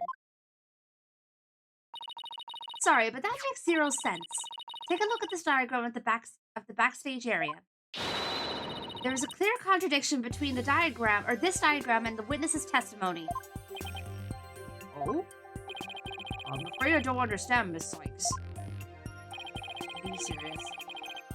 Please point out what contradicts the witness's testimony. Just in case it gets finicky about it.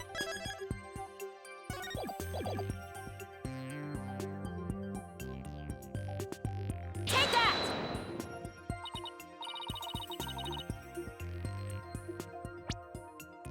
I had a feeling.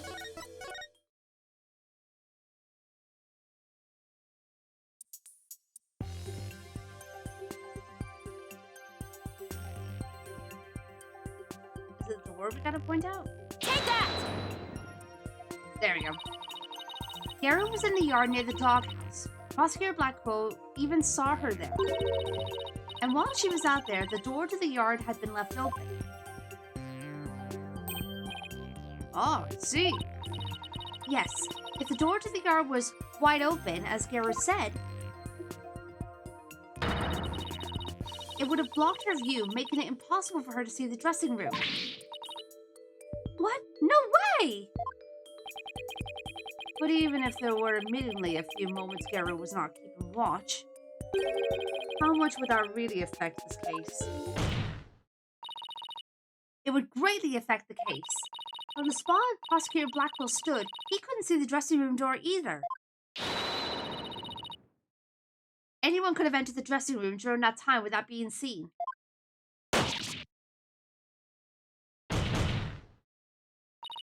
Garen, why did you try to hide the fact that you weren't watching the dressing room? What? I... Objection! Hide the fact. You speak as though you think she had something to do with the murder. Rather than deliberate deception, it was more likely a simple oversight. Right, witness? Yeah, look, so what the heck? Why have you got a knife out? Stop it. Well, I was so shocked by what happened, I was just confused, that's all. Even though she is trying to keep up a brave front as an entertainer, the truth is that she is being torn apart by grief. For her mind to be in turmoil is hardly unexpected. Yes, it must be very difficult indeed. To a disciple, one's master is akin to a real parent. Surely her shock is immense. The way this lawyer tries to pin the blame on this poor soul at the first opportunity. All I can say is, defense attorneys are heartless creatures indeed.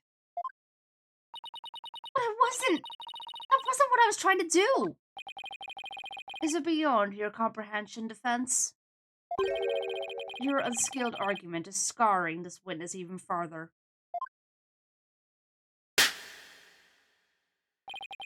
And if we ask the people of this courtroom, I am sure they would agree. What? The gallery doesn't get a say in this. The gallery doesn't get a say in this. Are you afraid to find out that they think ill of you? Or that perhaps you are in the wrong? Listen to them now with that keen sense of hearing you are so proud of. Ouch!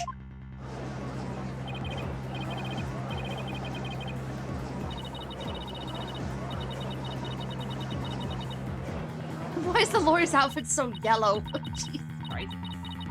No, I was just trying to find the truth. Why is the whole gallery siding with Prosecutor Samadhi? The people understand. They know what is right and what is wrong.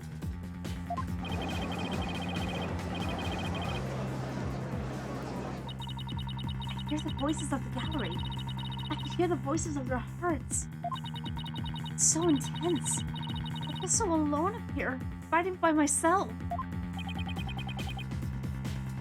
Are you afraid, child?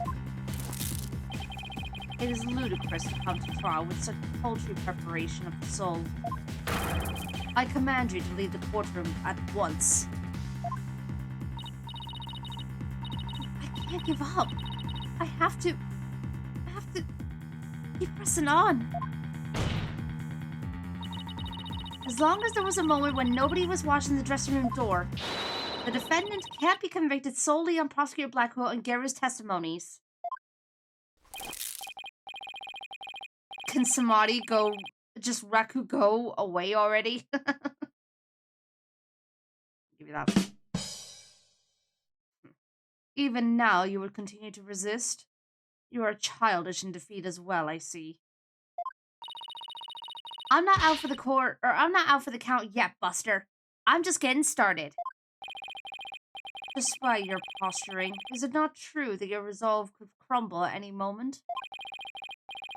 With but a little push, you would surely succumb to despair.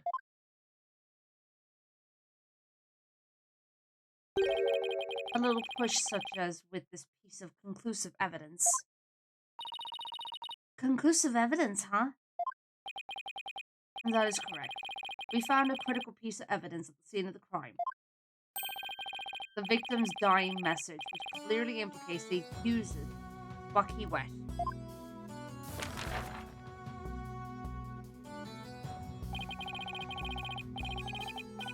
Look at these Japanese playing cards, known as karuta, lined up on the table. These special English version karuta cards spell out a message. That message, wet number 4. Wet number 4? You mean wet noodle number 4? Yes, wet noodle number 4, as the 4th head chef of Wet Soba is also known. This message points to none other than the accused, Bucky Wet. No! That makes perfect sense, doesn't it? Wow, great job, Mr. Prosecutor. No, this is really, really bad. What do I do? What do I do?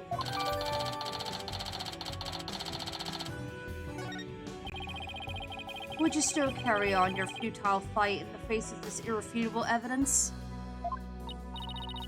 You can say whatever you want. It is cruel to give the accused false hope. You will only compound his suffering. Wise people of the courtroom, do you not agree?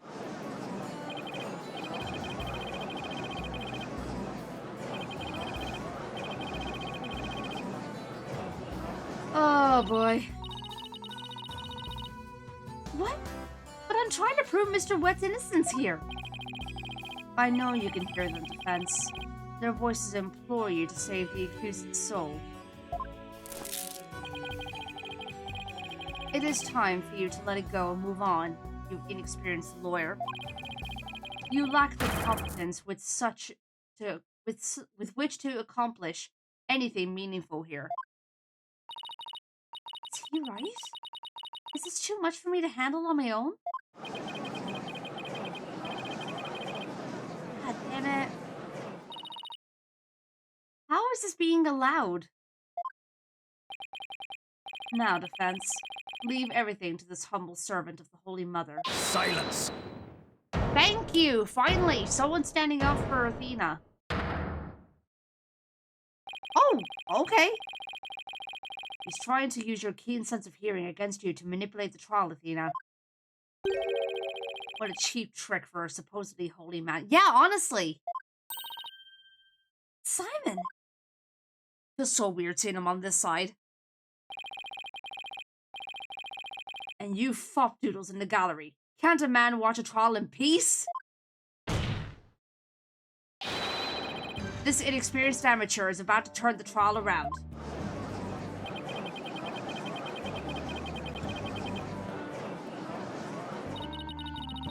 The mood of this courtroom is starting to change. Oscar Blackwell, what are you doing at the defense's bench? I grew bored of watching from the gallery.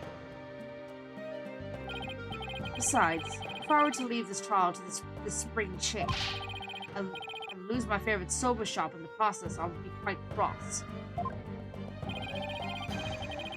You voluntarily stand on the side of impurity and sin? Truly, what a fool you are. I think you were so easily manipulated by his party tricks. Whatever happened to qualified and capable Athena? I just let my guard down a little bit, but it won't happen again. And gird up your loins and steel yourself for battle. I'm not girding up anything in this skirt, but I am ready to get serious. Talk to them! Well, okay then. We will continue right after the ads. We'll be right back.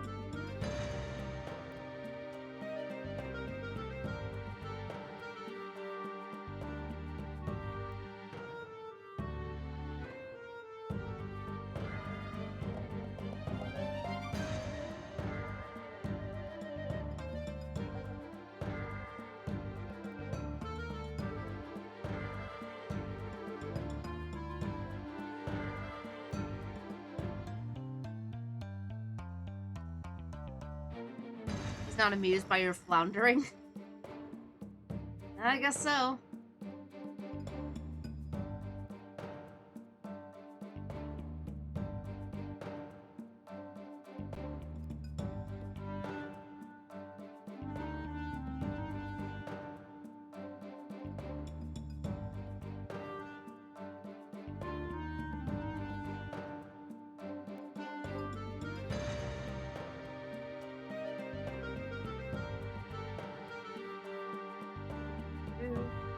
Flounder? Where? Not that kind of flounder.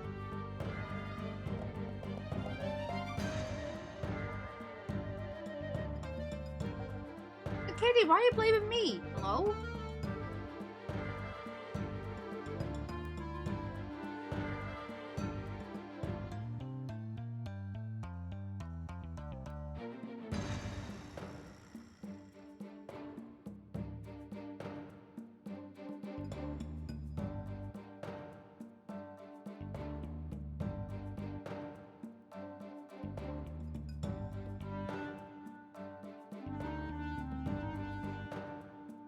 No, Katie, there's no need.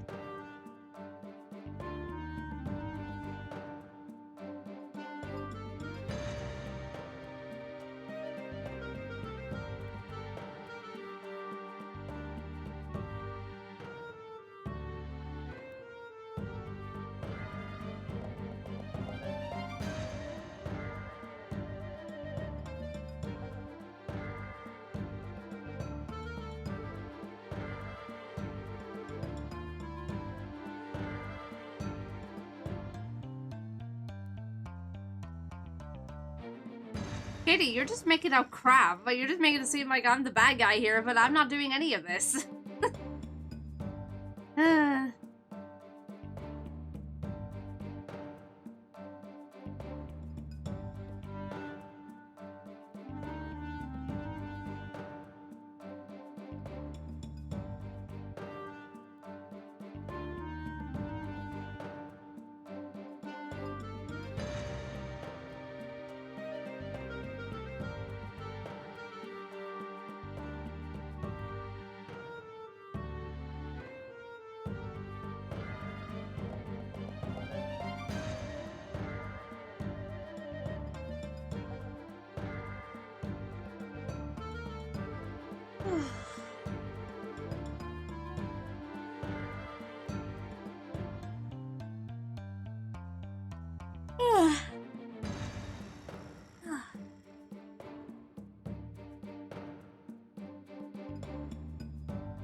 I haven't killed anyone. What do you mean?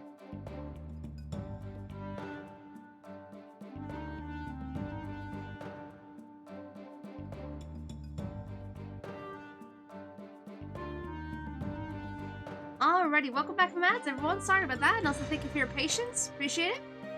Let's get back into it. It seems there is now yet another soul I must cast down into hell. I was in prison for a long time. No, I didn't, Katie! And hell sounds no worse than cell, to be honest. Ah, the fires of hell would not be the end of your suffering. The sin you have just committed, you shall surely be reborn as a panda in your next life. White and black reverse panda, that is. Oh no! Not a reverse panda! And you shall be put in a zoo to be exposed to public ridicule. I feel like that won't work on Prosecutor Blackwell. After all, he's already used to looking like a panda in this life. Oh my god, Athena! Who are you calling a panda? Sorry. I see that you are both prepared to face the fires of damnation. Gary, thank you for your service. You may step down now. Okie dokie. Bye-bye, Balloon! You know, honestly, if I could, I would have tried giving her like a Pinkie Pie voice, but I can't be as energetic as Pinkie, and I can't go quite as high as Pinkie. So yeah, but otherwise, if I could, I would have gone Pinkie Pie. Does everything have to be out about balloons with her? Serena would be reborn as a cheese? Why? Now then. I have a witness prepared to testify about the Karuta cards. And who is the witness this time? Oi! The first to discover the body and someone who witnessed the crime scene firsthand. Mr. Uendo Tornado. The time has come for that ponytailed pair over there to finally let it all go and move on. Oh, excuse me. Very well. Let's bring in this witness then. We could use helium if she comes back. Whoa. Witness, please state your name and occupation. I am the Rakugo storyteller, Uendo Tornado. Even if my performance isn't worth watching, I will certainly watch my words. I wouldn't want to say anything thoughtless and get arrested. After all, that'd be a Raku no. That was kind of cringe. Thank you, everybody. Good night. Hold it! Yeah, get your butt back here. You can't leave yet. You've only just introduced yourself. Oh, my. Okay, that was actually kind of cool seeing the fans expand on his head. Are you a fan of mine, miss? Would you like my autograph? One moment.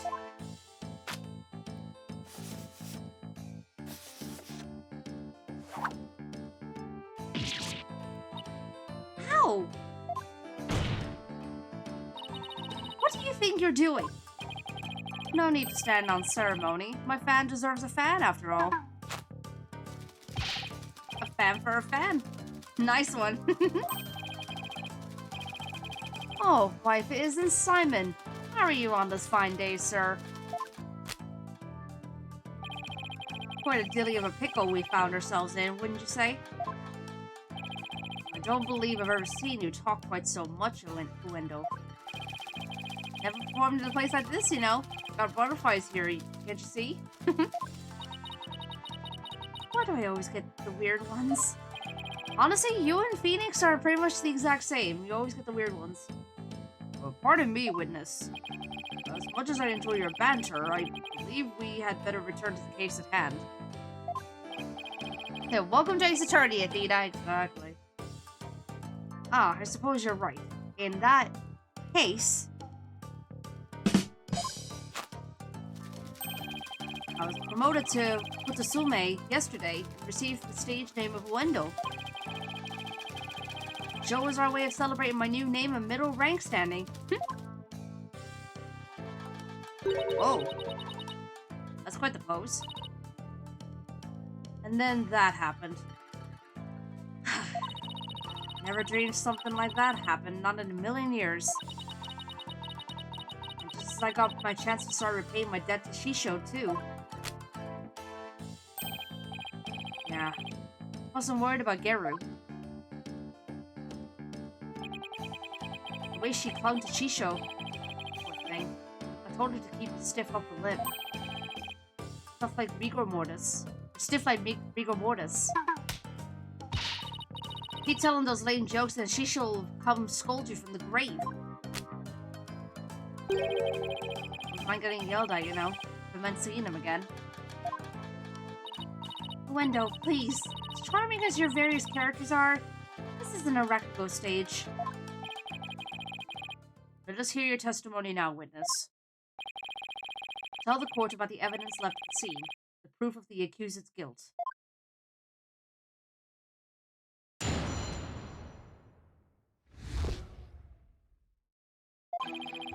I noticed Shisho's dying message right away. The stiff cards were right there next to the stiff, you see.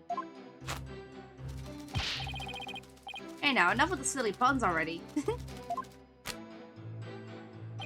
Anyway, I got the meaning right away. I knew it must have been talking about Bucky. That wasn't the master's final message, left as he was drowning in soba broth. It's so like Shisho not to write Bucky's name outright. Plain and simple wasn't his style.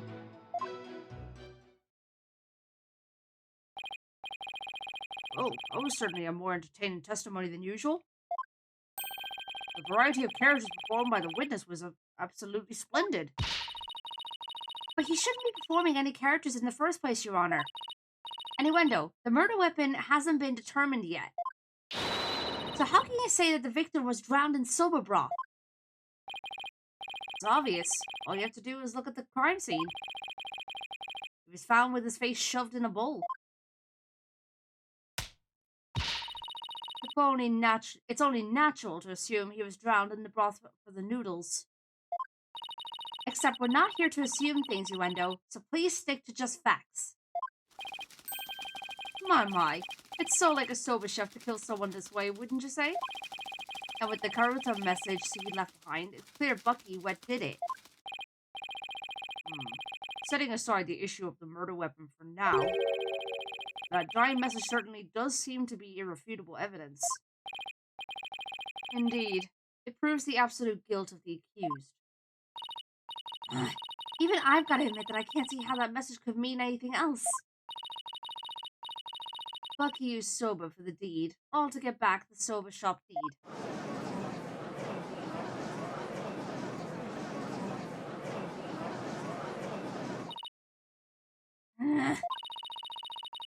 This testimony makes Mr. Wet look super guilty. I have to do something. That's his conclusive evidence? What a farce. What do you mean, Simon? What's this? I thought you said you weren't planning on asking me for help. I did it. Oh, God. Choking on my own saliva there. I did and I won't, thank you very much. Simon must have found an inconsistency in the testimony. I better listen carefully and try to see what he found. Yeah, I was gonna comment on that. I was like, wait, is he sitting like on sax or something? Alright, Bernie, no worries. Thanks for helping in, though. I appreciate it. Take care.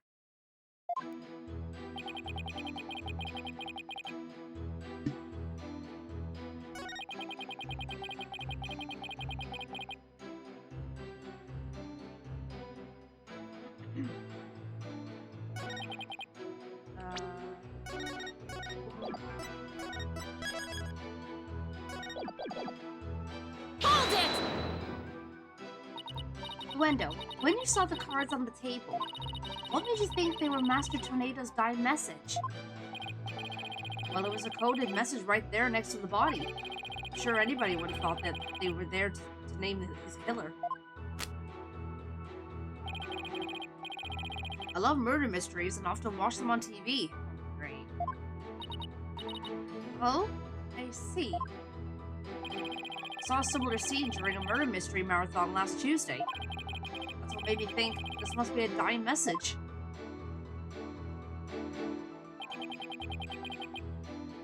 Hold it!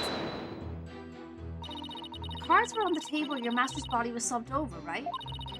You must have been surprisingly calm to notice them at the time. Like I said, the stiff cards were right there next to the stiff, so they were hard to miss. But wouldn't it have been more natural to notice the victim rather than the cards? The message just caught my eye because the stiff cards were right there next to the stiff. Can you stop repeating yourself, please? Yes, but that fact hardly seems significant enough to make a person take note of them. Stiff cards next to the stiff. So basically, there was no real reason for them to catch your eye, was there? Hold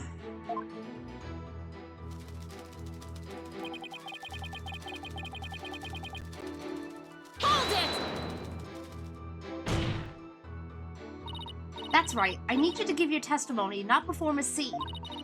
Please remember, you're on the witness stand, not the stage. Look at all these wonderful people in the audience. It's only natural for an entertainer to want them to have some fun. I guess we could let a few jokes slide, right? Oh, the inevitable bleeding of your work into other areas of your life. I know how hard that is. Or I know how that is, sorry. find myself being unwittingly judgmental in my personal life, too. Right. That's exactly what I'm talking about. Well done, Your Honor. You can't judge a book. Can't judge a judge by its cover. Oh. Why does the defense not be so critical of the witness? Yes, Your Honor. Much obliged.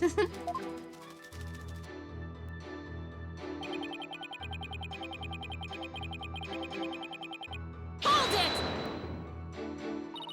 The cards do spell out wet number 4, which could be interpreted as wet noodle number 4, I guess.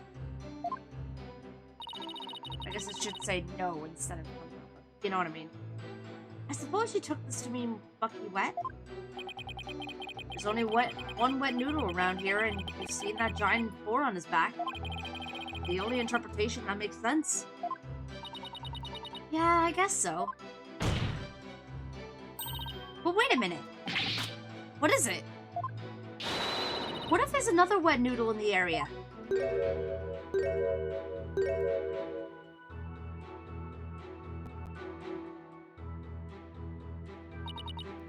What? Did I say something strange? Bucky is the sole heir to the shop. So enough with the ludicrous straw grasping. Hey, how was I supposed to know? Just listen to the testimony again and find the glaring inconsistency.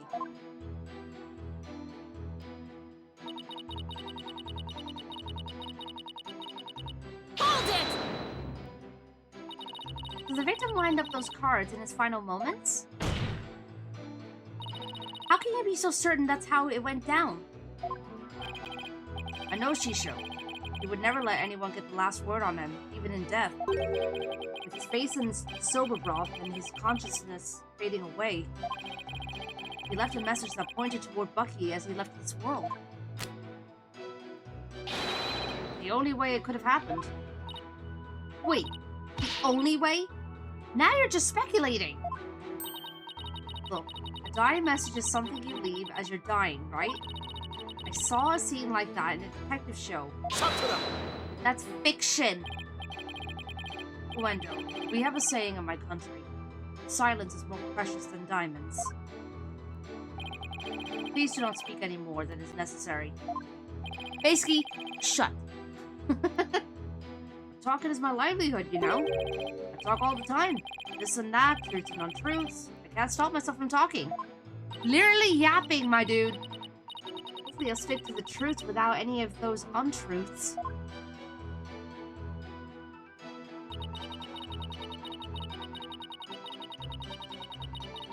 Hold it! But don't you think it's strange? Would a dying person really leave such a convoluted message? Even in the throes of death, it was in Shisho's nature to throw in a twist somehow. Including the costume entertainer till the very end, don't you think? Is he really that great of a man, Simon? Would have been no easy task, to be sure. Who knows? He wasn't an entertainer for 55 years for nothing. Even if I ever bite the big one like that, I want to leave a message as good as she shows. Well, let's hope it never comes to that. Simon, are all Rakugo artists like this? It's hard to say. Simply be eccentricity of an entertainer, or perhaps he's hiding something. Well, he doesn't have to entertain people in a court of law. And if he is trying to hide something, maybe it'll show up as a contradiction or something. Okay. The question is, which statement? Let's look at the court record here. Ugh.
So I noticed she shows dying message right away. The stiff cards were right there next to the stiff receipt.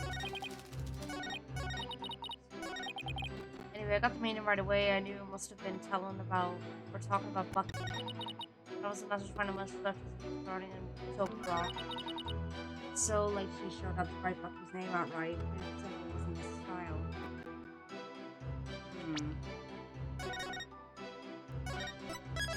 Okay.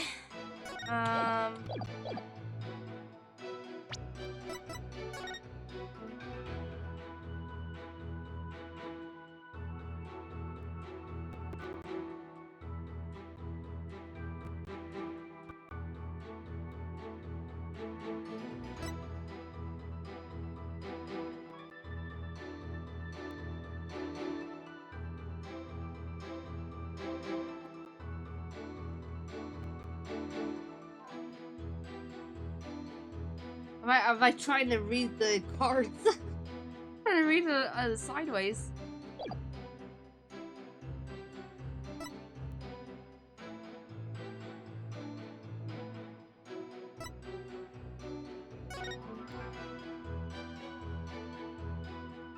I don't know if plain and simple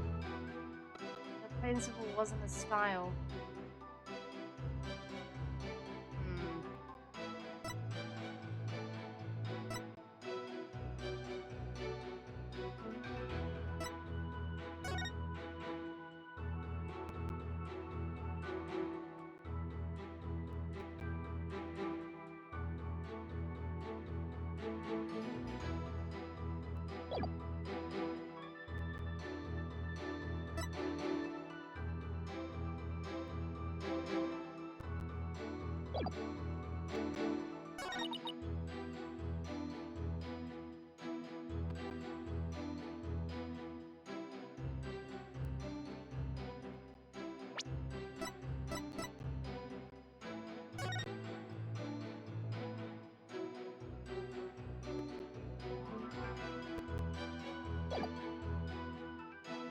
I think I know what it is.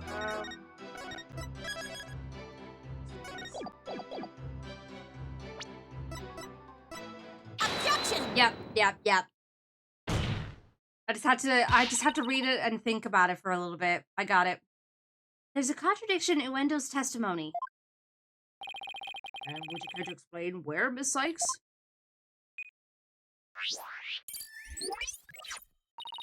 Certainly, Your Honor. According to the autopsy report, nothing unusual was found in the victim's lungs. Ah, yes, it does say that, doesn't it? Where did you get that from? If he had drowned in a bowl of soba, then there should have been soba broth in his lungs. But since there wasn't any, it means the victim was suffocated with something other than soba broth. What? This is the contradiction you notice, isn't it, Simon? Bad. Not bad at all. I guess I showed you.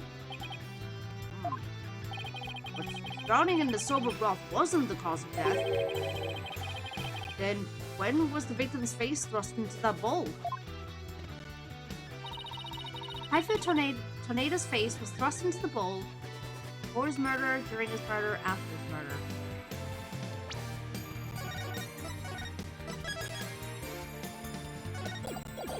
I have to guess. Yeah. Because no soba broth was discovered in the victim's lungs.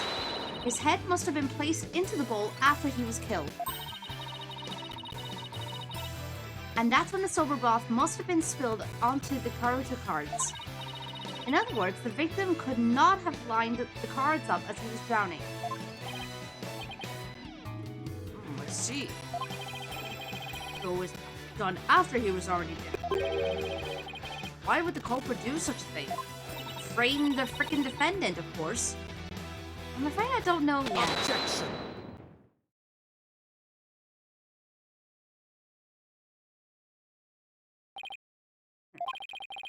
You boast of psychological expertise, yet you cannot determine such a simple motive? My sides are liable to split at the absurdity. What? And I suppose you know why? Of course. Desecrating the body in that matter indicates a strong sense of enmity on the part of the perpetrator. Goddamn prosecutor sad monk, you ruined my good time with Courtroom Revolutionaire 2016. Yes, that does make sense.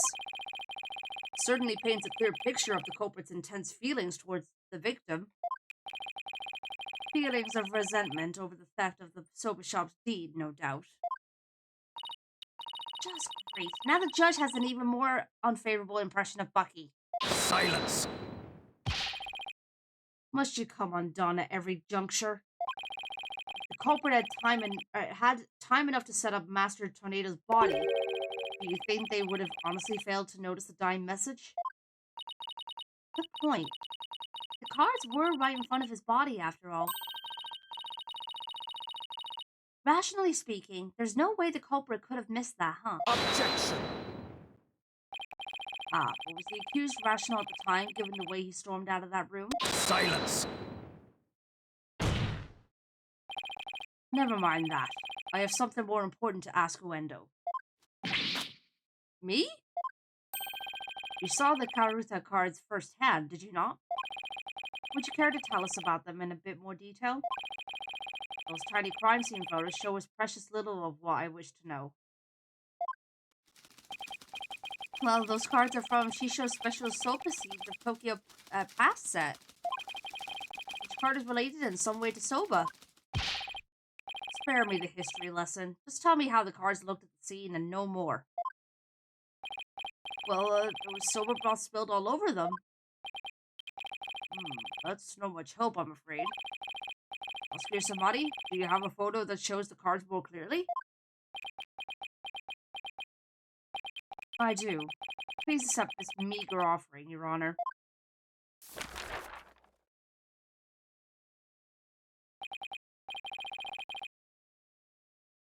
Oh my, what delightful looking cards.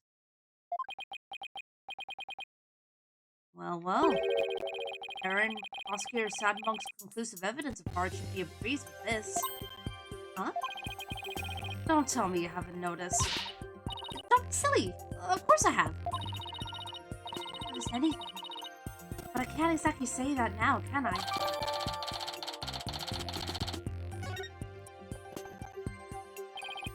Sykes, do you really see a problem with the prosecution's claim about these cards? Well, go on then. Alright. Do or die. All I have to do is study the picture and... these cards...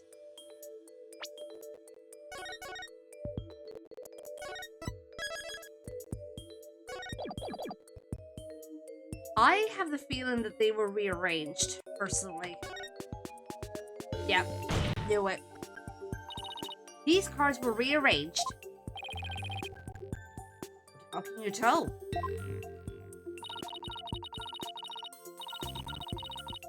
Please take a good look at these cards, Your Honor. The answer is right in front of us. Where exactly should we be looking, Sykes? Rock stains. Yeah, you brought up a good point there, Luxel. I didn't notice it at first, but... yeah, no, you're right. Please focus your attention on the sober broth stains on these cards. The outline of these stains don't match up with the larger stain on the table. Oh, look at that. You're absolutely right. And please recall that the sober broth was spilled and got on the cards after the murder. When the victim's face was placed in the bowl. Yes, go on. By the stains, we can see that the culprit deliberately rearranged the cards after that. In other words, this message was altered in order to pin the crime on my client. What? Then, if we put the cards back in their original positions, we can restore the evidence and see who the cards were really pointing toward. That's true. Okay. And what are we waiting for? Let's do this.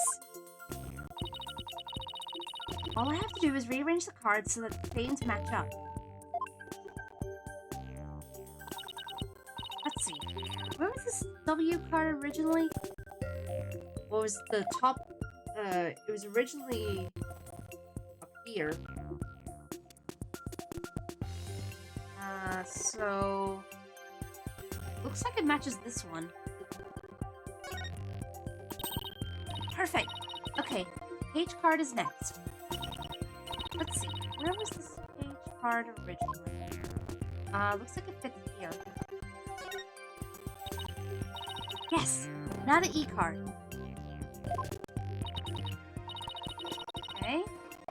E card goes here. Perfect match. T card. That goes over here.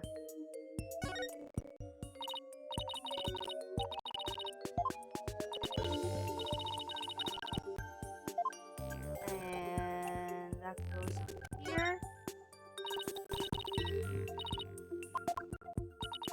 Take care, Silver. Have a good night. That goes over here. Nice, almost done now. Last card is 4. 0 and 4? Okay. Take that!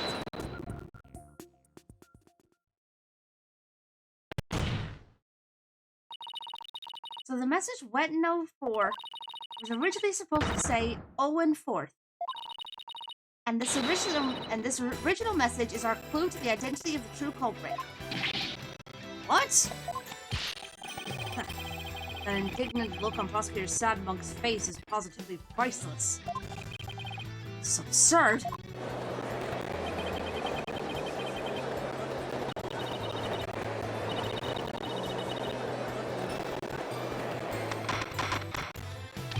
Order! Order in the court! Well, never would have imagined that there was more to these cards than meets the eye.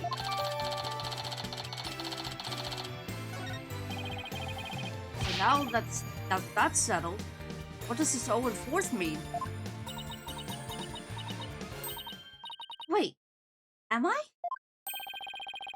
Who else do you suppose is to provide an explanation? Of course it's you. But I hadn't thought that far yet. Change the cards around all you'd like, but if you cannot explain what the message means, then it is as worthless as you are, Defense. No! Yeah, Athena, please.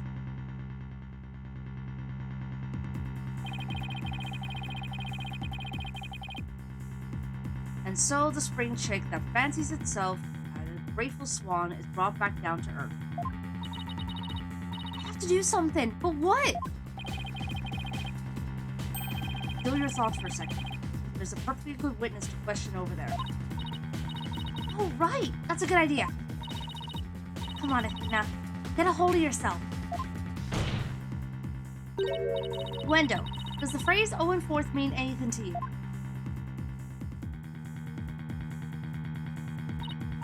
No. There's no one named Owen in the Tornado family or our circle of friends. Go ahead. Ask anybody you like. You can't be serious. Having rummaged through your empty mind, I see you have, as expected, turned up nothing. Silence! I'm afraid I have no idea who the devil this 0 and 4th is either. The fact remains that the cards were rearranged to pin the blame on Mr. Wet. That in itself proves that the defendant isn't the real culprit. Prosecutor Blackwell is right. Besides, the important question here is not who does the question point, or who does the message point to, but rather who rearranged the cards. Why did you put that out earlier if you already knew? Sorry. In any case, there were 2 opportunities for someone to rearrange the cards. The first was when Mr. Wet entered the dressing room, and the second was when Uendo discovered the body. Are you accusing me of rearranging the cards? Me, who came to testify out of the goodness of my heart. Well, you didn't exactly come running out screaming straight away, did you? Even a mere 2 to 3 minutes is more than enough time to get up to some devilry. So what exactly were you doing in there, Wendo?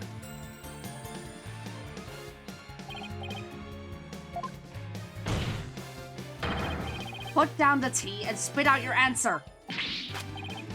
Mr. Prosecutor, what's a guy supposed to do at a time like this? Silence is more precious than diamonds, witness. Therefore, you need only stay silent. The defense is devious. They are waiting for you to make a slip of the tongue.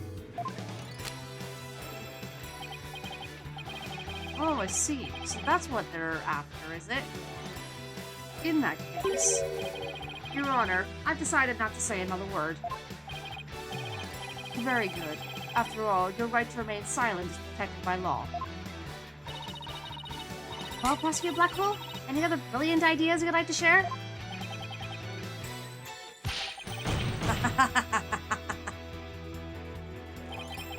Did you hear that, Sykes Dono? Rakugo artist who's afraid to speak? Who's ever heard of such a thing? Are you trying to taunt him into talking? Such a petty trick would never work. You're not exactly one to talk. That's right. I'm not gonna fall for it. I'm only asking to hear your story. Besides, is it not your job to tell your tales if there is an audience to listen? Oh, got him. Even so, I have the right to refuse to answer. The more you keep quiet, the more we want you to talk. It's simply human nature. Isn't that right, people of the gallery? Oh, you're pulling somebody's tactic. Let's go. And how does it feel, bucko?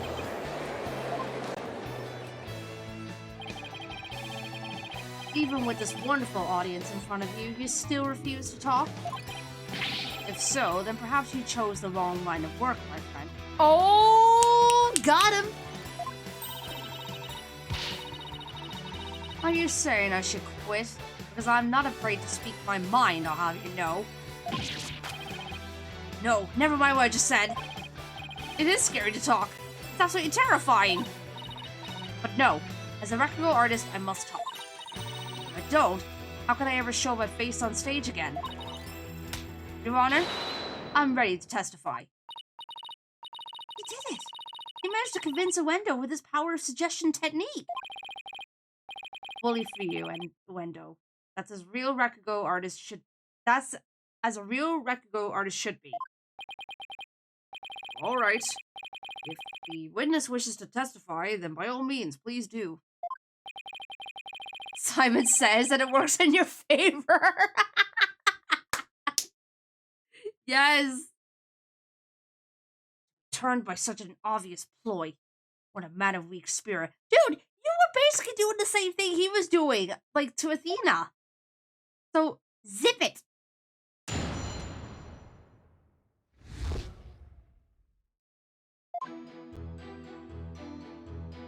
Simon says, shut. After my performance, I went to visit Shisho.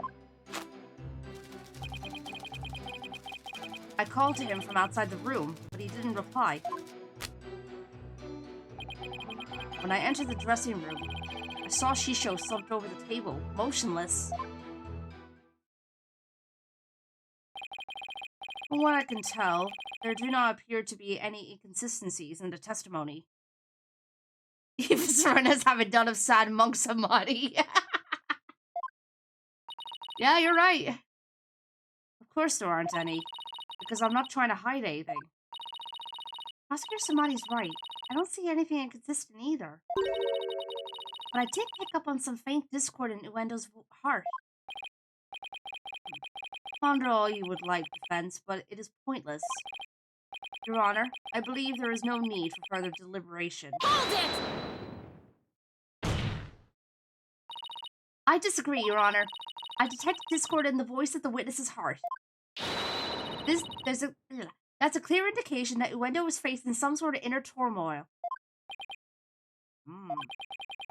Are you saying what I think you're saying, Miss Sykes? Yes, Your Honor. The defense would like to conduct a quick therapy session on this witness. Objection. Wendo, there is no need for you to submit to the so-called therapy. It's fine by me. I have nothing to hide. Bring it on. Oh, he's having none of it. Impetuous fool! Why will you not listen to the guidance of this humble servant of the Holy Mother? You're so full of it. If the witness wishes to proceed, I see no problem, prosecutor. In one ear and out the other. Seems this performer has no need for your so-called guidance, Prosecutor Sadma. Oh! Burn! Just know this, Wendo. Your folly will surely earn you divine retribution. Thanks, Simon. I'm gonna make the most of this opportunity you created for me. Just keep your wits about you. I will. Wendo, could you tell us again about what happened in the dressing room?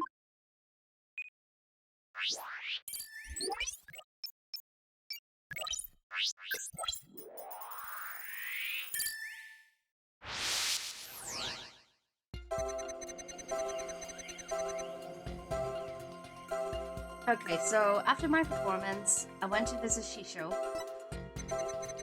I called to him from outside the room, but he didn't reply. When I entered the dressing room, I saw Shisho slumped over the table, motionless.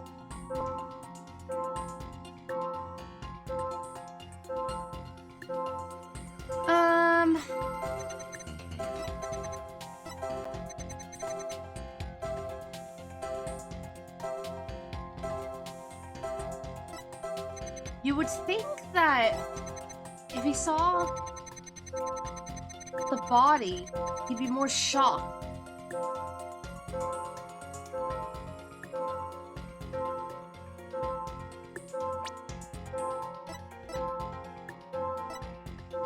I'm gonna try this first. Got it! Okay.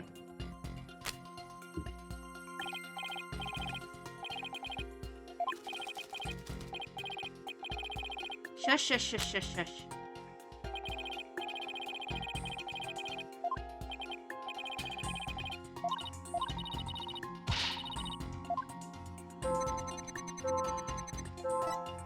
Oops, got me to do that. I didn't notice any unexpected emotions in her testimony. It isn't always a question of the presence of an emotional response to the absence. Yeah, that's what I was just thinking. So, yeah, I was onto something.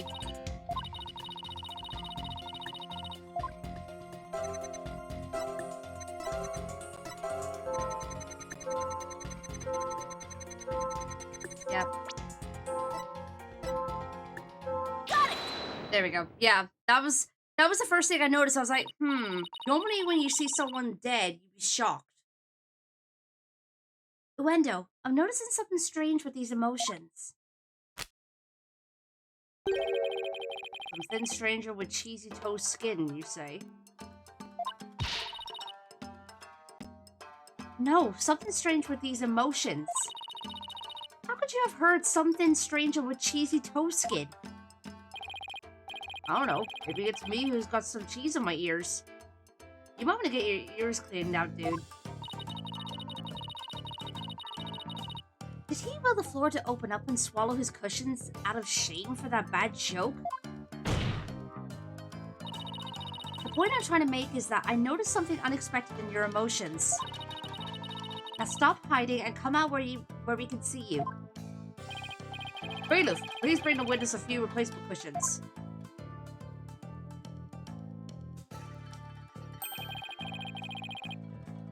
So what was this unexpected thing you noticed? I love how he was just above the freaking stand. Oh, come on. His Honor said a few cushions, not a few dozen. Now that we've all had a good laugh, please continue, Miss Sykes. Who's laughing? Focus, Athena. Don't let yourself get rattled. When you entered the room and saw your master slumped motionless over the table, You weren't the least bit shocked, Uendo. Don't you think that's a little odd?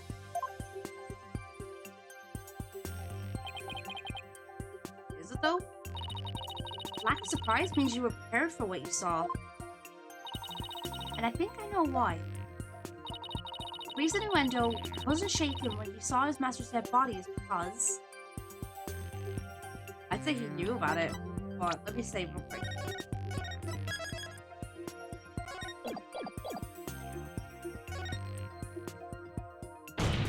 It's the only thing that makes sense. Uendo, I think maybe the reason you weren't shaken was because you already knew you would find your masters dead. That face.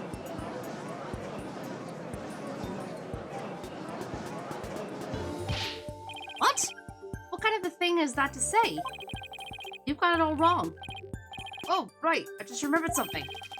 I thought Chisho was just sleeping when I first saw him. No. Oh, I do, Katie. I love it. You thought he was sleeping? It sounds plausible, but... What made you think he was asleep? Oh, he had his head and arms up on the table as if he were taking a nap. Oh, and one other thing. There was that note, too. A note? What note? Ah, he must be talking about this. It appears to have been written by the victim. Allow me to read it. Resting. Do not disturb. It looks a lot like an emote you have available. Well, like a 7TV emote? Is that what you're talking about?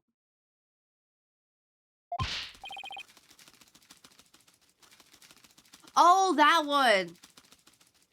Yeah, I think I know what you're talking about. I'm trying to think. Wait, there's a couple of them.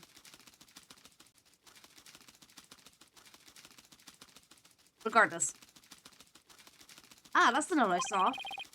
After reading that, who wouldn't think Shisha was napping? That is pretty reasonable, or that is a pretty reasonable assumption. You gotta be kidding me. That's right. I saw the snow, and that's why I thought Shisha was asleep. I want to change my testimony to include that statement. Alright, I'll run an update.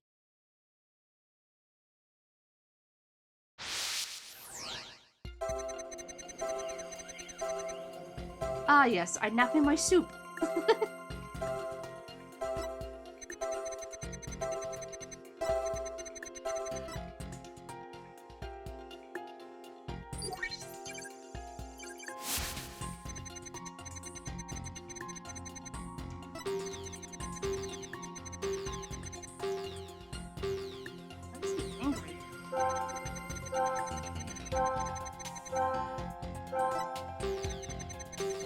Something's not adding up here. Got it! Wendo, I noticed something funny in your emotions again. What do you say? I guess an entertainer of my caliber can make people laugh even with my emotions. I didn't mean that kind of funny. Quite the opposite, actually. When you entered the dressing room, I see that you suddenly felt anger. What I want to know is, what made you feel angry all of a sudden? What? Let's see. Oh yeah, now I remember. As I was going in, I whacked my little piggy on something. I was annoyed at my own clumsiness. Wait, you mean you stubbed your pinky toe? Just a little bump on my little piggy. No big deal. It's embarrassing, really. Sounds more like he's hiding something. I better dig a bit deeper. No need to be embarrassed, Wendo. But I'm afraid it's something we do need to look into. I don't really see anything you could have stubbed your toe on. I don't know. I mean, you could easily stub your toe on the freaking legs of the table. In the area around the dressing room door in this picture. But maybe there was something there at that time? Wendo, What exactly did you stub your toe on? Objection. What an irrelevant question. You dishonor the soul of the victim with these unnecessary delays. You tell her. Really, who wouldn't stub their toe every once in a while? Or who doesn't, rather? You really gotta fuss over every small detail like this? Oh, well, the thing is...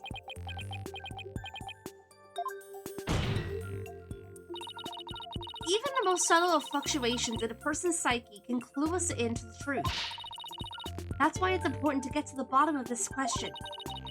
Because if I back down now, who knows what new insults that will hold my way? Is there really no trace left of what Uendo stubbed his toe on by the door? What in the world might have been there then, but if not there now? But is not there now? Wait. Did I read that right?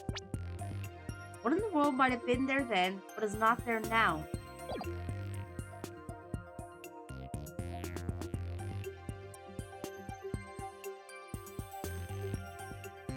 No.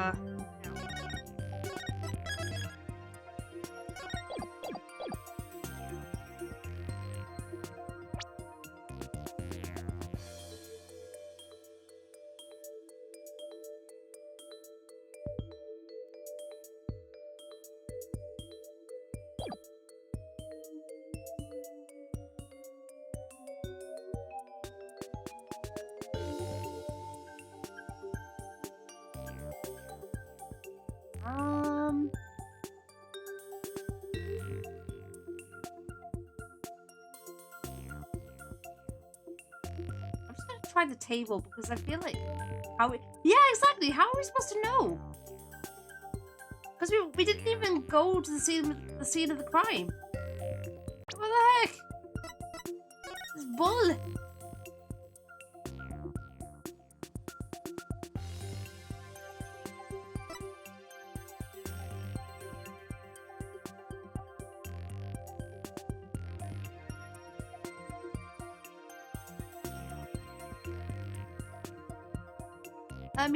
Mizuko, hi, welcome on in. Hope you're doing well.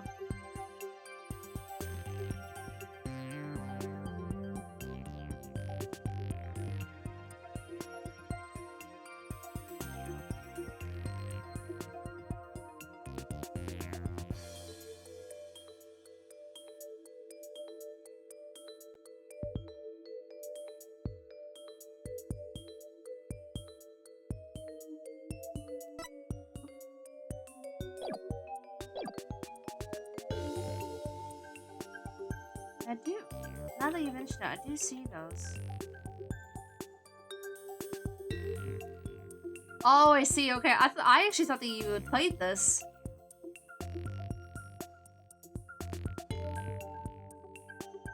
I'm gonna try the table first. Take that! It's not that.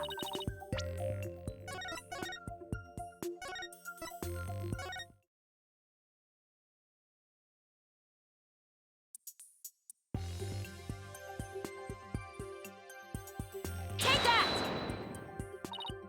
It's not that either. I'm gonna try.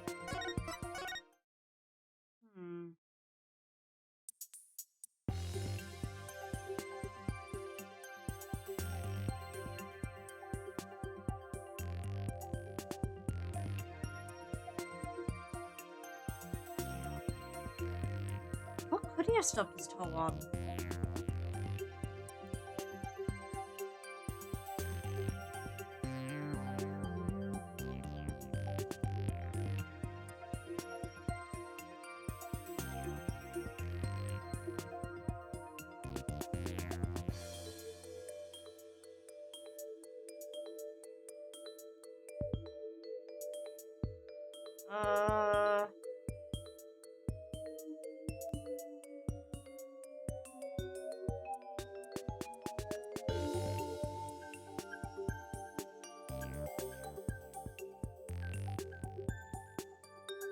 Take that!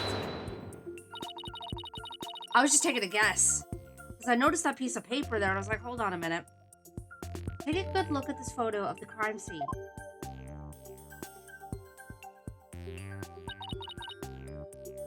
you see it? Do you see it? This long trace that goes from the door all the way across the room? Now that you mention it, I do see traces of something getting dragged. Oh, yeah! And the drag marks... And the drag mark ends there, at the TV. This implies that the TV was originally by the door. Oh. I'm convinced that this TV is the object the witness stubbed his toe on. Well, Wendo, how about it? Yes, you're right. It was the TV. Oh, really? Yeah, the noise level dropped again. Yeah, so I stubbed my pinky toe on the TV. But what of it? Why is this so important to you? The noise went down, but it hasn't completely disappeared yet. Which means he's still hiding something. Okay, then let's try this tactic instead. Wendo, why was the TV moved there? Shisho must have moved it so he could watch my routine. What a place to put it. Right in the middle of the doorway like that. I didn't want to bump into it again, so I put it back where it belonged. Performances on stage can be viewed in a dressing room using that TV. Right. It's a closed-circuit monitor that shows the stage.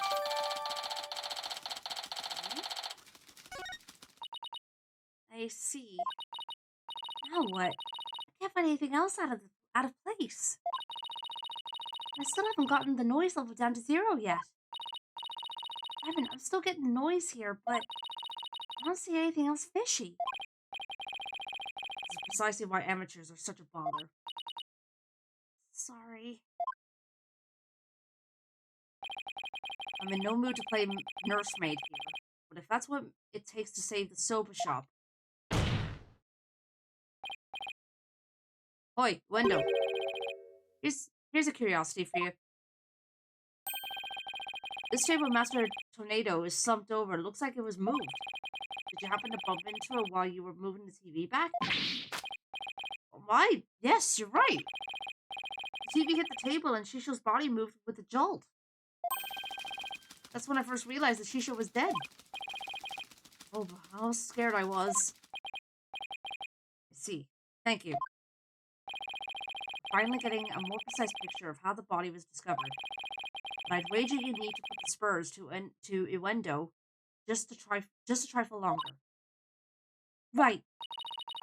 I can't keep asking Simon to bail me out like this. Time for me to regain my footing and really stand on my own.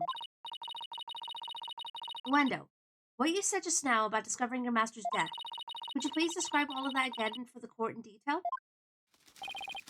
All right. Before you do, let me just plug in the latest information.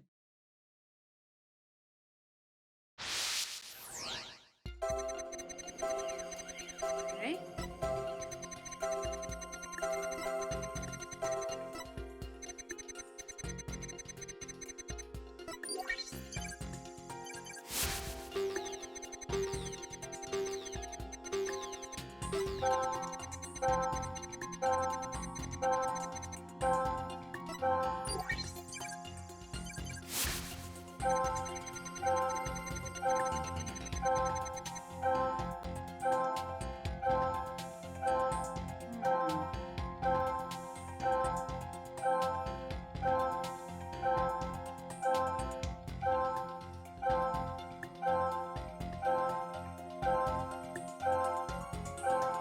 I'm not sure what to pinpoint here exactly, but I'm gonna try this one first.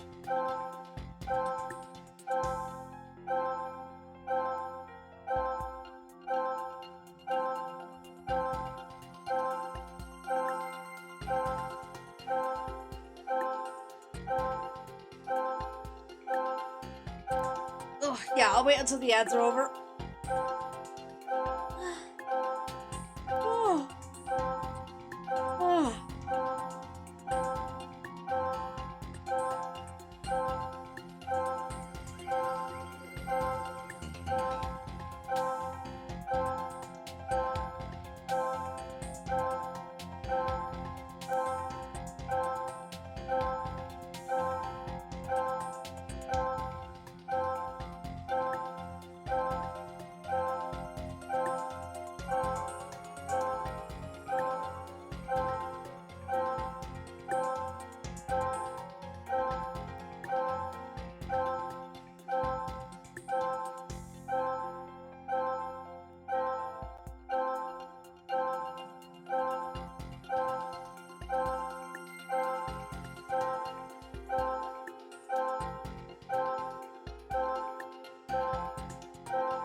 by the way. You guys did alright?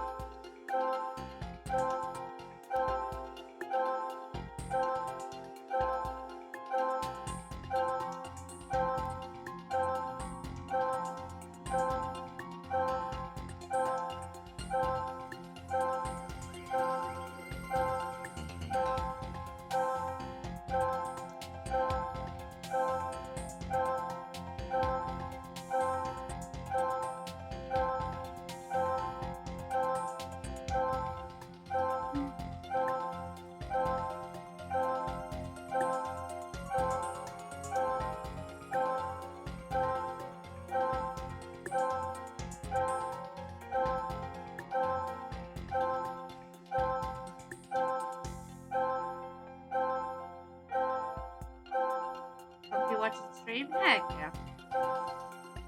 Being in my music library's metadata, drilling, I know. I mean, sometimes you gotta do it, you know? Alright, welcome back, Mads, everyone. Sorry about that, and also thank you for your patience. Appreciate it. Right, let's give this a go.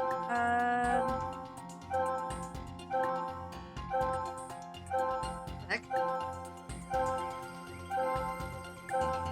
Already I clicked the weight. That was weird. I don't know what happened there. Anyway. Got it! Not that. Okay.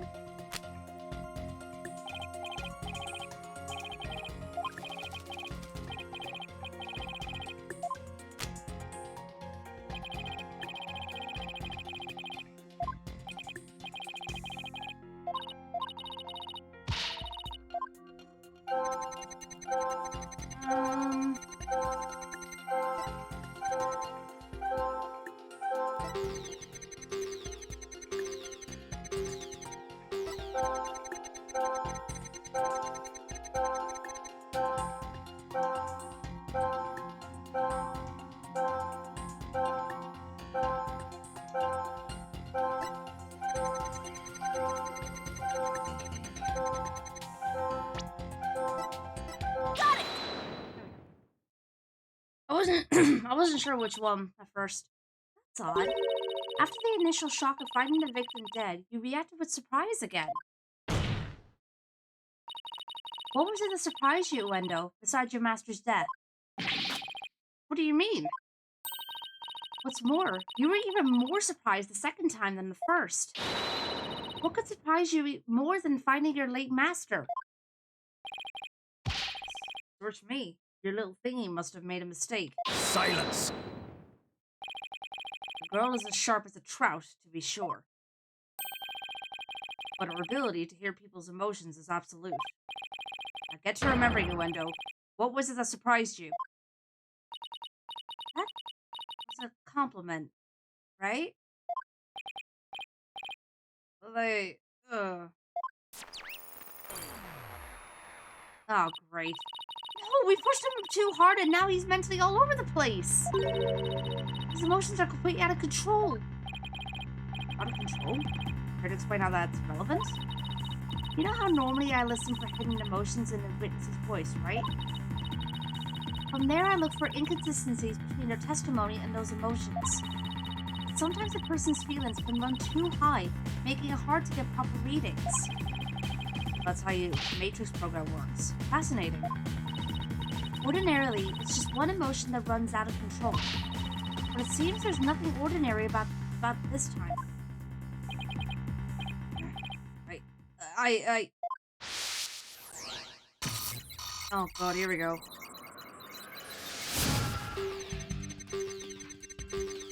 I'm more angry. Oh, never mind. Hold on, I opened the door, I thought he was sleeping. Tried to enter the dressing room. Self-control on the TV, yeah. When I put the TV back in its control spot, I realized that Shisha was dead. Seeing him slumped over that cluttered table. Knew it! Got your knickers all in a bunch now. Wendo has multiple emotions running out of control at the same time. I've never seen anything like this, ever. how does one bring a situation like this back under control? I have to find the root. Why are things going the way they are? I don't know. I'll have to find the root because of this tangled mess before I can treat it. If I can identify what is causing this emotional rampage, then I could probe to dive in further. I'll need to point to what I think is the root cause and hit probe again. Through this process, I can identify exactly what's causing Nuendo so much distress. And that will help bring his emotions back under control. Right, let's get started, shall we? Alright, I can't guarantee success, but it's definitely worth a shot. Time to look for the root cause of Nuendo's rampaging emotions.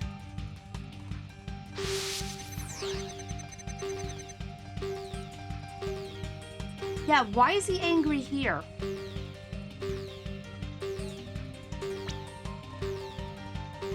Room, window.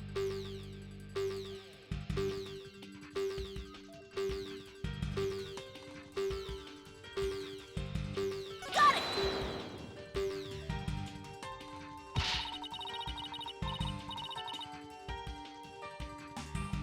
Seems to be the cause of your shock, sadness, and anger, window. Okay, so I guess that was not it.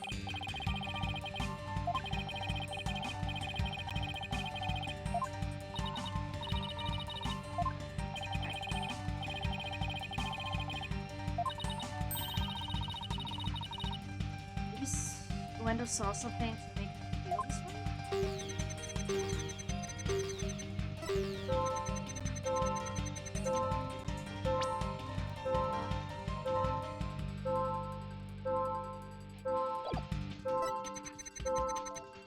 Fine.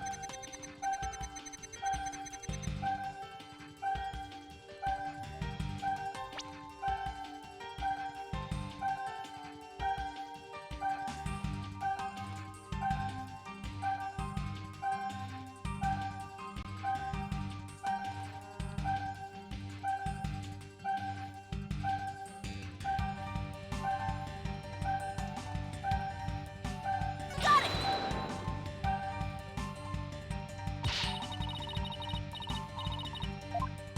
I'm just sort of checking at the moment. That's why I'm just going through it right now. Even if it's not correct, it's gonna be 100% sure.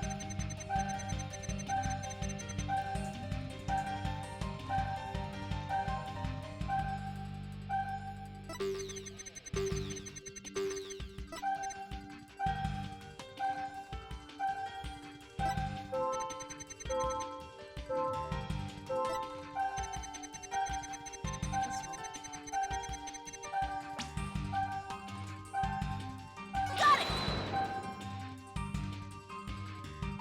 No?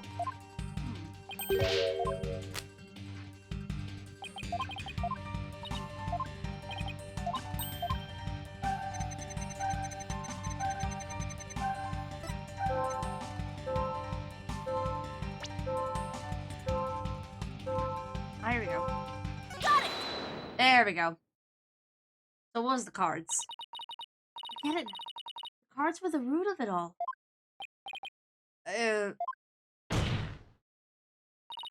Don't try to deny it. You can't hide your feelings from me. The dying message that was left at the scene of the crime is what was causing your distress.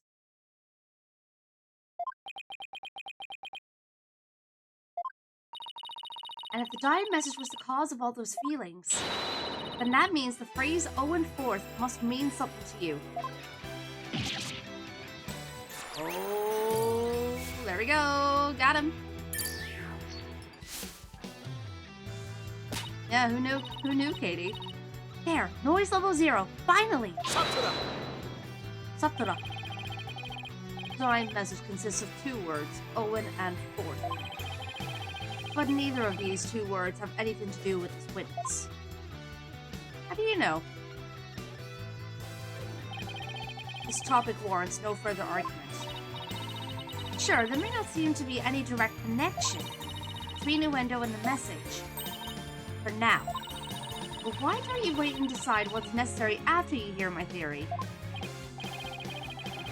Unless you hit upon something, Athena? Hi, RP. Welcome on in. Hope you're doing well. Yep. If my theory is right, we could finally solve the case of Wendo and the mysterious Owen Forth. Go on, then. Already told this promises to be interesting. Now, please share your theory with the court, Miss Sykes. There was something puzzling to me about Wendo's out-of-control emotions just now. Namely, that there were 3 distinct reactions present. I had never seen that before, and I wondered how it could be possible. Is there a conclusion to this meandering musing of yours? Hold your horses, I'm getting there. So could a person flip between 3 distinct emotions of such intensity like a switch? In the end, I concluded that it just wasn't possible. Trying to get amusing there, buddy? So that's it, is it? A bit unconventional, but I'll grant that it's possible within the realm of psychology. In the realm of psychology? Well, I'm afraid you'll have to explain it for the old man up here on the bench. Your Honor, my theory is that Uendo is a robot? What? Has supernatural powers or has multiple personalities. Considering what we were just talking about, this makes the most sense. With so many distinct personas, it's clear to me that Uendo has dissociative identity disorder. What does that even mean? Your Honor, the defense would treat this trial as a child's jest. Multiple personality disorder? A preposterous proposition indeed. Would you not agree, witness? How did she know? How did she figure it out?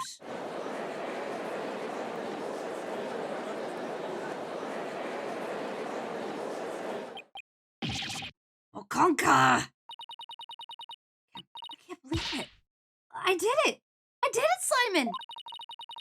I've read papers on it before, but to think I'd see a case of it for myself. Blimey. Bakugo artists tell stories as different characters, but as different personalities? Hey you, lawyer girl. You got a problem with us, huh? No, no problem at all. It's all very hard to believe. Now that we've established that the witness has multiple personalities, would each of them please introduce themselves to this court?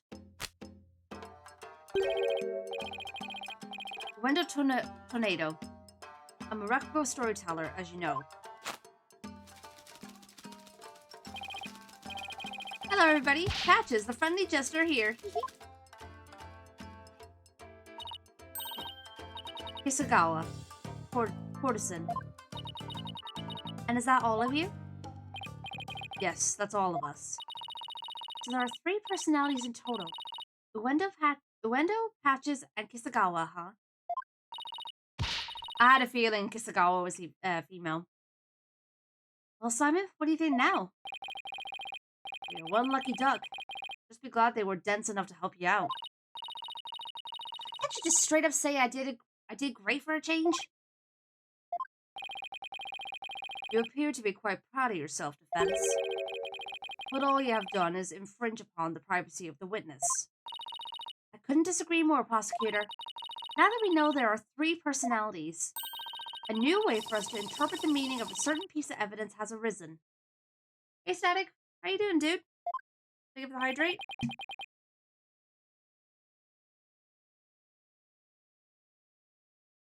A new interpretation? Oh, now I'm very curious. What is this piece of evidence you're talking about, Miss Sykes? Knowing what we know about Uendo and his personalities, this now makes perfect sense. 1 second. How's the justice thing going? Going alright so far, I'd say.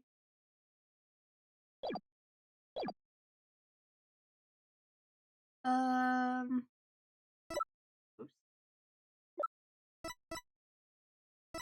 Alright, what do we want to look at here?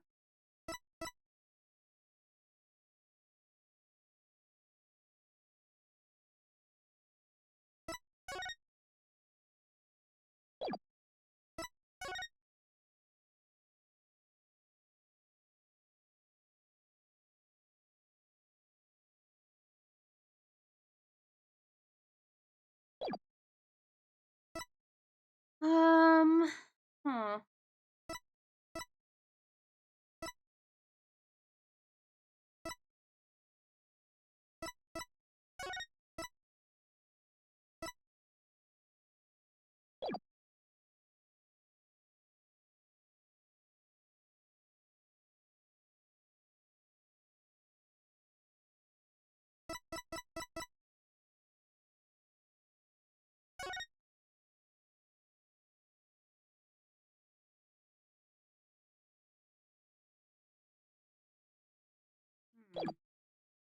No, I'm not entirely sure. I know I just saved, I'm just doing it again. This? Take that! Oh, was that? Okay, I wasn't sure. The Karuta cards? That's right, Your Honor. Recall the original dying message left at the scene. We didn't have a clue as to what Owen Forth could have possibly meant. But now, with this new information about Uendo and his personalities, isn't it possible that Owen Forth actually means a secret fourth personality of Uendo's? Personality named Owen? What? Conka! Uendo must have kept his dissociative identity disorder from us because he didn't want to be associated in any way with that dying message. No, that's not why. He kept our disorder a secret for a different reason altogether. We've been taking advantage of our affliction to act out various Bakugo characters. And if word of this got out, well, our reputation as a Rakugo artist would be tarnished, as with the Tornado name. That's why we kept it a secret from everyone except members of the Tornado school. Really, there is no fourth personality. It's just the three of us in here. Plausible enough sounding story. But it doesn't prove you didn't rearrange the cards, does it? But I will concede that it is highly likely that the witness rearranged the cards. Was Samadi actually agreeing with us? However, it is not also possible that the accused killed Master Tornado.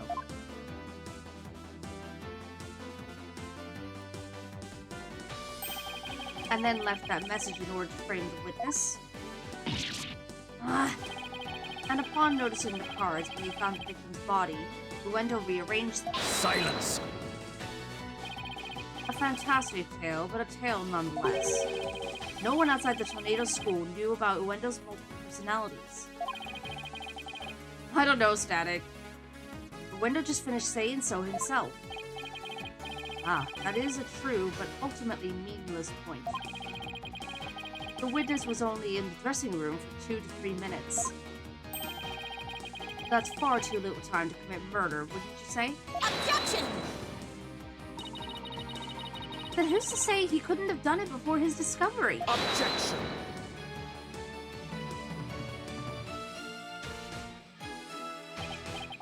Ah, spring chick memory of yours. Have you already forgotten Prosecutor Blackpool's testimony? Simon's testimony? Oh!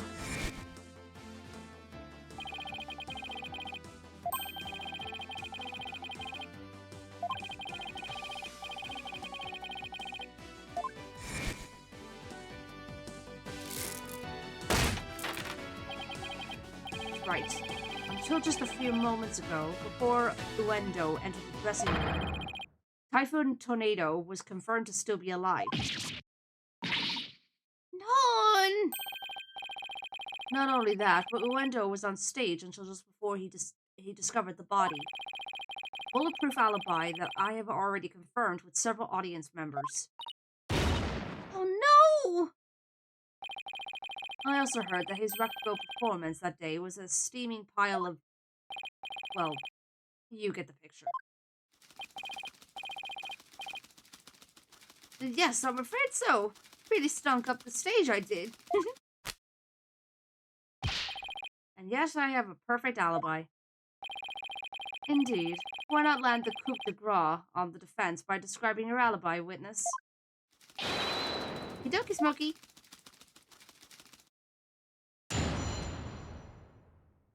much longer is this part gonna go on for, I wonder? Because we've been streaming for 5.5 hours. I mean, I also don't want to I don't exactly want to leave on a cliffhanger either. Like, in the middle of this, I mean. I was on stage until just moments before I went into the dressing room. The entire audience was my witness. My performance was a huge bust. Not a single soul laughed. I'll never be able to live down how terribly I bombed during that very important show. Uendo was on stage before he found the body, so he could not have committed this crime. It is time to let it all go, Defense, and move on. Now, get this, Prosecutor Samadi.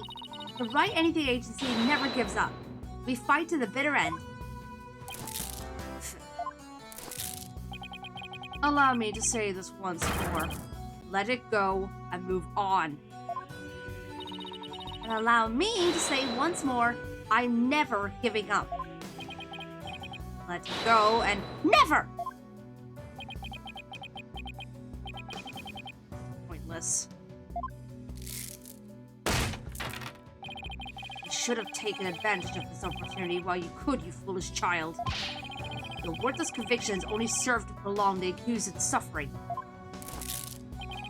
If words will not sway you, then perhaps pain will.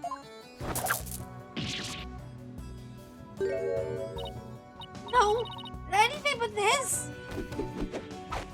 サトライマオマンドモサマシで足し抜けたれガセよそろか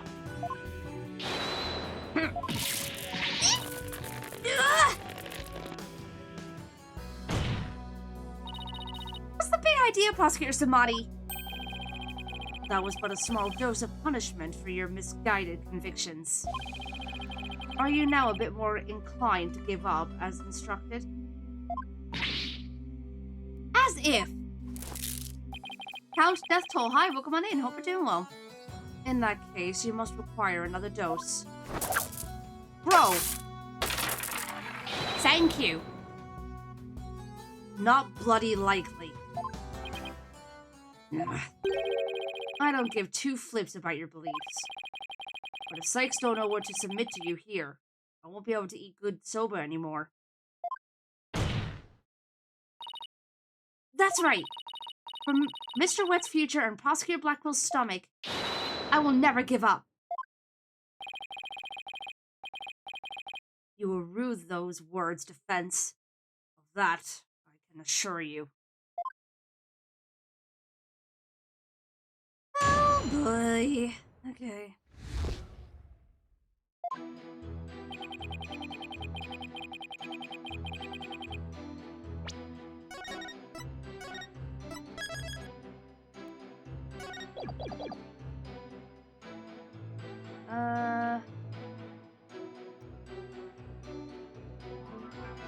Okay, yeah, chat, you may answer this. For those who have played this game, is there much left of this part? I just want to know.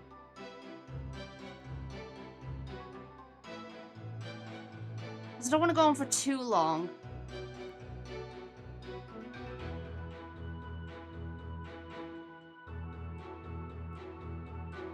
I don't want to end it on here either, though. That's the problem.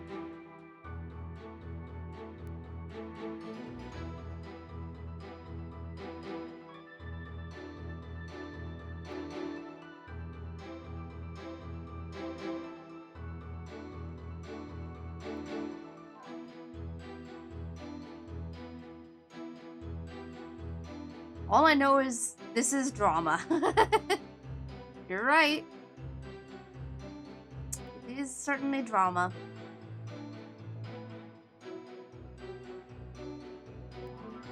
This chapter is very short. I think this is the last of the first half before the to be continued. All right. Also, hey, quotational. There we go. Oh, come on in. Hope you're doing well. All right, I'll keep going then. Right. How can we be sure it was you who was on that stage? Are you asking whether I could, or it could have been some imposter? I guess so. Unlike a big arena, the Rakugo Theater is a cozy little place. It would be hard to fool an audience in such an intimate setting, don't you think? Yeah, I guess you're right. Good. I'm glad we could clear that up, because I guess you could say one prosecutor is not very nice at all, like he seems to get nasty. Honestly, a lot of the prosecutors are like that in this game. Let's be real. Some of them are a bit more reasonable than others, but... Hold it! Was there anything special about the stage or your performance that you can tell me? For example, were the lights dimmer than usual? Were there any problems or accidents? Not a thing. Everything was the same as always.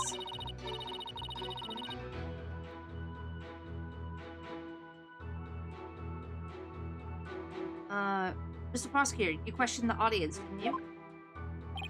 Yes, of course.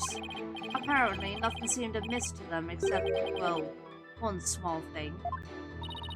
One small thing? It's so embarrassing. I tried my best, really. I did. Okay. Hold it! Do you have any idea what went wrong? I'm not sure if it was my performance or if it was just that particular audience. Or maybe it was the story acting. But every entertainer knows that this kind of thing happens from time to time. I guess that makes sense. Still, I wonder how he could have flopped in his own commemorative show. Maybe I should dig into things a bit more.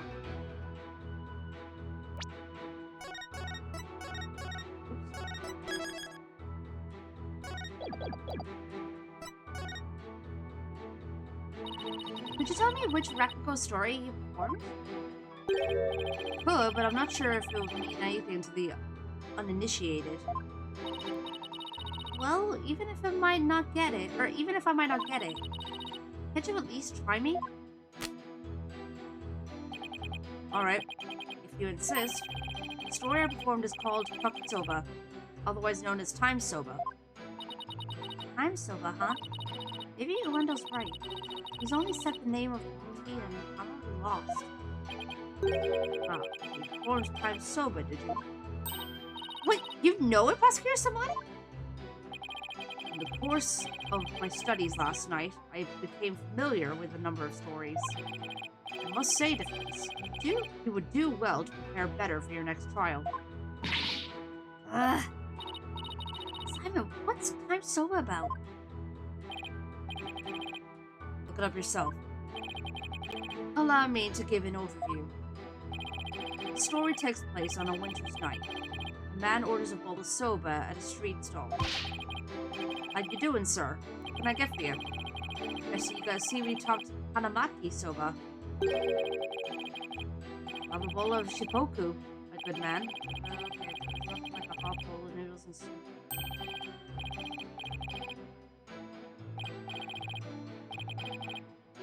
I'm not bothering to read it now.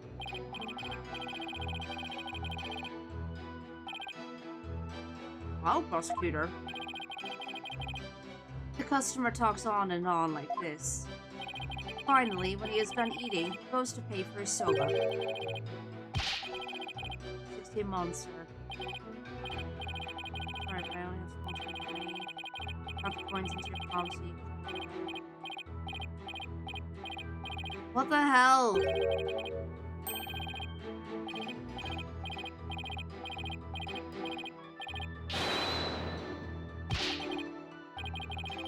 Very well done, Prosecutor Somebody. That was excellent. I didn't get it. What was so funny about that? Well, you see, the customer paid with coins, counting them out one by one. And just after counting 8, he asked about the time. The soba vendor answered with 9. Oh, now I get it. He made the vendor say 9, and then he continued counting from 10. Exactly. He cheated the soba vendor out of 1 mon with his smooth talking. The story continues with another man who saw the whole thing and tries to do the same. But he bungled the trick and ends up paying more than 16 mom for his soba. The story ends on that as the punchline. You could look up the rest of the details yourself. Or I'm sure Prosecutor Sad Monk over there would love to perform it for you after court. So basically, it's a story about a man cheating on his soba bill. Kind of petty, isn't it?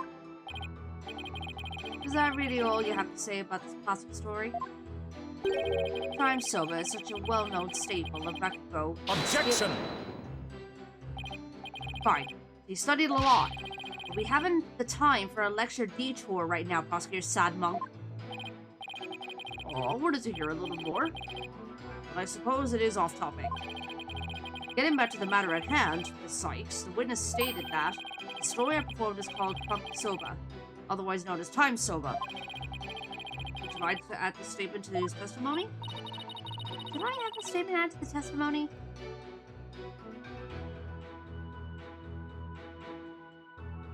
I don't know.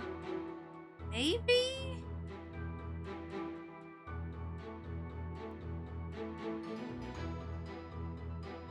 Hold on.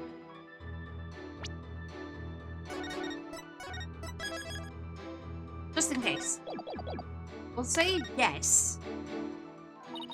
Yes, Your Honor. I'd like to have it added.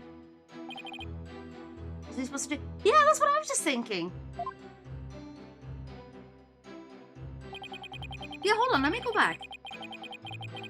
The story I performed is called Toki Soba, otherwise known as Time Soba. Where is it?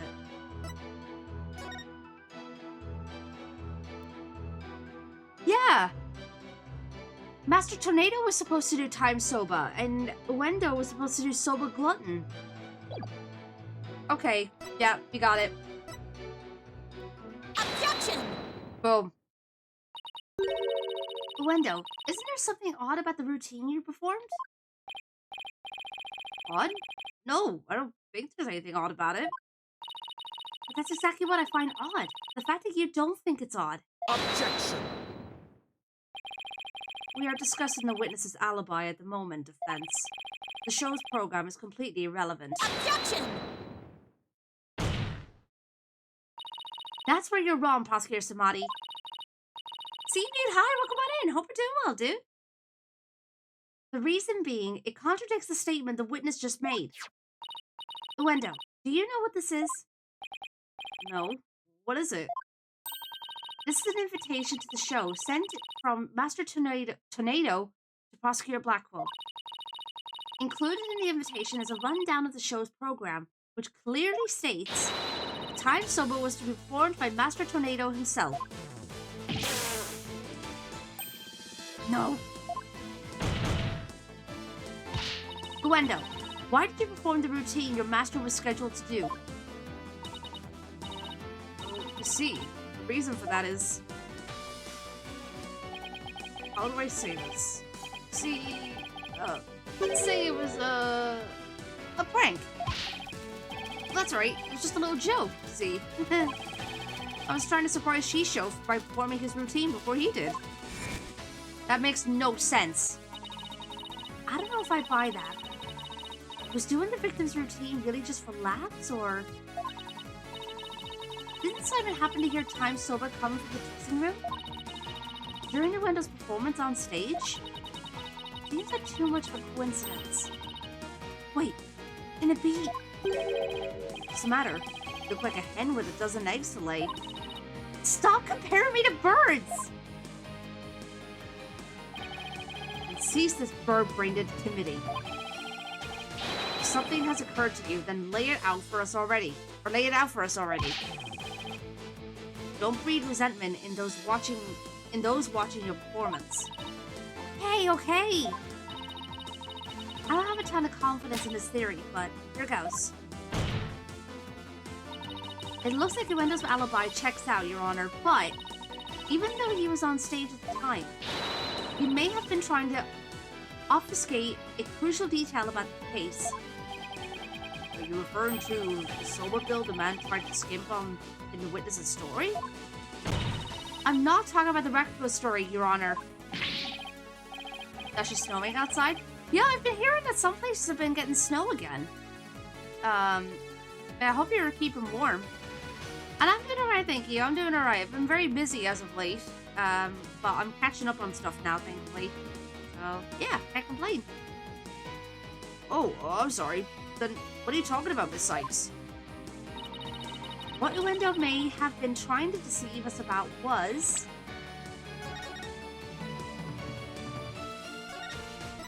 Is it kitty as always? Yeah.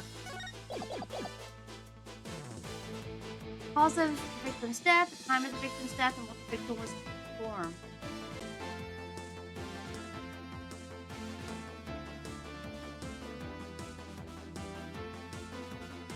Timing?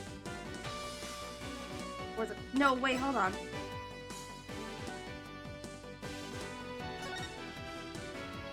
No, okay, so it wasn't that. We almost didn't get any snow this season, but I guess Winter says, not so fast, we are not done yet. Yeah, I mean, we're technically not in spring just yet. We will be soon. But, yeah. Time? Okay, so what's the time? The Wender tried to deceive us about the time of the victim's death. What? Objection! What now?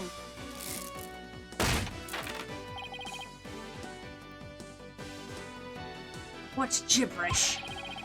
Prosecutor Blackwell even testified to the time of the victim's death. I know, but he only testified that way because he and Geru had been completely taken in. You mean by the Soba Bill thing? Would you please forget about the story for a second, Your Honor? I was deceived? Pray tell, how did Uendo manage to deceive? How did Uendo manage to deceive two people while he was performing on stage? That's easy. All he had to do was use a certain prop in the dressing room. Oh? And what might that be? The prop Uendo used was... Hang on.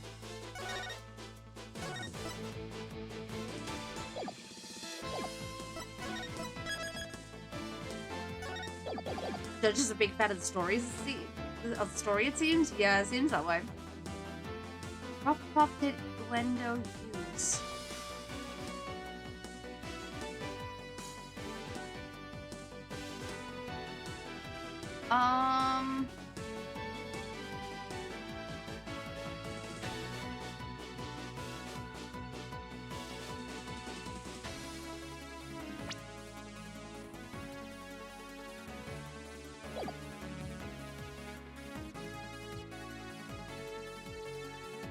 Is it the cards again? Or...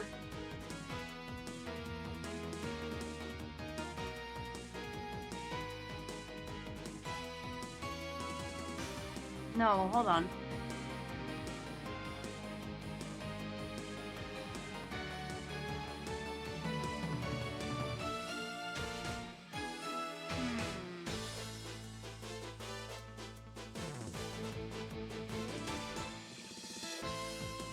I'm gonna try the cards, but I don't know if that is it. Take that! No, I didn't think so.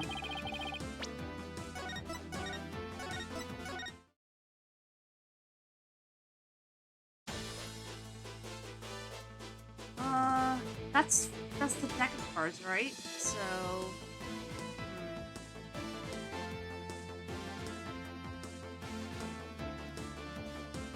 What do you use?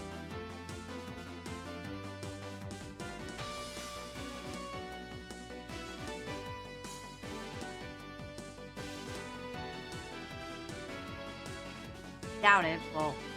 Take that! No, didn't think so. Oh, come on. What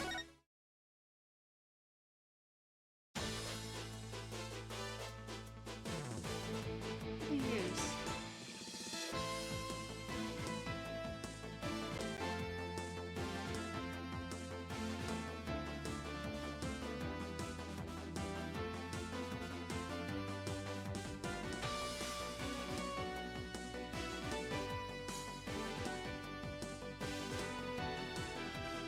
Take that!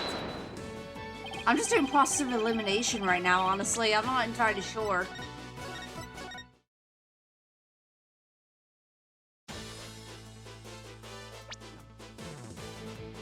How did Uendo manage to deceive 2 people while he was performing on stage? That's easy. All he had to do was use a certain prop in the dressing room.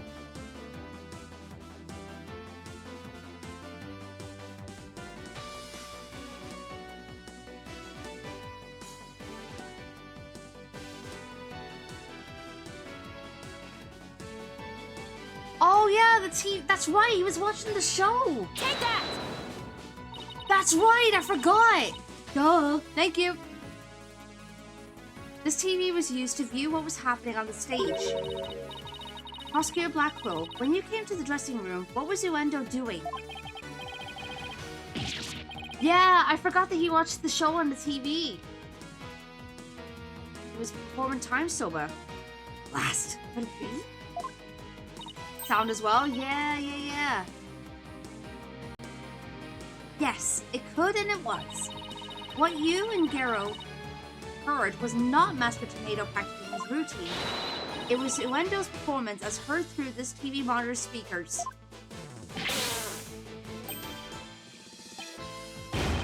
What?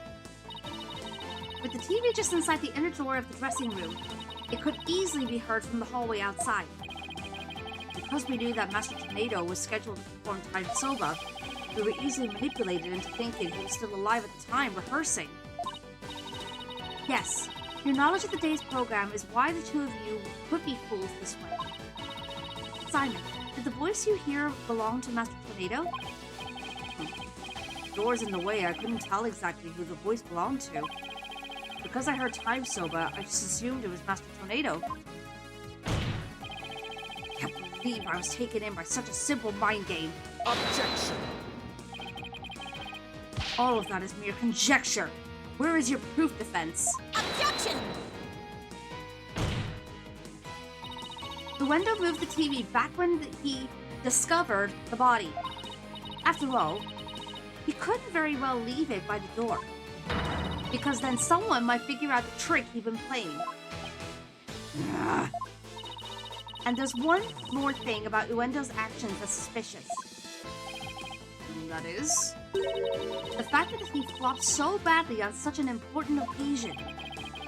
What's so suspicious about that? Even pros slip up once in a while, you know.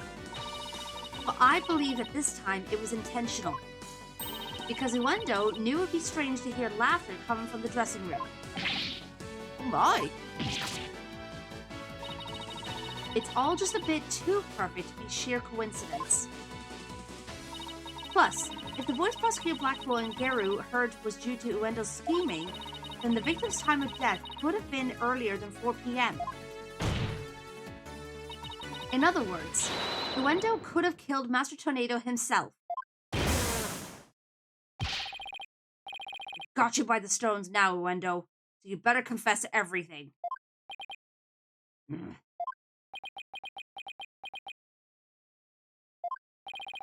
Well, witness, what do you have to say for yourself? What do you have to say for yourself? We demand an explanation. Uendo! I confess. I tampered with the crime scene.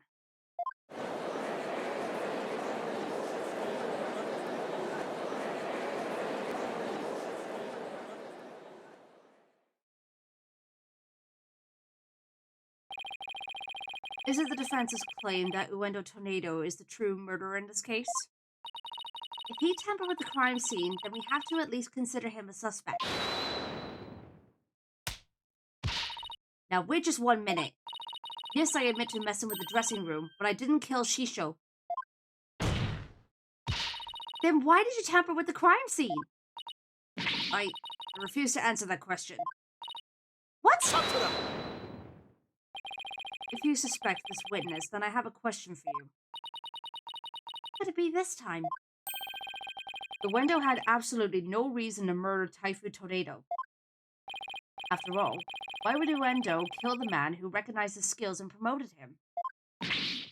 Oh! Well, his motive was, I can't think of a single thing.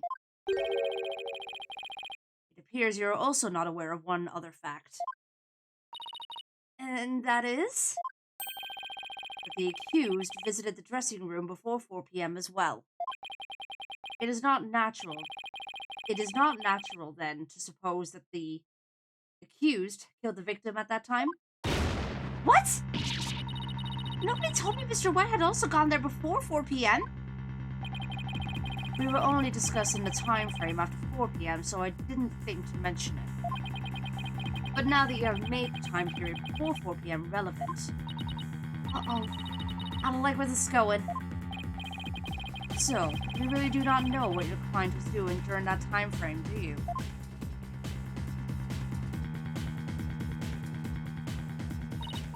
Well, it was all very sudden, and, you wait until the very last second to contact me, Simon? Don't you give me that look. And just so you know, Bucky never told me he had visited the Master before 4 p.m. either. Oh, this sort of thing is exactly why that prosecutor keeps calling us unprepared. Friends will stop squabbling this instant. Sorry, Your Honor. Prosecutor Samadi, please continue. Thank you, Your Honor. Also, Samadi is a boy. FYI. Defense.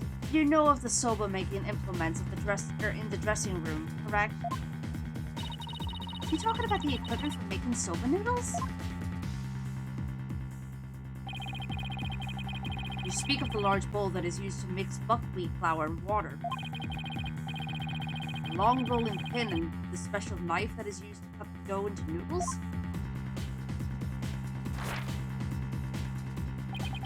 Precisely. Those tools all came from the accused's soba shop. You mean they didn't belong to Master Tornado? Mr. Wet had visited the dressing room to give the victim a soba-making lesson. And that visit was before 4 p.m. I'm afraid that after the accused kneaded the dough and made those noodles,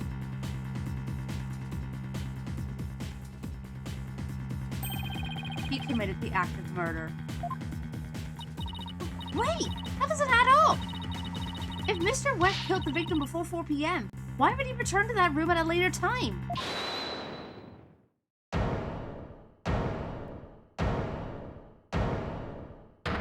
I was about to say, please tell me it's not Mr. Wet. Wet soba, you're kid and caboodle when it comes to noodles. Oh my. I am this chickadee. Hey, Simey. The reason I went back is because Master Tornado ordered uncooked noodles. Mr. Wet. Oh yes, Daddy, he's plastered. He's absolutely plastered. Probably had too much sake. Yesterday, I brought noodle making tools to the dressing room at around 2 p.m. That's when Master Tornado ordered uncooked soba noodles to stock up on. Uncooked noodles to stock up on? Yes, ma'am. The Master Tornado kept a supply of soba noodles from my shop in his fridge.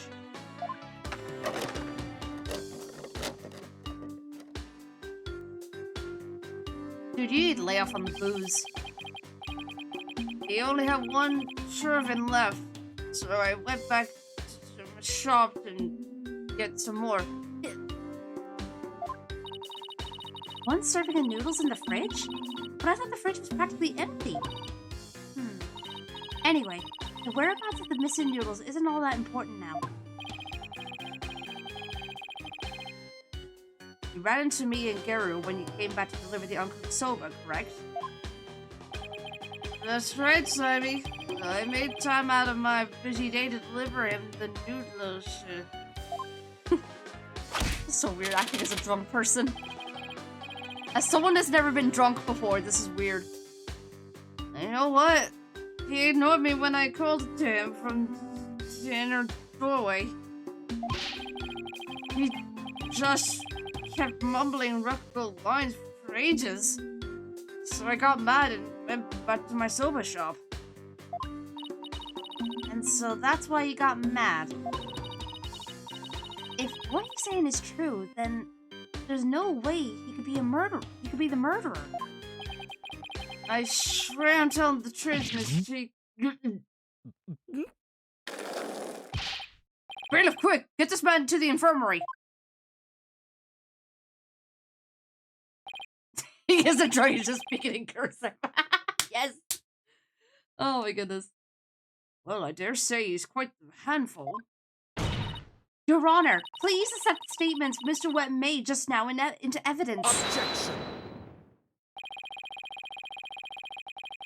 I believe the accused's statement about going to the room at around 2 p.m. is true. Or it falls within the victim's estimated time of death. That opens up the possibility that the crime was committed between 2 and 4 p.m. That's some critical information. Yes, Your Honor. But other than that one point, Mr. Wet's statements are dubious and without proof. Objection! But they are the words of the defendant himself. Simon, back me up here. He has a point. If I were the prosecutor, I wouldn't accept them either. While I understand the defense's feelings on the matter, this court is unable to accept anything other than the time the defendant made his visit. Now what do I do? I trust you have no further objections, defense? At last. The time has come to send the soul of the victim onward to the Twilight Realm. Silence! What are you yammering on about, Prosecutor Sad Monk? We still have something we need to question Uendo about. We do? Like what? Well, don't just stand there. But we don't have any evidence left to present. Have you forgotten already? Isn't there still a hidden witness you have yet to question? A hidden witness? Oh, that's right! Your Honor, there's still one more issue we haven't finished discussing yet. Oh, and what is this bit of unfinished business? We haven't finished discussing this issue related to Uendo. Ace?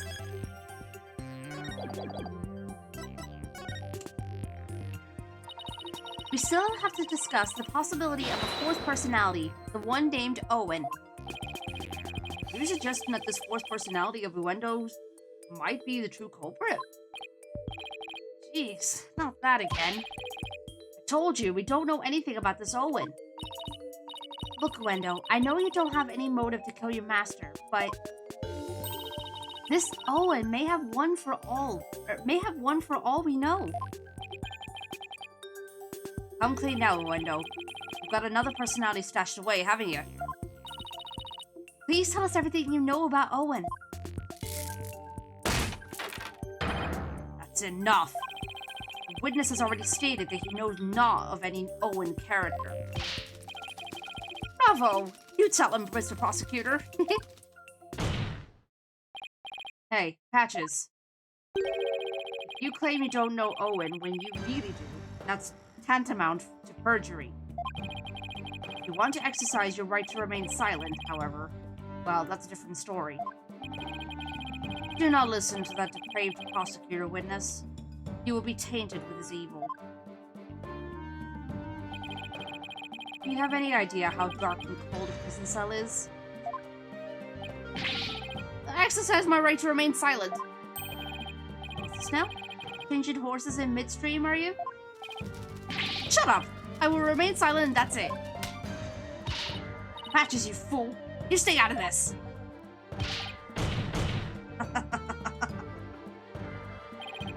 Patches is not the brightest bulb in that box you call a noggin, is he? Oh my god! The fact that he switched from I don't know any Owen to I will remain silent is proof that he does know about Owen. It is again. Simon's formidable psychological manipulation tactic. Sure glad he's on my side today. Objection! Dirty, despicable, depraved prosecutor. You were leading the witness. Witness, there is no need for you to submit yourself to the defense's questioning. Objection! Your Honor, the window is definitely hiding something. Please allow me to question this witness about the existence of Owen. I suppose only this witness can confirm or deny the existence of Owen for us.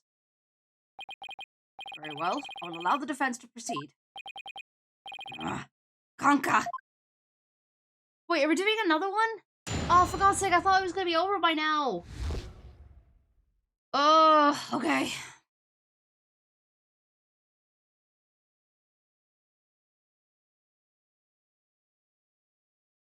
I really thought it was going to be over by now.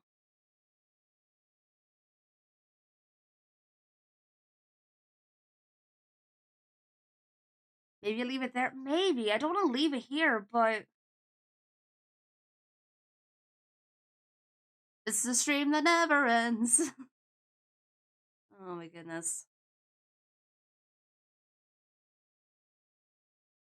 I really thought it was going to be on a to be continued by now.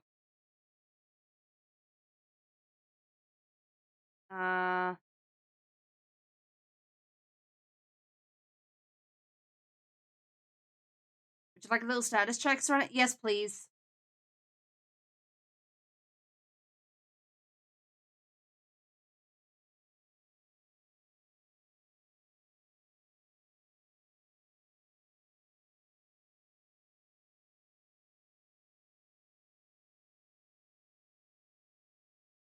You're at the last testimony before the checkpoint? Okay.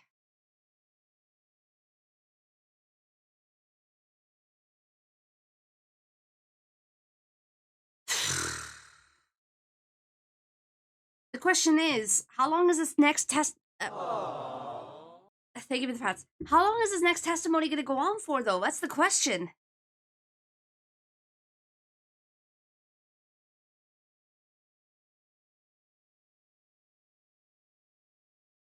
It's not too bad.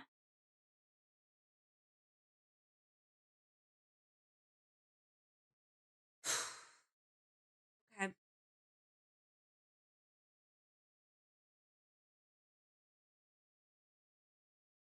Part of me feels like I should just push forward and just try to get to the checkpoint. So I'd feel bad just stopping here.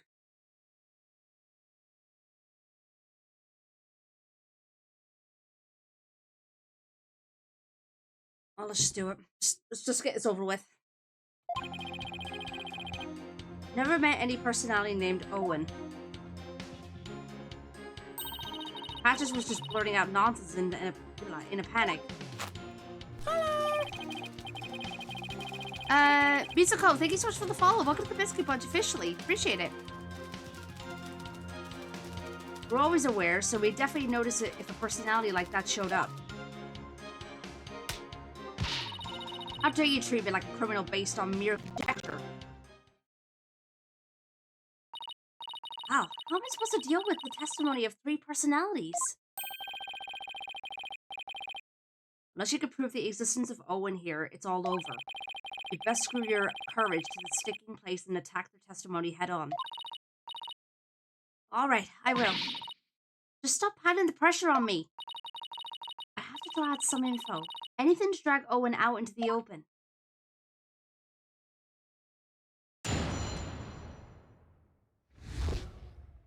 Alright, come on, let's just get this over with. Say it real quick. Last statement? Hang on, what was it?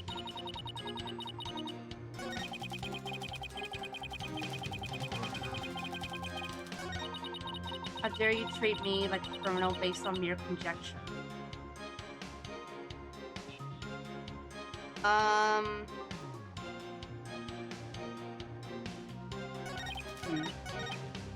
Okay, well, let me just do the pressing, because I feel like I should do that. Met, huh? Is that how you experience each other? Like people meeting on the street? Well, it's more like all three of us are always here. And the personality that's most suited to the moment is the one that comes out. So when you're out, Uendo, what are the other two doing? Well, we never know when our turn will come, right? Stand by and listen. That means all three of you share the same memory? I never really thought about it, but I guess that's right. I see. Thank you. Please continue. Patches was just learning. Hold it! Yeah. Patches, can I have a word with you, please? Why, hello. You rang? You said at first that you didn't know anybody named Owen, but then you exercised your right to remain silent. Were you afraid of committing perjury? Well, you see... I'll take over from here if you don't mind. Listen, I hate to say it, but Patches is about as smart as a sack of rocks. You grill him with a bunch of high-valuating words, he's gonna want to keep silent. I see. So looking after loose-tongued Patches is your role, is it, Miss Kisagawa? Well, I don't know about that, but anyway. I do know that Patches was just flustered, and that's why he decided to remain silent. Okay. Hold it! What if for some reason you three were unconscious at the time of the incident? If the three of you weren't alert and aware, what would happen? What would happen? I'm not even sure what you mean. I mean, you three share the same memories, right? But what if Owen is different? What if he has memories separate from yours? Maybe Owen emerges when the three of you are unaware or unconscious. Objection! Instead of speaking as if this fourth personality is a foregone conclusion, I suggest you prove its existence first. Well, we've already seen three personalities. Fourth wouldn't be a stretch.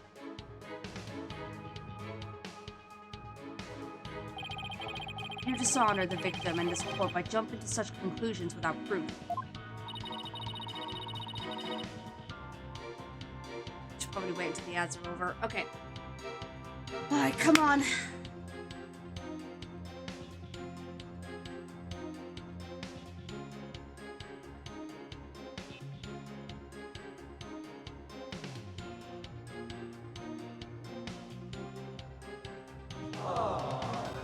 Thank you for the pets.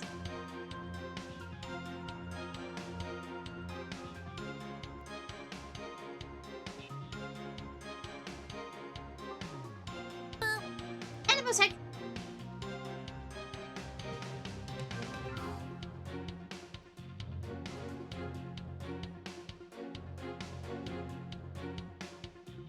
Well, actually, while I'm here, while I'm waiting, I noticed that my B2 model is a bit out of position. That.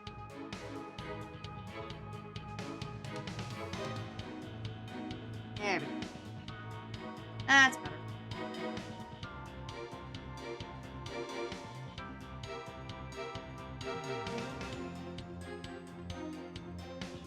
This is why I love these Phoenix Wright games. Gives my analytical brain the happy ticks. That's fair. That's completely fair.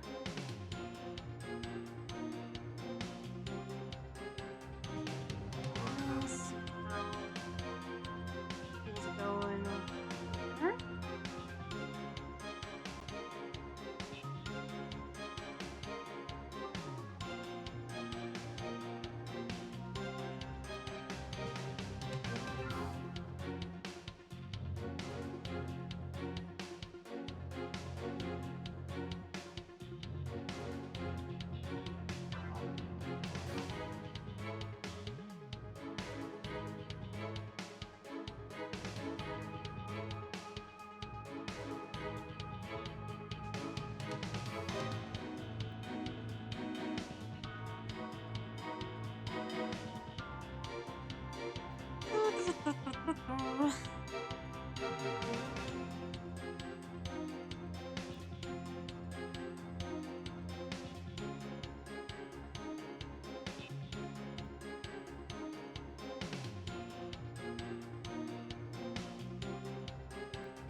words.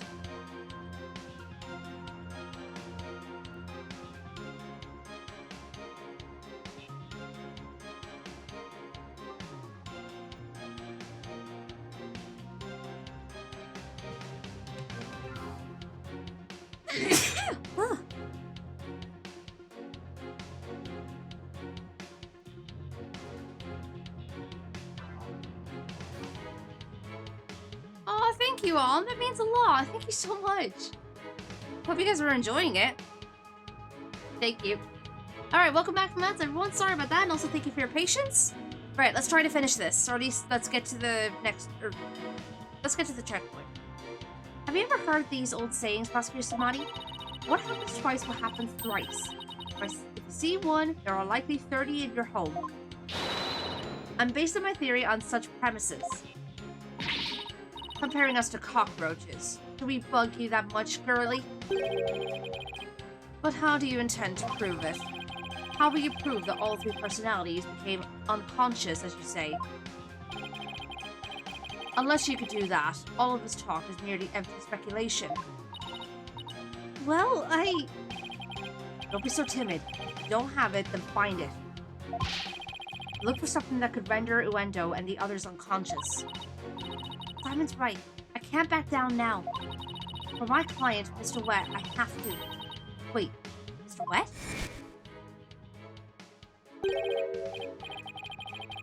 Okay. Uh-huh. Uh-huh. Uh-huh. Uh-huh. Uh-huh. Uh-huh.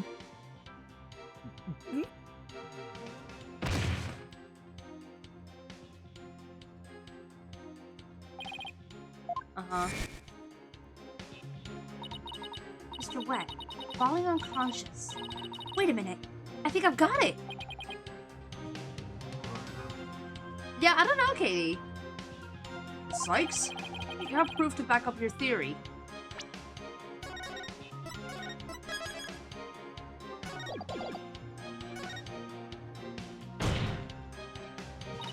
Yes, Your Honor, I do. The proof is right here in this crime photo. Is? In that case, please point out what supports your theory. The drink has to be. This most likely is what caused Uendo to lose consciousness. Take that! Has to be this. Come on. Yeah. This is probably what made Uendo lose consciousness. Ah, yes, the sake. And isn't it just like Master Tornado to take a prime brand like Camel? Sake. Oh, you mean rice wine? Oh, please, don't call it rice wine. That's so unsophisticated. And it's not even wine. Yeah, isn't it more like a... Isn't sake kind of like a vodka, essentially? I mean, I know it's made from rice, but... I don't know. Silly girl. I must agree. You need to become more cultured, Athena. Tomato. It's made of rice and people get drunk from drinking it, right? It's called sake. End of story. Fine, sake it is then. Yeah, it is made from rice. Do you know how I actually know that? I know that because of the movie Your Name. That's how I learned how sake is made. Or at least that's the original way. I don't know if it's still like that. Well, I'd imagine it's still like that now. But anyway. Ay, caramba. Everybody's so touchy about these things. I recall Master Tornado would often have a drink or two before performing. He said it made him more eloquent. Drinking too much of the stuff can make one lose consciousness, though, of course.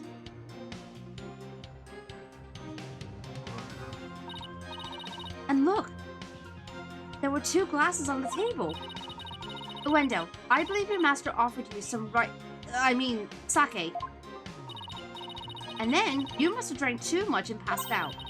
That's when your 4th personality, Owen, emerged.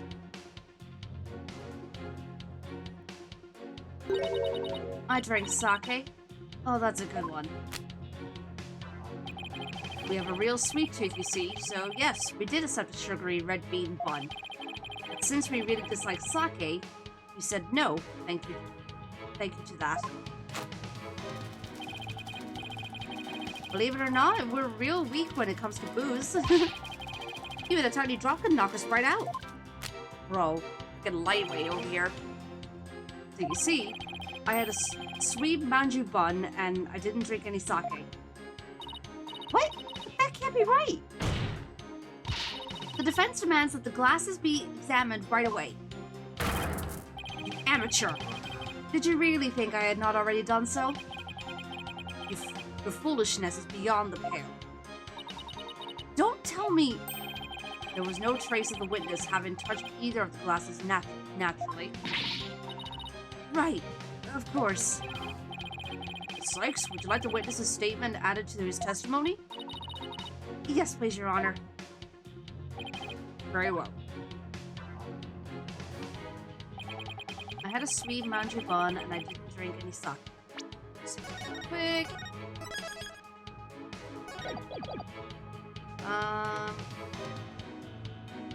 Let me test this real quick. So if you had even a tiny sip of sake, you'd conk right out, huh? That's why you didn't touch the glass that Mr. Tornado offered, correct? Yes, that's right. Then maybe you made something that had sake in it as an ingredient? I don't recall doing anything like that. He doesn't recall doing it, but it doesn't necessarily mean he didn't. He just might not have known that he did. Better take another good look at the evidence. You didn't drink any sake, huh? Oh boy, now we're in trouble. My kind of answer is exactly why Sad Monk is insulting you. Now, use your head. There are countless ways Uendo could have gotten sake into his mouth besides drinking. Well, I don't know about the countless part, but nothing. Give it some thought and you'll figure something out. The witness must have had something that contained sake. Is there anything in the court record that hints at something like that?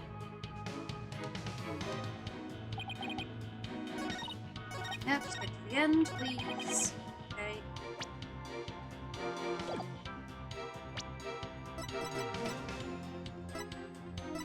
I imagine to be in the photo, right? Objection!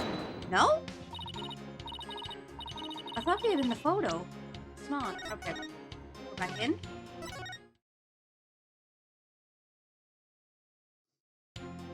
Okay. Come on. Press into not disturb. Card to cards.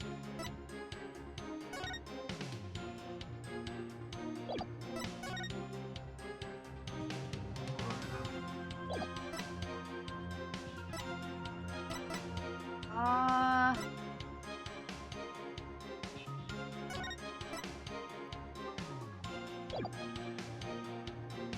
had a sweet manju bun, but I didn't drink any sake. I have an idea. Okay. I'm sticking with my theory. One of the glasses was knocked over and spilled, and one of the buns was eaten. That was to say the bun they ate wasn't soaked in sake. Yeah, but it's not let. That one is apparently not the right evidence. So, unless it's the wrong statement. No. I doubt it though.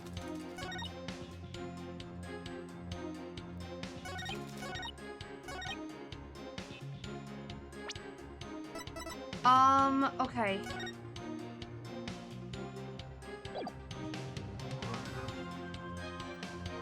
I'm just gonna do,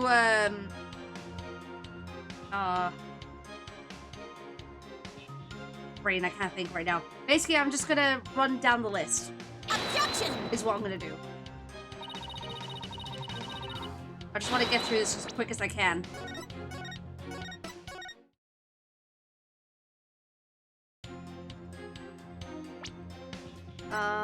Okay, diagram, no.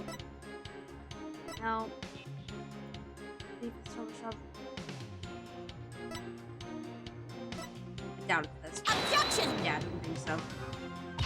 Didn't think so, but I thought I'd try anyway.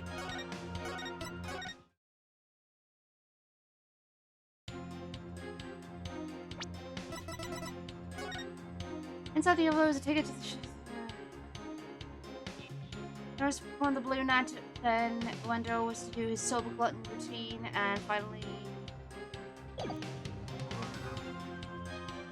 Objection! I didn't think so, but again, I'm just trying.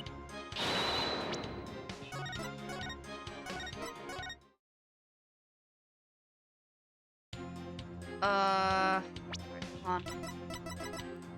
Final statement. Master Tornado was confirmed alive at 4 p.m. Bucky entered the room at 4:10 p.m. and left at 4:20.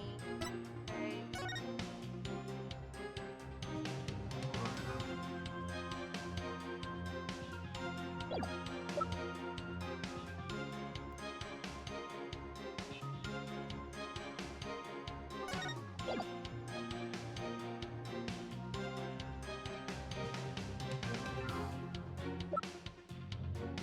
Objection! Okay. It's not the cards.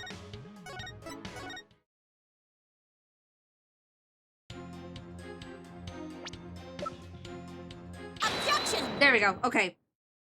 We got it. This shows what most likely made Uendo lose consciousness. I knew it had to be something. That note, are you feeling lightheaded, child, or perhaps a bit peckish? I'm not hungry, and my head feels just fine, thank you very much. Look at the paper this note is written on.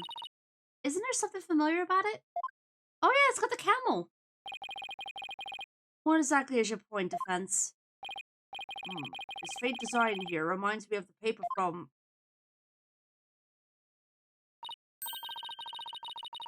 Yep, it's a piece of the wrapping paper on the box of manji buns by the victim on the floor. Uendo, you may not have drunk any sake, but you did eat a sweet red bean bun, right? Well, yes, that's right.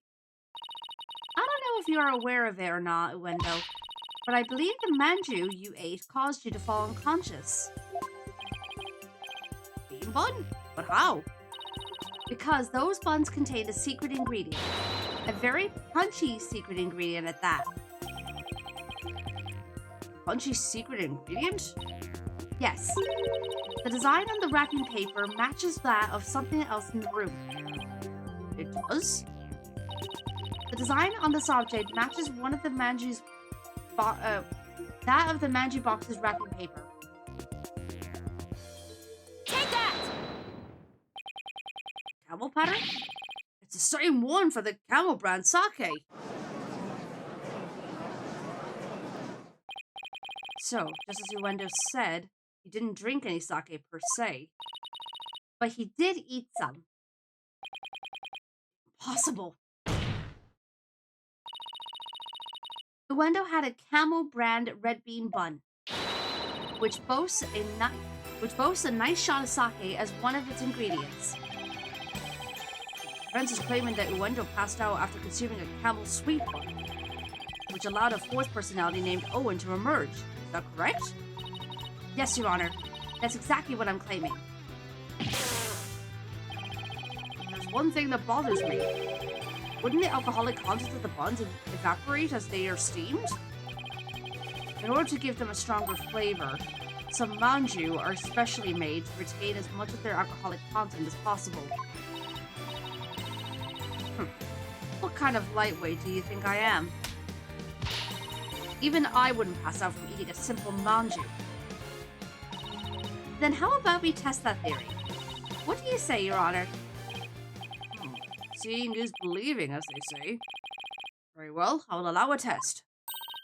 Thanks, Your Honor. Simon, go buy us some camel manju on the double. And don't forget to get me one too, okay? My mistake. And while you're at it, Prosecutor Blackwell, will you get one for me as well? I'm not the courthouse stable boy, you know. Hey, Taka! But just this once. Quiz? And I have never seen that word before. Taka, I'm counting on you. Hit burp. Acquiesce, thank you. And all of you had better pay me back. Oh, but I thought it would be your tree Pusker Blackwell. What a shame. Now then, let us adjourn until the Manju arrive by Carrier Hawk. Court will reconvene as soon as Taco returns.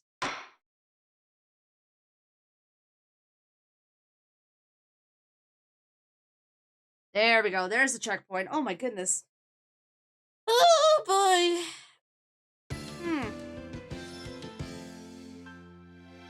Yeah, we made it. Yippee! My god, that took a lot longer than I thought it would. Sheesh. Oh well.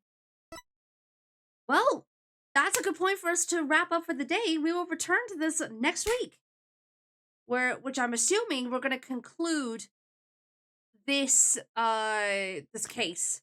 Wait, did that? Is that our case? Well, we had 2 cases. We finished the last one and then we started this one. That's why it went on for so long. Also, wait, was the cheese did not work? Hang on. Oh no, it did. Okay, never mind. Alrighty then. But yeah, we'll return to this next week.